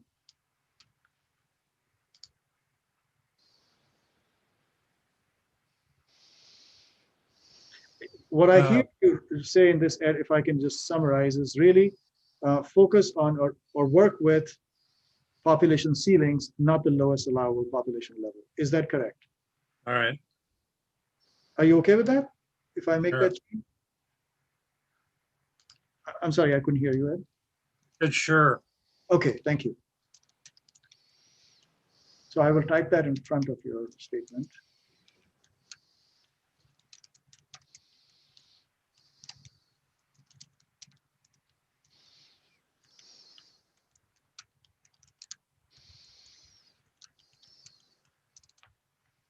All right, thank you. Next one is from Wisconsin Farm Bureau, number 72. I have a quick question. I hate to interrupt. Sure. I don't want to be critical here, but if we're going to make statements like proper goal would be less than 1,000, I would either like to make a recommendation to get agreeance to change that number with that party, or make a recommendation to make a statement in one of my own. Okay, so thank you for. And the reason is because, and I don't want to be overly critical here, but if the DNR was to read this as a recommendation for a population objective, which should include a number, if we're allowed to do so, when would we get that opportunity other than this to do that? Okay, well, that's a fair point, and I appreciate you reminding me and bringing me back to that. So in adherence to what we discussed earlier, what I'm going to do is ask my colleague Daryl, who's taking notes, if you could put a separate section for number 71 so we know where the reference is coming from. And if you could put that, and I will take this part out of the goal, the less than 1,000. And Daryl, if you could track that in a separate place where we are tracking other recommendations as they come through. It doesn't have to be just today, but it could be as part of the pre-work number 2. It could be part of the second meeting and so on. That would be helpful. And unless there is a strenuous objection, I'll be happy to remove this part and make sure we track it in a separate place. Is that okay with everybody?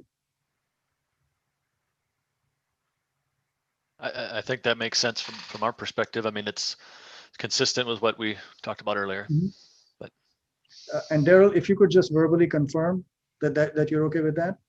Yep, I've got it. I'm moving number 71 to a section where I'll just track the specific numeric recommendations.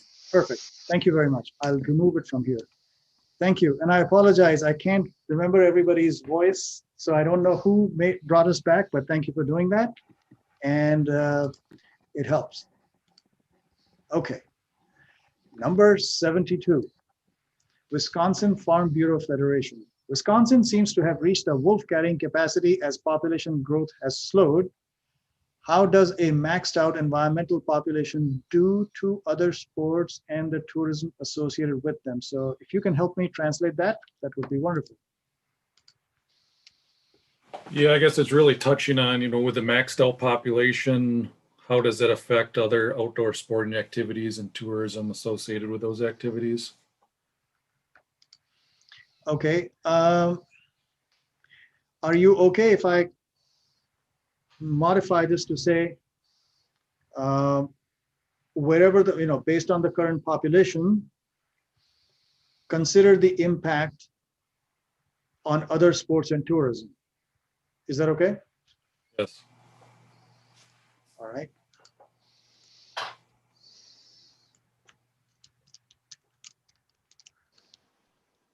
And I will read this back to you once I'm done typing.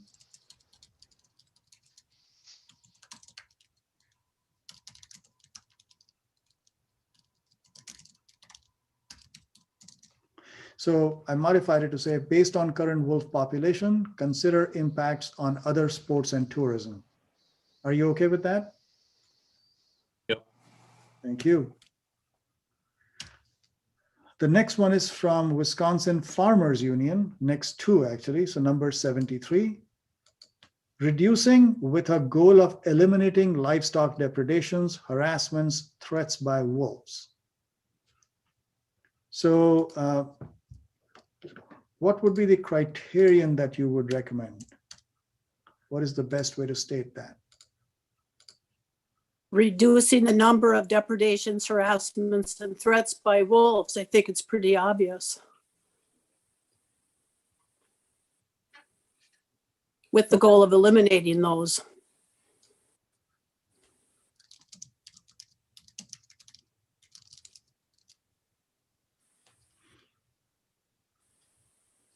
Did you think the statement didn't say that? Well, I was having a little trouble translating that into a proper criterion. So that's why I asked.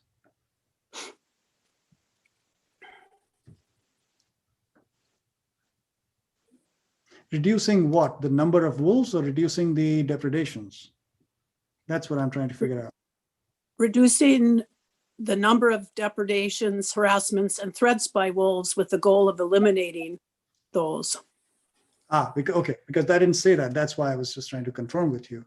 Reducing number of depredations and harassments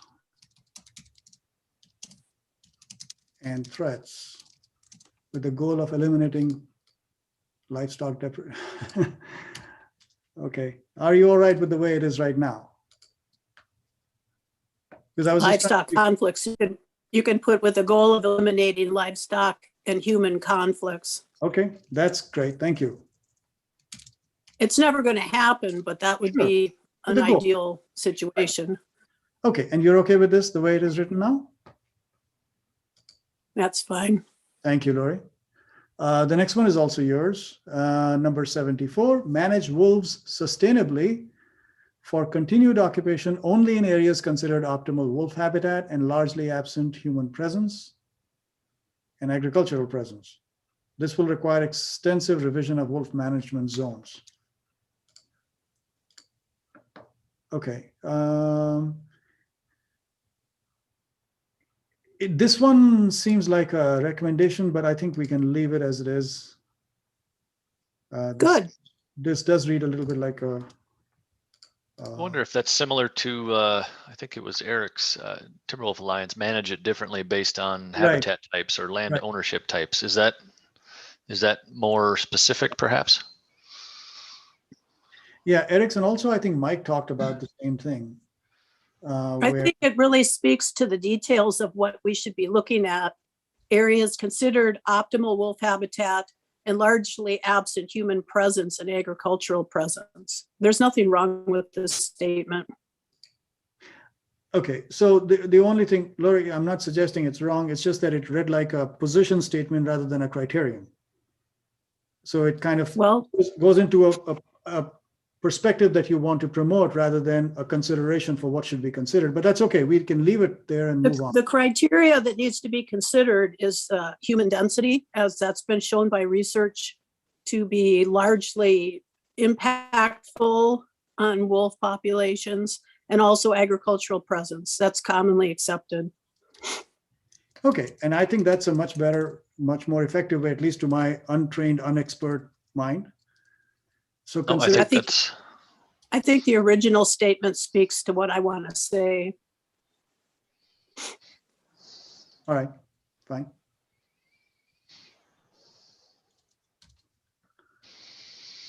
Okay, number 75, Wisconsin Trappers Association. Determine the population goal for wolves in the state of Wisconsin. It is the single most important number from which most all other issues will reference. I believe the number is currently at 350. We will likely need to adjust that number. Could you help with that? Yes, Arnold Grayler here. The key point we wanted to relay is the fact that how important it is that we actually establish a population goal and not leave it ambiguous or open. So the important thing is actually establishing population goal. Everything else is kind of covered in other points. So I typed in establish a clear population goal. Is that okay? Does that capture what you were trying to say? I think it does. Thank you very much. Okay, and I'm just trying to be sensitive to time. Is it time for a break? I think, yeah, we had talked about taking a break at 1:30. It's about almost 2 o'clock. Would you like to take a short break or should we continue? Let's see, we're scheduled to go till 3. How about a 5-minute break, come back at 2 o'clock? Chance to stretch legs and refill water glass and come back for another hour? Okay, that sounds good. We'll start at number 76. Okay. All right. 5-minute break. Raj, this is Daryl.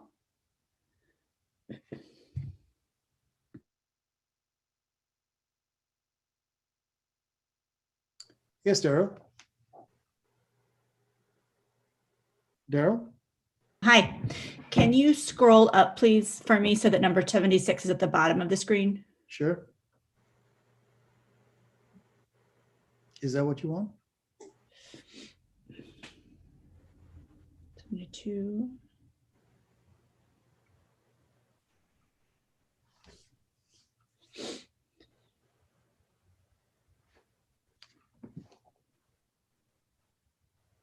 Is that okay, or should That's okay. As my numbering got off in the early 70s, and I'm just trying to figure it out. Sure. That's 72, 73. Got it. I see what I did. Okay. I see it. Thank you. All right. Sure. Okay. See you in a few minutes. All right. Bye.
Welcome back.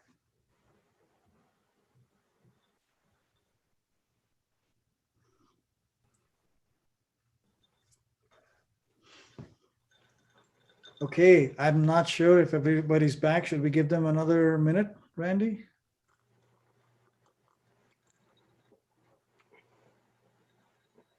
Can you hear me, Randy?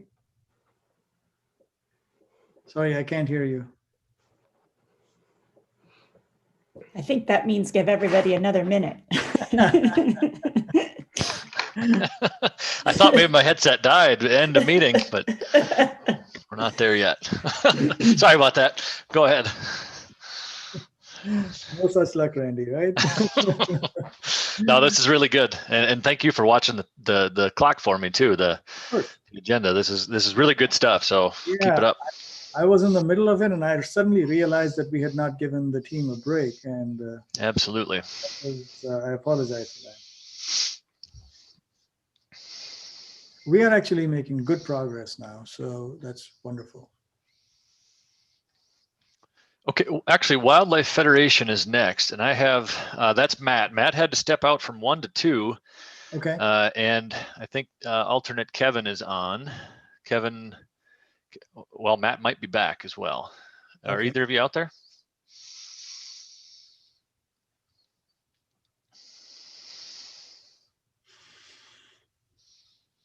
Kevin or Matt? Hello, this is Kevin. Hey, Kevin. This is Kevin.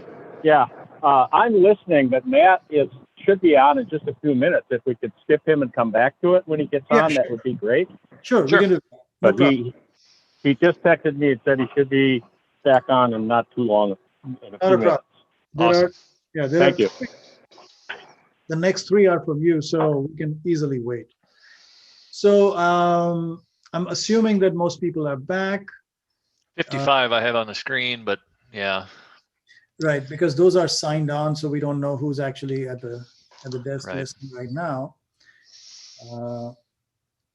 What do you think, Randy? Should we wait another moment, or should we jump? I think we should proceed. Okay, so next one, we'll just skip 3 till Matt from Wisconsin Wildlife Federation comes back. So we are at 79, Wisconsin Wolf Facts. Number 79 says, confirm the wolf sustainable population at no more than 350. Since this talks about a specific number, my suggestion would be we move it to the list that my colleague is putting together, same as number 71, I believe. And we can take it off from here. Is that okay? Yeah, based on the previous discussion, I would agree with that, as long as we do have that category there. You will have that. You have my word for it. And if you don't see it, call me on it. Hold me accountable. Thank you. Yes, definitely hold us accountable if you don't see it. So I'm going to delete this one for now, because Daryl, can you verbally confirm you have number 79? I have number 79. Okay, thank you. Basically saying, population, and this is from Wisconsin Wolf Facts, population should be no more than 350. Because I'm going to delete it from here, so we need to make sure that we have 79, Wolf Facts, and 350. Got it. Got it. Okay, thank you. All right, number 80 is from Wolf Facts again. Limit the wolf territory to semi-wilderness areas, which are actual prime wolf habitat, not the entire state. We would like to leave this one as it is. I know there's been references before about looking at population per region, but I think if we're looking at the overall goal, this should stay. Okay, sounds good. Thank you. Number 81 is also yours. Consider the societal impact and incorporate opinions of residents living in wolf areas. Again, this has been brought up in previous comments, and I'd like to leave it as it is stated. Okay, sounds good. Thank you. Number 82 is from Wisconsin Greenfire, and maybe this is it Wisconsin's Greenfire, or is that a typo? It should be Wisconsin Greenfire. Wisconsin, that's what I thought. So this might have been a typo on my part sometime. Sorry about that. Thank you for clarifying. Okay, number 82 says, and it's a little long, so I'll read it. Establish population goal that will allow wolves to fulfill functional ecological role, allow secure numbers to exist on tribal lands, maintains healthy populations, and minimize conflict. As with deer and bears, I would like to see wolf goals be non-numeric and based on managing levels of conflict and ecological benefits that allow periodic, for example, yearly, every 5 years, etc., determination of whether the population or certain zones should be reduced, stabilized, or allowed to increase. If you wouldn't mind helping us with the criteria that should be added, that would be great. Okay, well, the population, the emphasis on a non-numeric population goal that can be evaluated on an annual basis to determine that the status of the population, determine on an annual basis whether it should be allowed to increase, decrease, or be stabilized. Similar to what we are doing currently with bears and deer.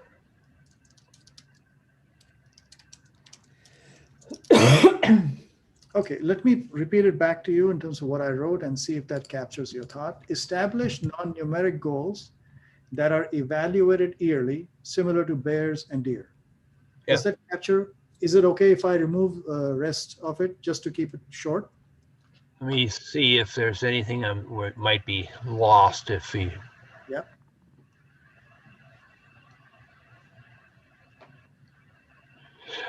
Evaluated by zones, maybe, so that we're zone specific here. Sure. Okay. I think that's probably adequate then, yeah. So I'm going to just delete this just so that you can read what is written here and make sure it captures it. Yeah, we did have that area of tribal concerns later on, and there's parts of that might be captured on there as well when we get into tribal concern. Allow for secure numbers to exist in tribal lands. Okay.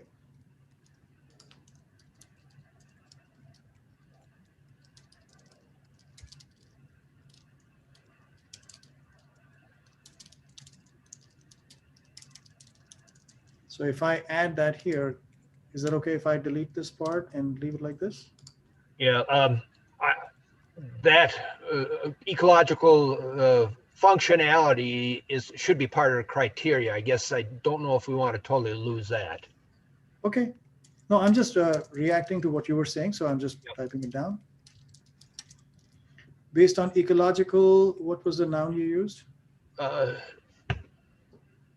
Based on fulfilling ecological roles. Right. Okay.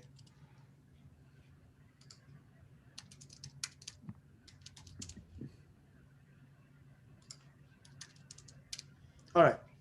Is that okay? I think that's probably adequate, yeah. All right. Thank you very much. So that actually covers the population objective criteria, and I'm not sure if I just let Matt back in the waiting room, so I bet Matt is with us. All right, Matt, these three are yours. If you can help with 76, 77, 78. Number 76 says population management goal of 350 or less. And my recommendation was, since it refers to a specific number, we put it back in a document that my colleague Daryl is compiling right now, where any recommendation regarding targets, specific numbers is being captured. Are you okay with us moving this there and removing from this list? So it's moving to population objective criteria? Or no, to... it's moving to a separate section where we are capturing recommendation on population numbers coming from different people. Yes, so I agree with that. So if there's a separate category for specific numbers, I believe it belongs there. Yeah, it may even be a separate section of the document rather than a category here, but we are capturing that in a separate place. It's not separate from the themes, so we're not just adding a theme. It is separate from the themes because themes are things we should consider. The number is what the answer is. They are different. The themes lead to the answer, but it's not the answer. So that's why we are trying to keep them separate. Otherwise, we are going to have a little bit of a complicated situation. I had a whole bunch of criteria that was under that 350 when I sent it in. I have not eliminated that unless you had a very long input, which we were trying to summarize.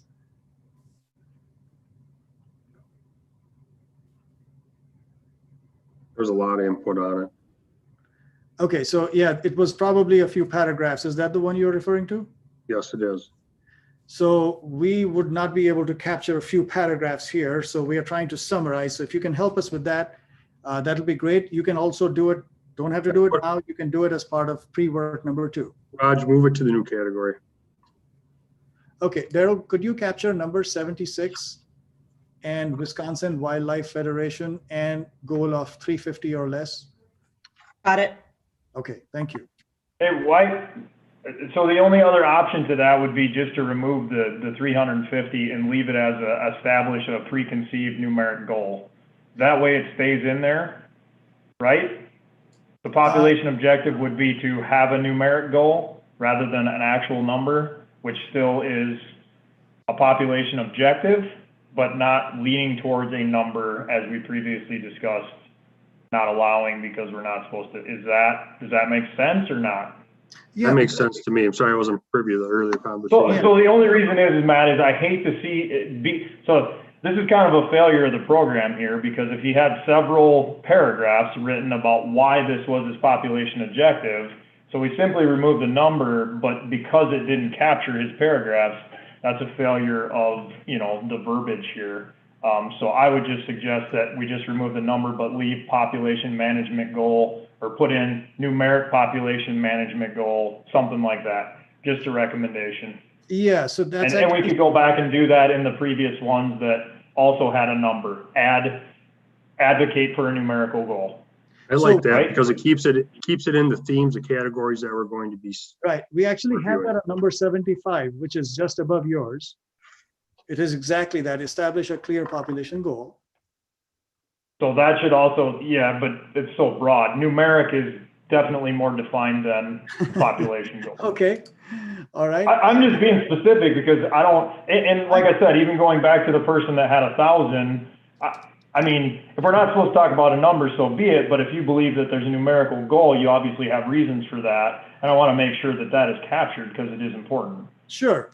I think the clear understanding is that there will be some sort of a goal of a number at some point anyway, because that's what the Harvest Committee is doing right now. Well, Raj, I'm not sure that is part of your professional opinion, because there are people that don't want numeric goals and there are people that want numeric goals. So we may or may not have a number someday. Okay, I'm just repeating to you what I've heard as the task of the Harvest Committee. So that's where I was coming from. But if I'm mistaken, that's fine. Thank you for the input, Lucas. So are we okay with number 76, the way it reads right now? Establish a numeric population goal. Yes. Okay, great.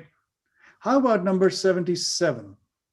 Regain the credibility of the DNR wolf management program. Not sure how that translates to a criterion. So if you can help translate that.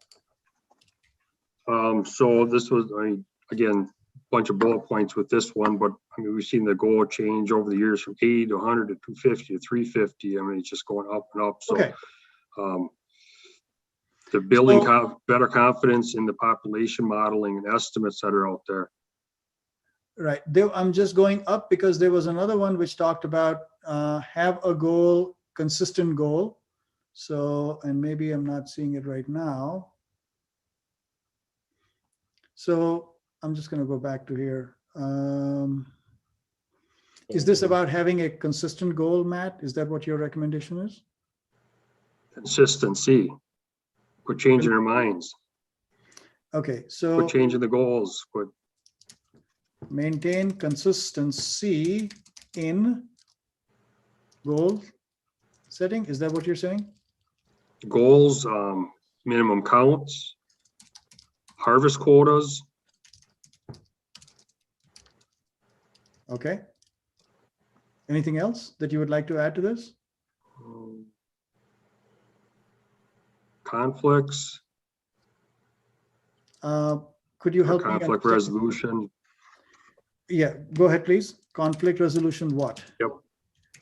Those are the kind of the 4 major bullets I had under that one. So consistency in conflict resolution? Yep. Or in conflict resolution programs or methods, or is there something else that you want to clarify? No. Okay. You have another one called limit wolf territory. Yep. Could you help explain that a little bit? So this one has to do with management zones. Where should we be managing or hitting them harder, one area versus the other? You know, do we keep them in less populated areas? So let's basically, I mean, they're pretty widespread and they're just spreading and spreading and spreading. So I think this belongs under population objective criteria is where do we want wolves to be?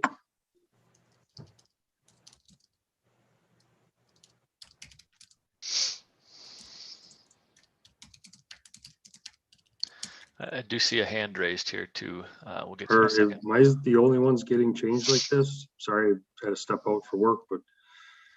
Well, we were actually trying to summarize and bring that. We've done a number of this. So all I'm trying to do is translate what you are saying, capture that in a fewer words rather than a full, 2 or 3 paragraphs to say, what is the criterion that we really need to focus on as the DNR looks at its numbers. Okay. Kevin Renly. Are you, sorry, 1 second. Are you okay go with this the way it is? Determine where the location, this is about the location you talked about, /zones? Yes, I mean, mine was to limit it, but okay. Versus determine. So in order to limit, could you suggest some criteria? That's what I'm trying to get at. Because this limit basically sounds like a desire or a goal that you want to achieve, but what is right? I mean, based on human interactions, farms with people to wild areas. I mean, Wisconsin isn't a wild state, but let's really look at where we want them to be. What's the footprint for wolves that reduces conflicts? Okay, Matt, does this capture what you were saying right now? Number 78. That works.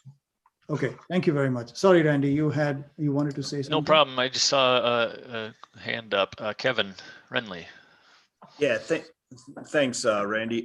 Hey, just a quick point. I don't know, maybe our group won the award for the most words and Raj cut us short, but our number 1 statement was about population, and we didn't even make the population objective criteria. And I'm really curious what category you guys put us in, if that made the parking lot or where we went, but okay, I can read it to you. Give me a second then.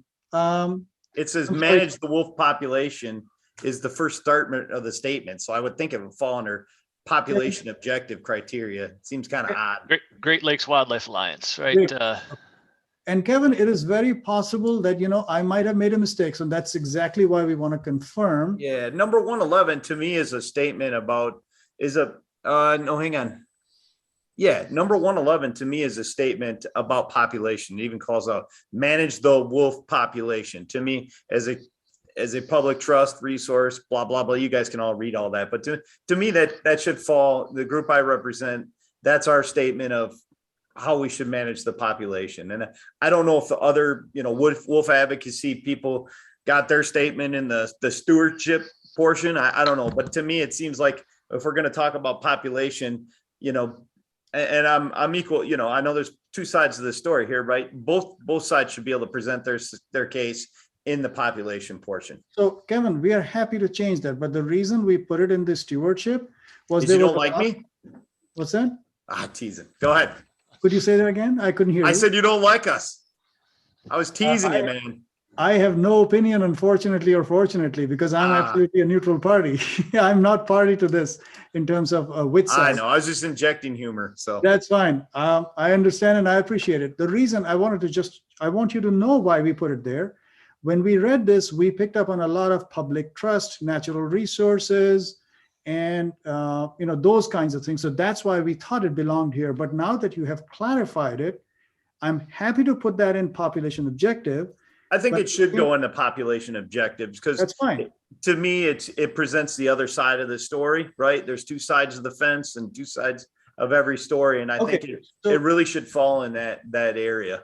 So Kevin, I'm happy to do that, but then I need your help to write this in a way that it clearly is focused on population objective, not on public trust, natural resources, and other things.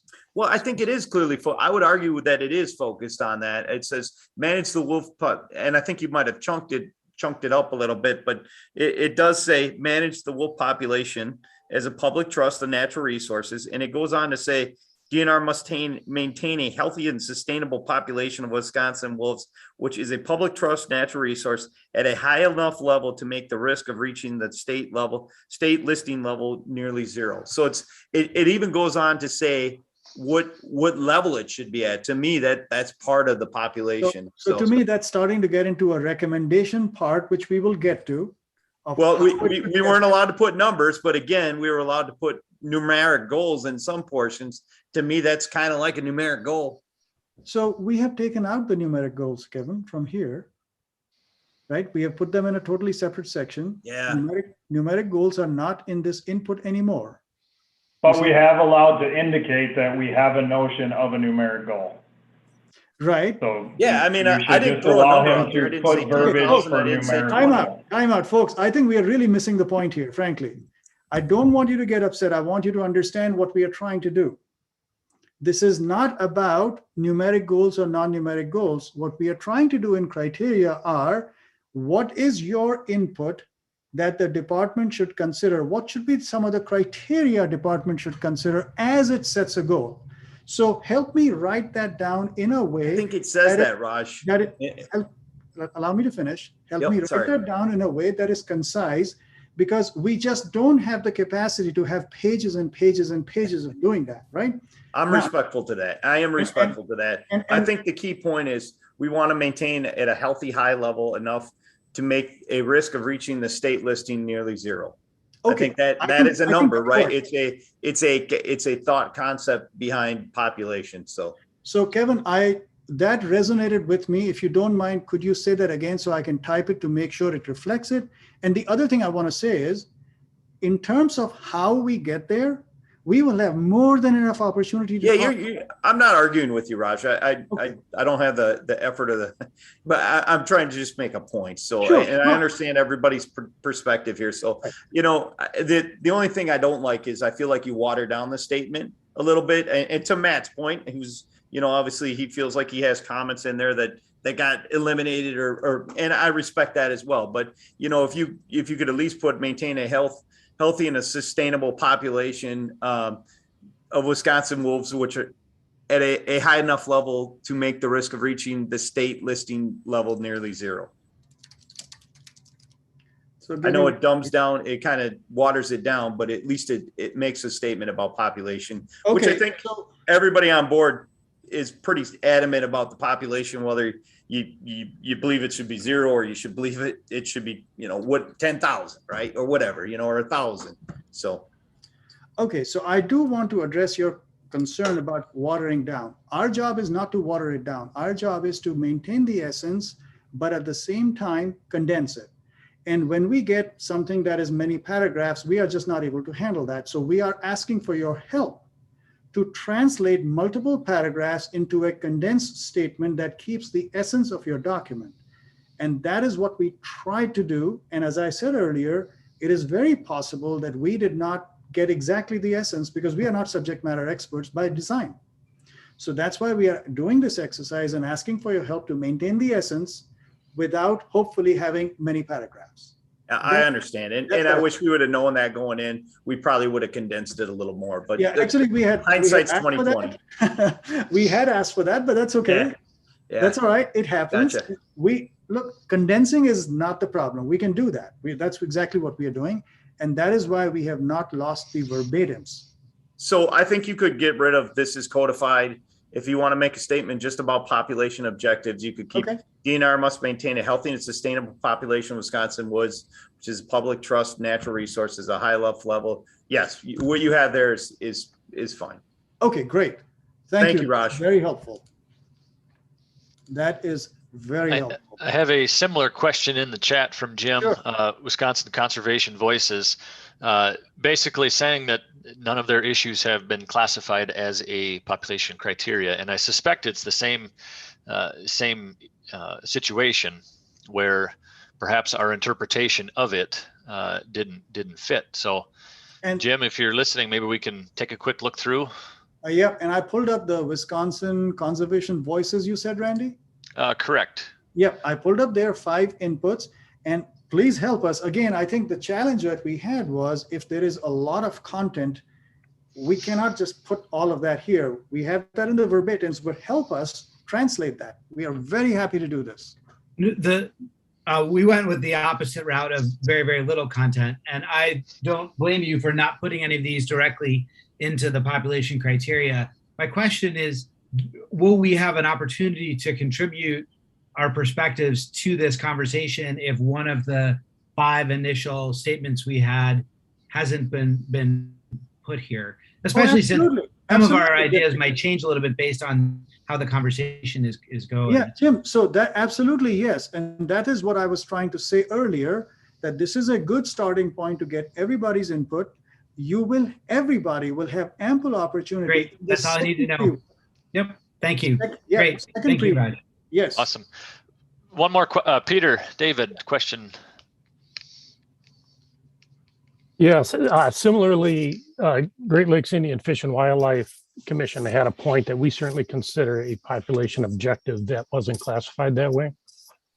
So what might have happened, Peter, right now, is we just haven't got to these themes yet, because remember, we jumped from coexistence to things we already had. And then as we go through this, we'll be very happy to change those. So actually, this is a great segue to go back to where we were.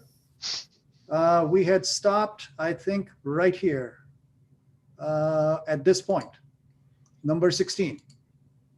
So if we go back to 17 onwards, as we go through these, you might help us reclassify the way it should be classified. That'd be fine. I didn't know if you wanted to pull all the population objective ones together now, or whether you want them. Well, we did that, but what you are saying is something that you wrote did not get classified as population objective. So this is the time to now look at that and classify it as that. So as we go through this, we will naturally get to that point. Is that okay? That's fine. All right, so let's go back to number 17. This is from Great Lakes Wildlife Alliance.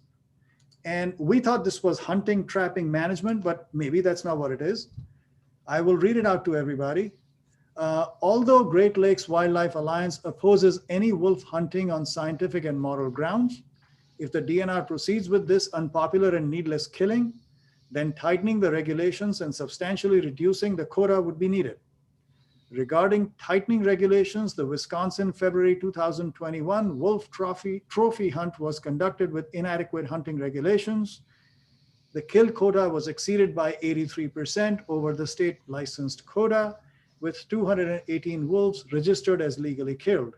Unethical and unregulated hunting practices were allowed. So this is quite a long statement.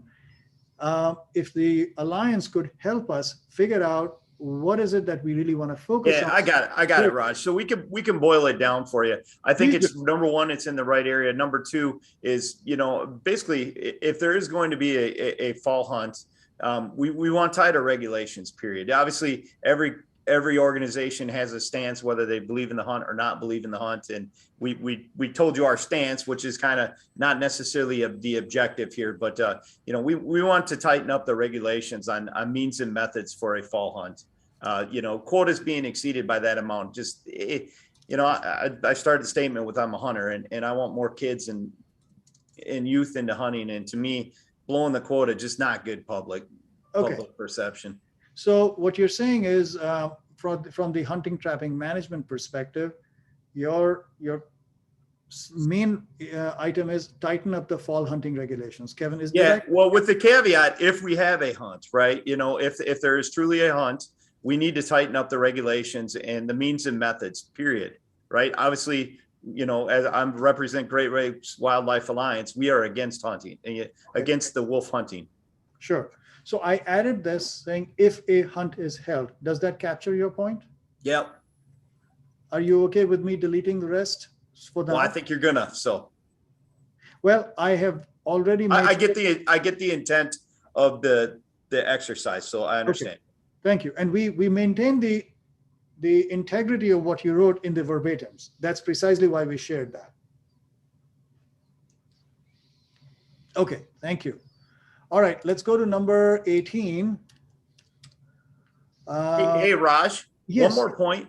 You know, a lot of our original statement was taken off, obviously, because we won the award for the longest statements. But all those ideas that we put down below that we offered up, will that be revisited later in following subsequent sections? I would assume. Yeah, I think the answer is yes. And I say I think okay, because thank you.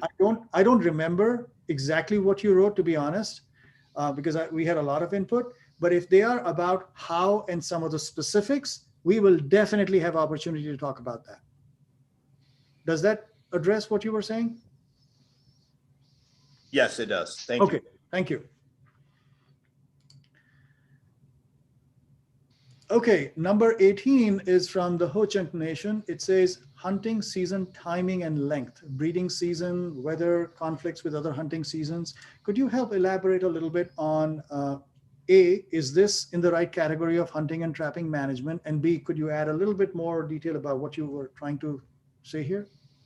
Yeah, so I think it is in the right category. I guess just the thought was if there is, and assuming that there is going to be another hunting season, kind of what those structures would look like, you know, as far as when it would be, how it might conflict with other hunting seasons, deer season, you name it, all those different factors.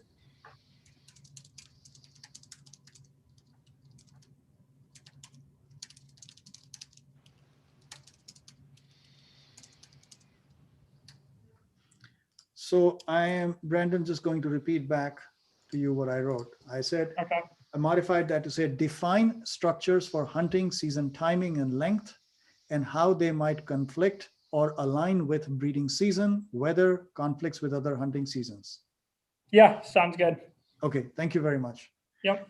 Next one is also yours. It said harvest zone boundaries and quotas for zones. Factor in amounts of public, private, and tribal land in each zone. Yeah, so this one really kind of overlaps a lot with the one we discussed earlier of ours back in the population objectives. This one could probably be lumped in the objectives too, or just those two merged, because that's pretty much looking at it now what we were getting at in that one too. So if you wanted to just delete this one, and that other one should cover it pretty well, or merge them, however you want to do that. Okay, I will put that as a population one, and I will put that in terms of the wording would be determine harvest zone boundaries and quotas for zones. Factor in amounts. Okay, all right, that works. Thank you. The next two are with the Red Cliff ban, number 20. Earlier season closure to avoid peak February breeding season disruption. Is that in the right category for hunting and trapping management? I believe so, yes. Okay, thank you. And then number 21 is better harvest management through changes in registration procedures and issuance of harvest permits on a zone basis. Is that the right category for hunting and trapping? I believe so, yes. Okay, thank you. Number 22, Safari Club, maximize hunter opportunity. Would you like to add any further detail to that, or explain, or a little bit context? No, I think just the idea that, and not so much even hunter opportunity is trapper opportunity. All the different means of harvest, you know, to make sure that there's some areas where, you know, like on day one, the trappers have filled the entire quota. And so, you know, sometimes like the bear hunters where, dogs may go first, bait may go second, or whatever, in alternate years, just to make sure that there's an equal distribution of hunting opportunity. I guess harvest opportunity might be a better way to put it.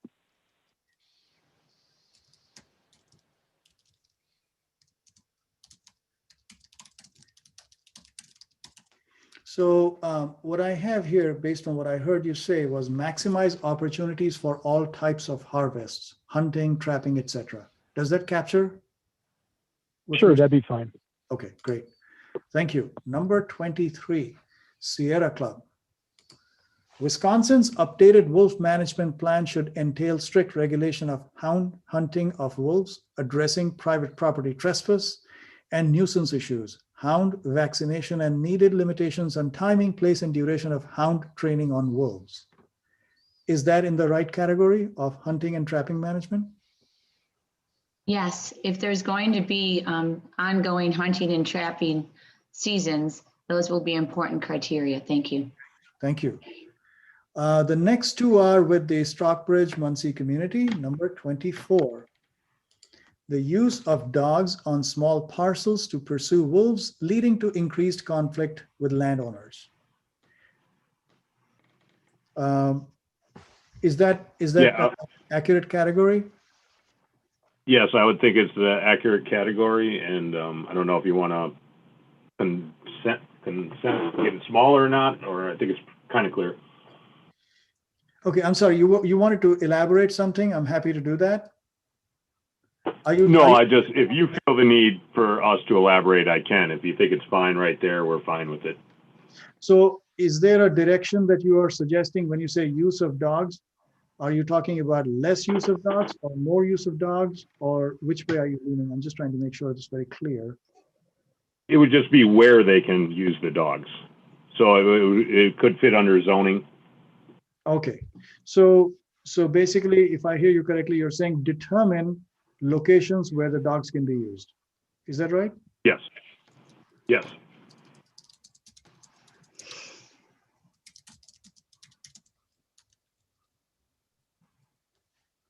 Okay, thank you.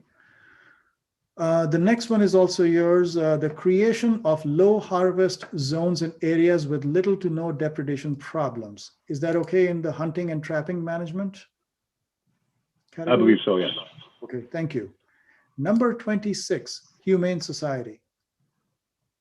A hound training season is unacceptable to the majority of Wisconsin voters.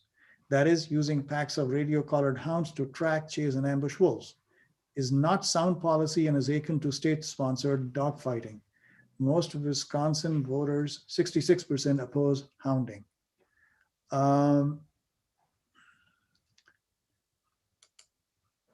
Is that okay in the right category in hunting, trapping management?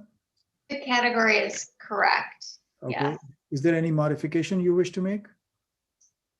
How we wrote it is what was intended. So if it can stay that way, we'd appreciate it. The main point is a hounding season in general, but especially a training season on wolves, it's not acceptable. And in the 2015 plan, we had noted that it had been included. And okay. All right. Thank you. Are these statements vetted in any way when there is what I would call factual misrepresentation of information, or how will that be vetted? Megan, are these vetted? Yeah, so that is Luke, you have a question for me? And I didn't know we were actually going back and forth. I don't know. No, we're not. I was just curious. Yes. The last couple have been very directed at it. And I can send out the information if you'd like. I can do that. So this is what we wrote, and it has been vetted. So I'd appreciate that as it is. Okay, so Luke, you raise a good point. Let me just clarify something. We are on a different theme. The purpose of this team is very different than the criteria we were talking about. So this one is really about different positions organizations are taking here in this category. Criteria are different. That's why we were editing quite a bit to make sure that it comes across as a criterion. These are slightly different in that context. They're not exactly the same way. That's why it's a different theme. Does that help a little bit?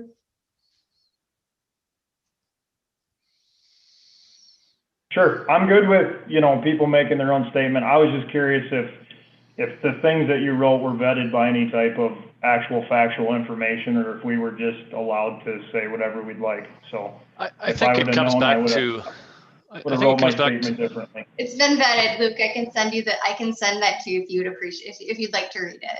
So I'm sure you can. I think it comes back to the point that Jody was making at the beginning of what's the adherence to science, to law, to, what is the basis for these? And it's kind of a double-edged sword, of course. We want things grounded in science, in factual information, but at the same time, we want obviously value statements, which are sometimes less easy to identify. And so I understand the conflicting nature of that at some points, but I think that might be where the conflicting comes from. Mm-hmm.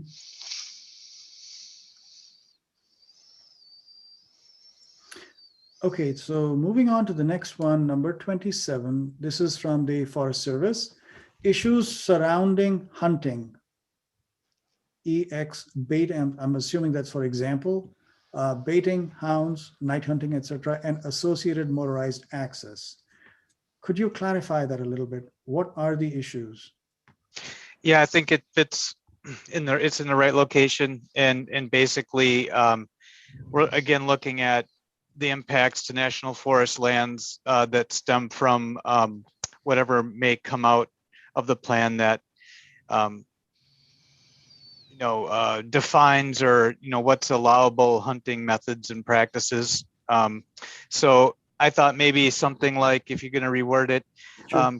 Consider issues that may arise from hunting methods and techniques using those examples and associated motorized access.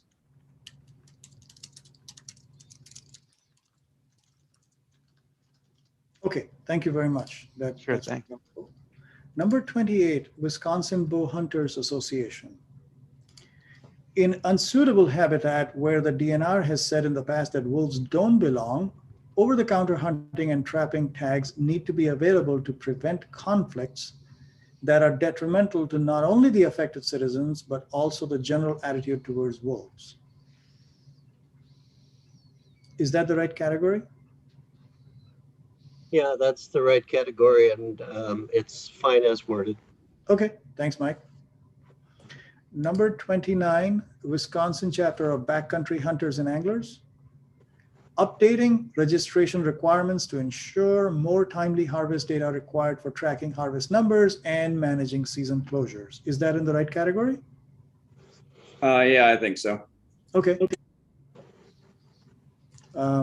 Just wanted to confirm if you wanted to update or add anything, or is that okay as it is? I think it's okay unless you have any questions on it. No, this is fine. Okay, thanks. Okay, thank you. Number 30 is the Wisconsin Farm Bureau Federation. Can Wisconsin do a better job of limiting wolf populations in certain zones? Instituting zone-specific permits will go a long way in being able to limit population levels in certain areas, eliminating wolf depredations and harassments for the people who live in rural Wisconsin. Is that the right category or the theme? And is there any change you would like to make? Wisconsin Farm Bureau. I'm not sure if it really fits in this one. I was thinking more along the lines of the population objective criteria. Okay.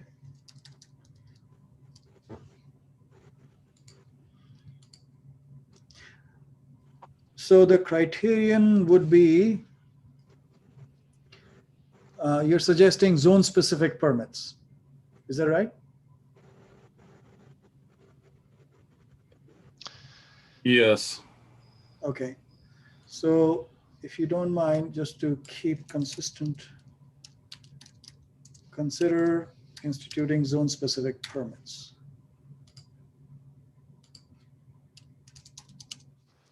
All right, are you okay with the way this is phrased now? Consider instituting zone-specific permits. They will go a long way, being able to limit population levels, eliminating wolf depredations and harassment. Yeah. All right, thank you. The next one is number 31, Wisconsin Trappers Association. We need to announce the harvest tax selection earlier in the year, not September, with a November season start. Similar to what is being done with the black bear season, this will allow successful applicants the time needed to properly prepare. Is that the right theme, hunting, trapping, management? Colonel Grayler here. Yes, it is. And I think it's pretty self-explanatory. More time to prepare. All right. The next one is also yours. It's to make it fair for all user groups. The wolf harvest season should be split into 2 time periods, similar to the bobcat season structure. In November, season start will have the entire quota being quickly achieved by trappers before the dog hunters have any snow to start. Similar here. This is now very almost identical to item number 22, once it was modified, keywords being equal opportunity to all user groups. Okay.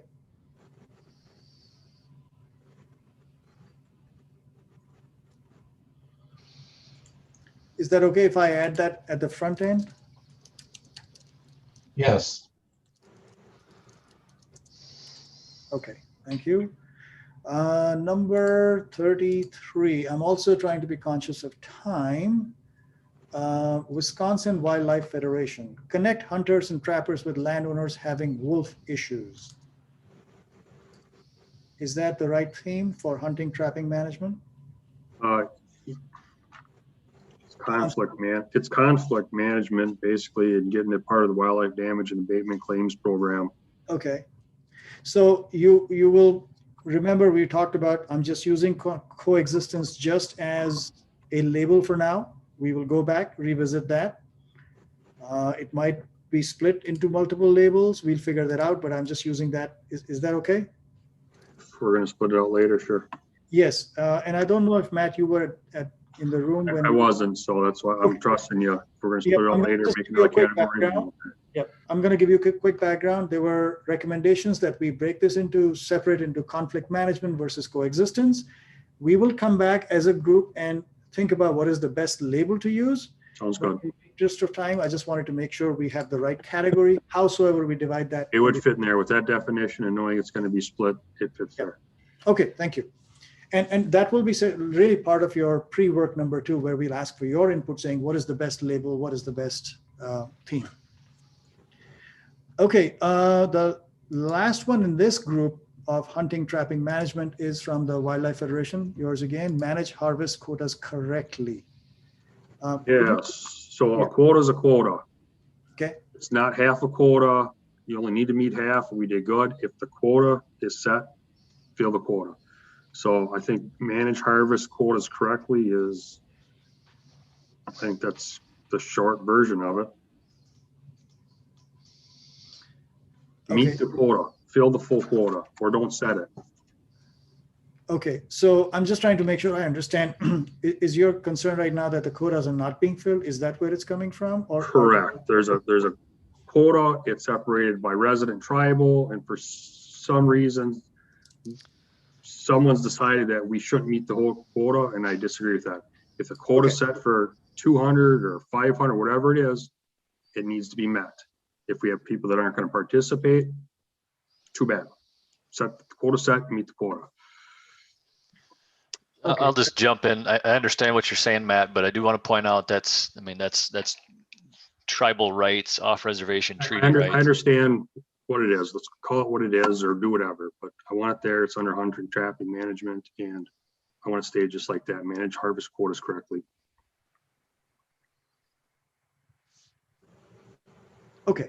Excuse me for jumping in. I think you should be specific here and state that you believe that the tribal quota should be disregarded if the tribes are not going to harvest those animals. Is that not a correct statement of your intent here? The statement is if the quota is 200, fill the quota. Are you talking about the state quota or the state and tribal quota? If The your grand concern is total that quota, the the quota that's tribes are listed not on the harvesting the website. numbers, I would ask that you specifically state that. The total quota listed on the DNR's website, that includes both.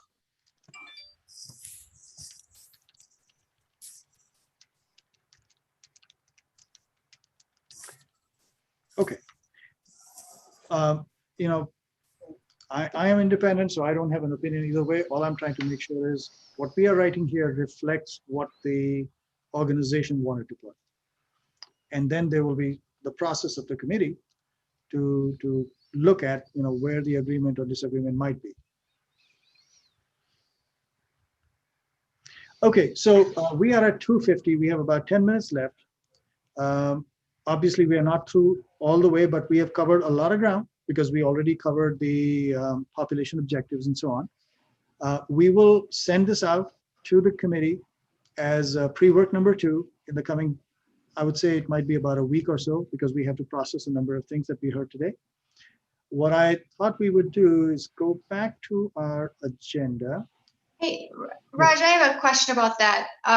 It doesn't seem to be a very clear and transparent public process if part of the group got to go over more than their comments, then another part of the group, even individual. And I understand that this took time, but in order to be fair, public, and transparent, this should be done online, video recorded, not through email. Okay, so Megan, before we jump to that conclusion, if you allow me to show the next steps, I think that will address your question. Raj, if I could just interject too before you go to that. I think this circles back to what Randy just reinforced, that when there are comments made about certain legal imperatives, the law or the science, we need to have an official opinion or information provided to guide this group. So as it pertains to the tribe's sovereign rights, for example, we need to understand and be told explicitly by a DNR attorney or wherever we read from the law itself, the agreement, what those standards are and what is required. So I just want to kind of put a bookmark or a benchmark on that. This is not about opinions, it is about the law. And Raj, also, one of the Sierra Club's comments regarding the population data was not included on this list. I assume you probably put it someplace else, but I would like to flag it and just make sure that it is included somewhere. It's just hard to know what bucket that was put in. So I'll circle back through email with Randy or you, but just letting you know that there is one that could have logically fit in that category, but wasn't included. So Jody, I assume you're gonna let us know what other buckets you have. Jody, as I mentioned earlier, we have not gone through the whole process. Yep. Allow me to talk about the next steps, because I think it will actually cover what you were going to say. So if you just bear with me for a moment, I think you will see that. So what we will do is we will put, and I'm going to just go back to one of the slides because that will help you right here. Sorry. One of these slides. If you look at meeting number 2, we are going to continue on these inputs. And we will send out pre-work number 2 that will include all the work we did. It'll have very specific instructions to continue on your own, providing feedback and checking where your initial input, if it's in the right category or not. And then we will review that when we join together on the 19th of August. So it is going to be, Megan, coming back to your point, it's going to be recorded. It's going to be publicly discussed. Because we'll have the chance to do pre-work number 2, we may not have to go through the whole process line by line and spending time there. We may be able to process a lot of that information and quickly review so that it's recorded on a video saying this is what we discussed and this is what every organization put in. So that way it'll be able to take care of that. The second thing is, Randy, I don't know, in the packet that you sent initially, did that have any link to Jody's question about treaty rights? We had, I think it was the last page, it had a fairly comprehensive set of links to current state law. I can't recall off the top of my head if that included a link specific to treaty rights. But we can bring somebody on during the next meeting to interject. I'm just being cautious about interjecting at each time somebody says something that is maybe pushing a boundary one way or the other. I've heard a lot about if we have a season. That again is a state law right now. We will have a season when under state management. There's depredation concerns about funding. I'm just trying to be gentle at this early point in the stage of throwing inputs out. We want to hear them. We'll massage them as we go. But I think we'll bring somebody on that's able to address some of those concerns for the next time. All I would suggest to the committee is that we can certainly bring a lot of other experts to explain things. But the downside of that is we have 4 meetings. You will cut into the time of your own deliberation. So you will have to make some choices. And that is a choice that you will have to make. I'm not in a position to say, do this or do that. But the trade-off you have is the more information you request from other experts coming into these meetings, the less time you have to process the recommendations that you put together. So that is where we need to think about what is the right balance. That's an excellent point, and we actually don't have the exact agenda determined for next time. Similar to this meeting, we started off with 2 presentations, relatively short. But let me ask this: what is a request for a presentation? If there was a topic to address, would we like to hear more on how the population is monitored? I've heard that as a significant theme. We could have a presentation specific on the occupancy model. We could potentially come in and have some sort of a legal review. That's not my specialty, but we could bring somebody in to try to go through the different points. We could cover the conflict program in greater detail. Open for discussion.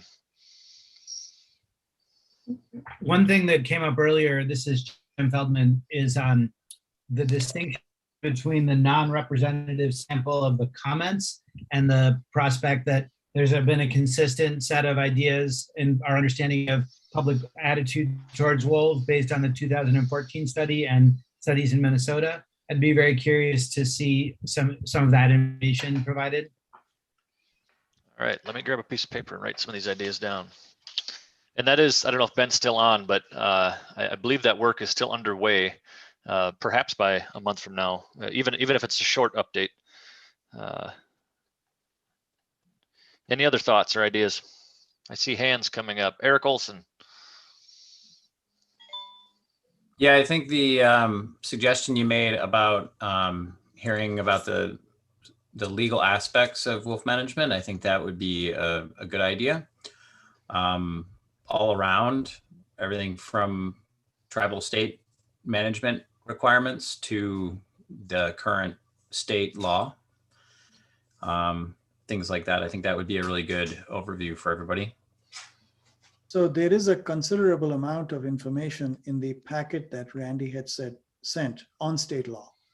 The reason I'm saying that is, again, we will need to balance how much time of the committee we take between presentations and education to the committee versus committee work. So I am just trying to propose this to be very cautious to the committee. That we really need to think about how much time you want to spend one way or the other, because there is still a fair amount of work and that is going to get compromised. So that is my recommendation, to just seriously consider that. Yeah. I mean, we're not going to obviously be able to cover all of these, but if there's a significant theme. So what we might be able to do, I'm just thinking aloud, is maybe have about 30, 45 minutes reserved. And let's choose. So Randy, I'm just throwing an idea for the whole committee now. What we could do is ask everybody to write to you via email so they have some time to think about it. Let's say in the next, by Monday, today is Thursday, by Monday, send an email to Randy about the top 1 or 2 topics you would like to see in terms of spending 45 minutes of the committee time. And then based on all the input you get, Randy, we can then kind of figure out what is the most common request that would be most helpful depending on what resources we have, and we could use time for that. Because I am just a little concerned about how much time will the committee have to go through this. We have a lot of material, we have a lot of different aspects, so that's where I'm coming from. No, I think that sounds like a good idea, and obviously we want We want a lot of voices. We want a lot of thoughts, a lot of organizations and folks at the table, which we have. But the downside, of course, is engaging everybody in a fair amount of time. So I like that thought. Today is Thursday. Let's say by Monday. Committee members only. I'll mention that to folks listening. I want committee members only, and one suggestion per organization. If you can work with the primary and the alternate, we'll get those put together and go from there. Depending on response, we can do short presentations or a longer one. Yes. Hey, Randy, Dan Cherwicki here.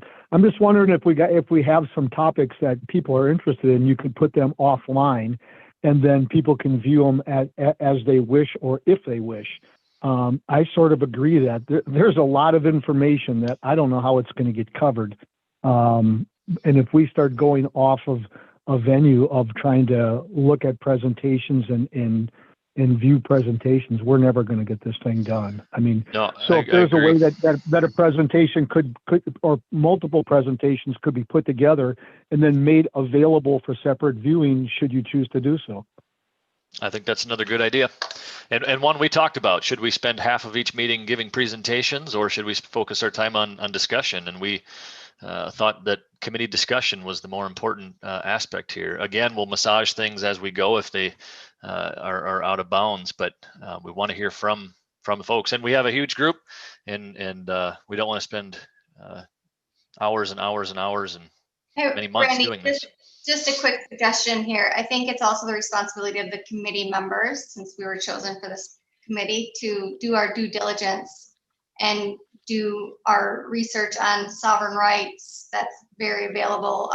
The statute is very available, plus talking about a statute that could possibly not be in effect the whole time that this management plan is in effect, is not possibly the best use of the committee's time.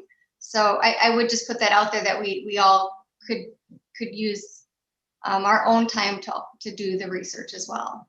Another good point. Another good point. I'm just curious. I'll take a look at what feedback we get. Please keep them short and concise so that we can group them, and we'll see what feedback we get and use that when we develop our next agenda. So just to be very clear, Randy, only one topic per organization. Only the organizations on the committee will send it to you, and the due date is end of day Monday. Correct. Right, and then we can see if there are resources available on the web. We can provide references, and if there is an opportunity to have an expert come in and maybe make a presentation or have a discussion, we can look at that as well. Can we all be CC'd on the email?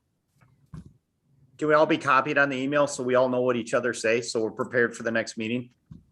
What we will do, Kevin, is once we get all of the input by Monday, we will put a total together saying these are the topics we got, here are the resources, and here are the different things we are looking at. We will absolutely send the full list to everybody.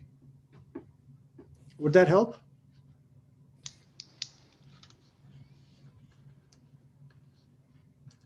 Kevin, I'm sorry. Did that address your question? I'm trying to shut up because there's a lot of people with hands up, but yes, it does. Okay, thank you. Mike Brust, where are you at? There you are, Mike.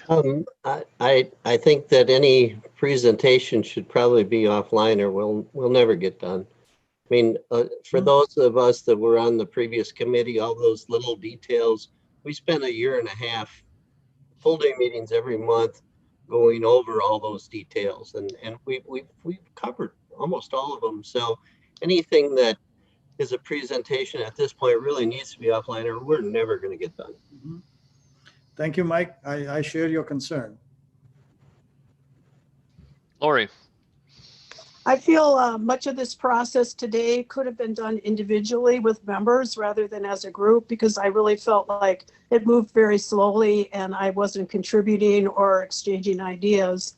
So if we could take some of the process work and do it individually with people who are members, that would be important. This is the problem with the DNR not allowing us to meet for 7 years, because we could have been meeting and getting this information and being educated all this time.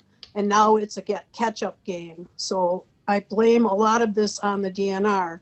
My preference would be to do some of the education and particularly hear from the victims of depredations, because most of this committee has no direct experience with victims, and that needs to be heard by people.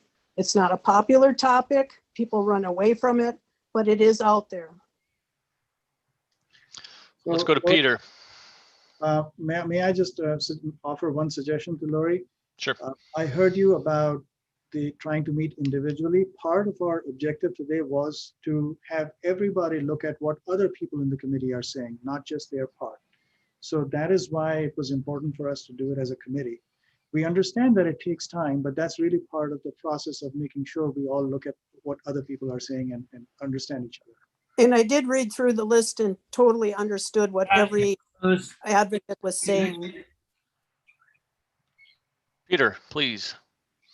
Yeah, I will just reiterate, I also support the idea of doing some of this offline. I think the population model is a complex thing.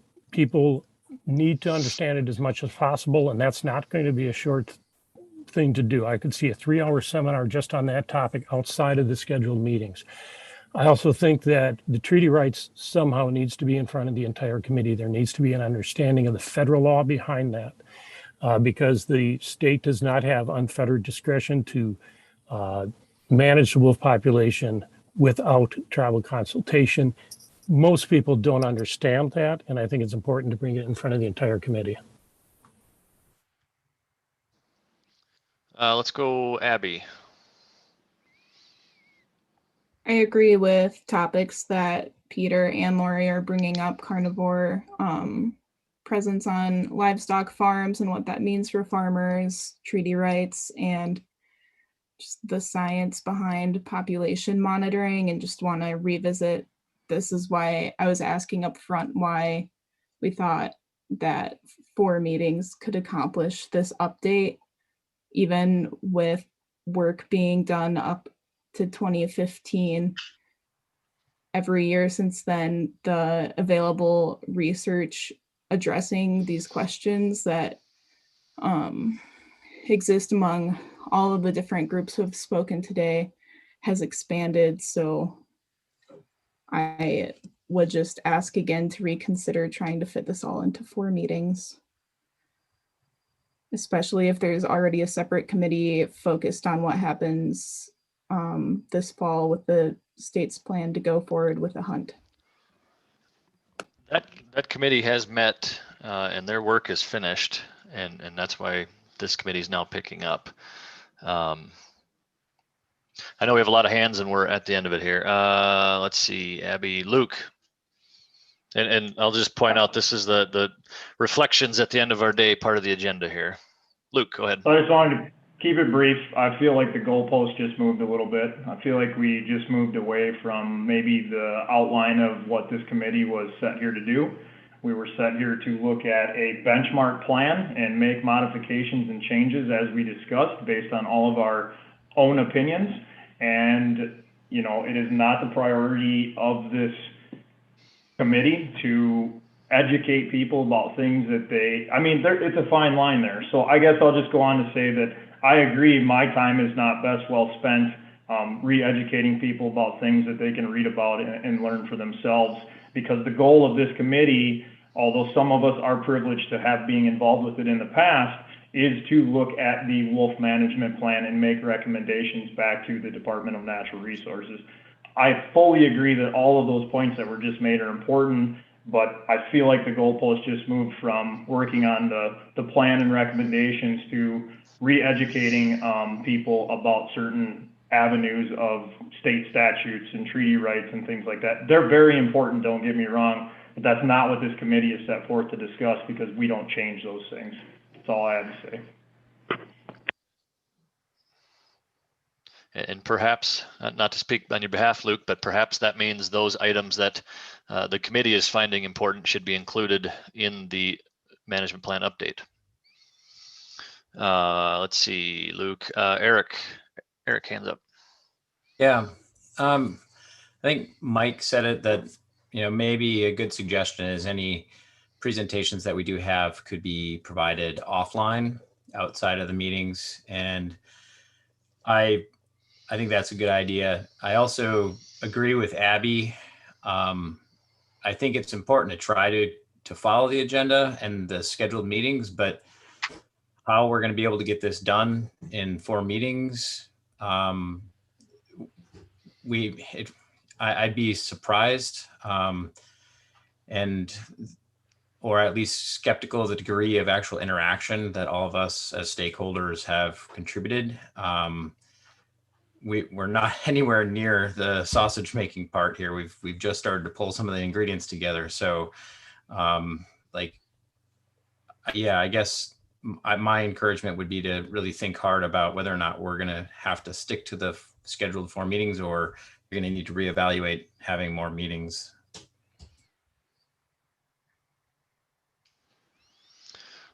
Kevin's hand was up. Back to Mike. I think you're muted, Mike.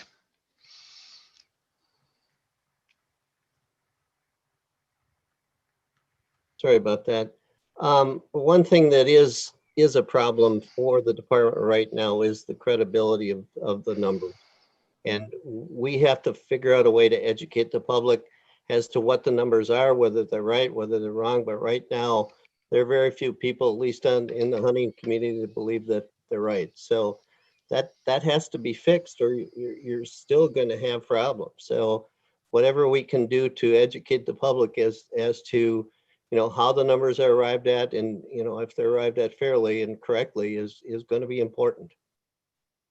Are you suggesting for a presentation or for inclusion in a future plan? Focus on just an educational process on the part of the department, and maybe this committee has to recommend that. But right now, the credibility issue is a big one for the department.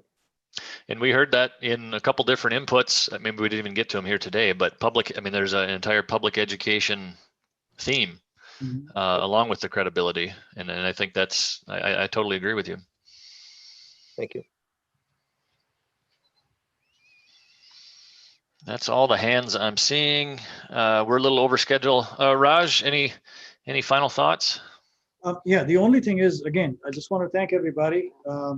This is a complicated matter, so I just really appreciate everybody being here and being engaged for the last 6 hours. Thank you so much. That means a lot. And I apologize, there are times when I have to take a little bit different way because I have a job to do, and I don't have a lot of choices. But I just hope that nobody thought I was being disrespectful, because that's not the intent. Really appreciate all the perspectives. It is complex. It does require a lot of effort and time. And I hear when people say that, can we get it done in 4? Those of you who have been in meetings that I have facilitated in the past will remember that we might have had similar thoughts earlier.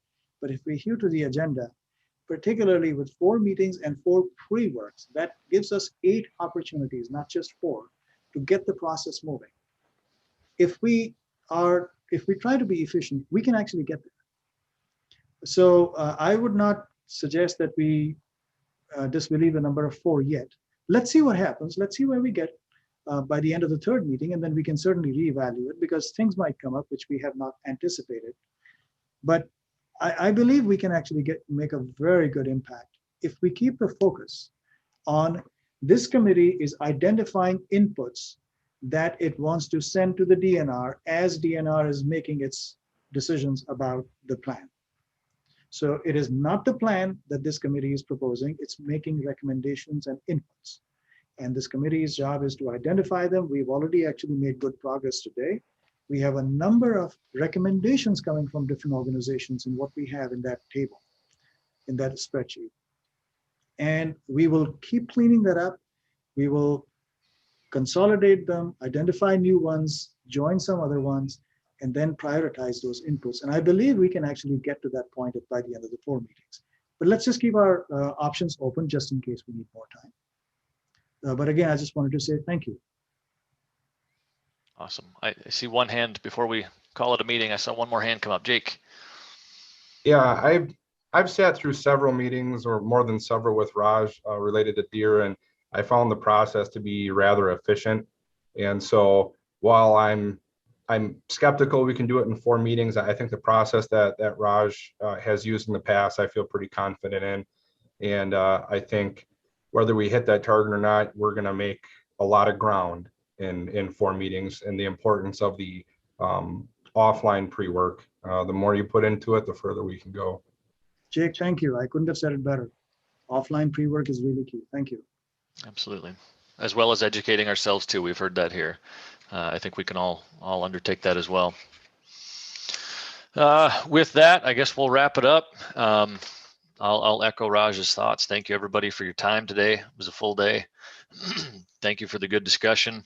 Thank you for keeping it respectful. I really do appreciate that. We heard a lot of diversity, but I think it was done in good faith. So thank you for that. Thank you for the folks working behind, keeping all of this moving in a good direction, helping us through the Skype and the different hands, all the tech side.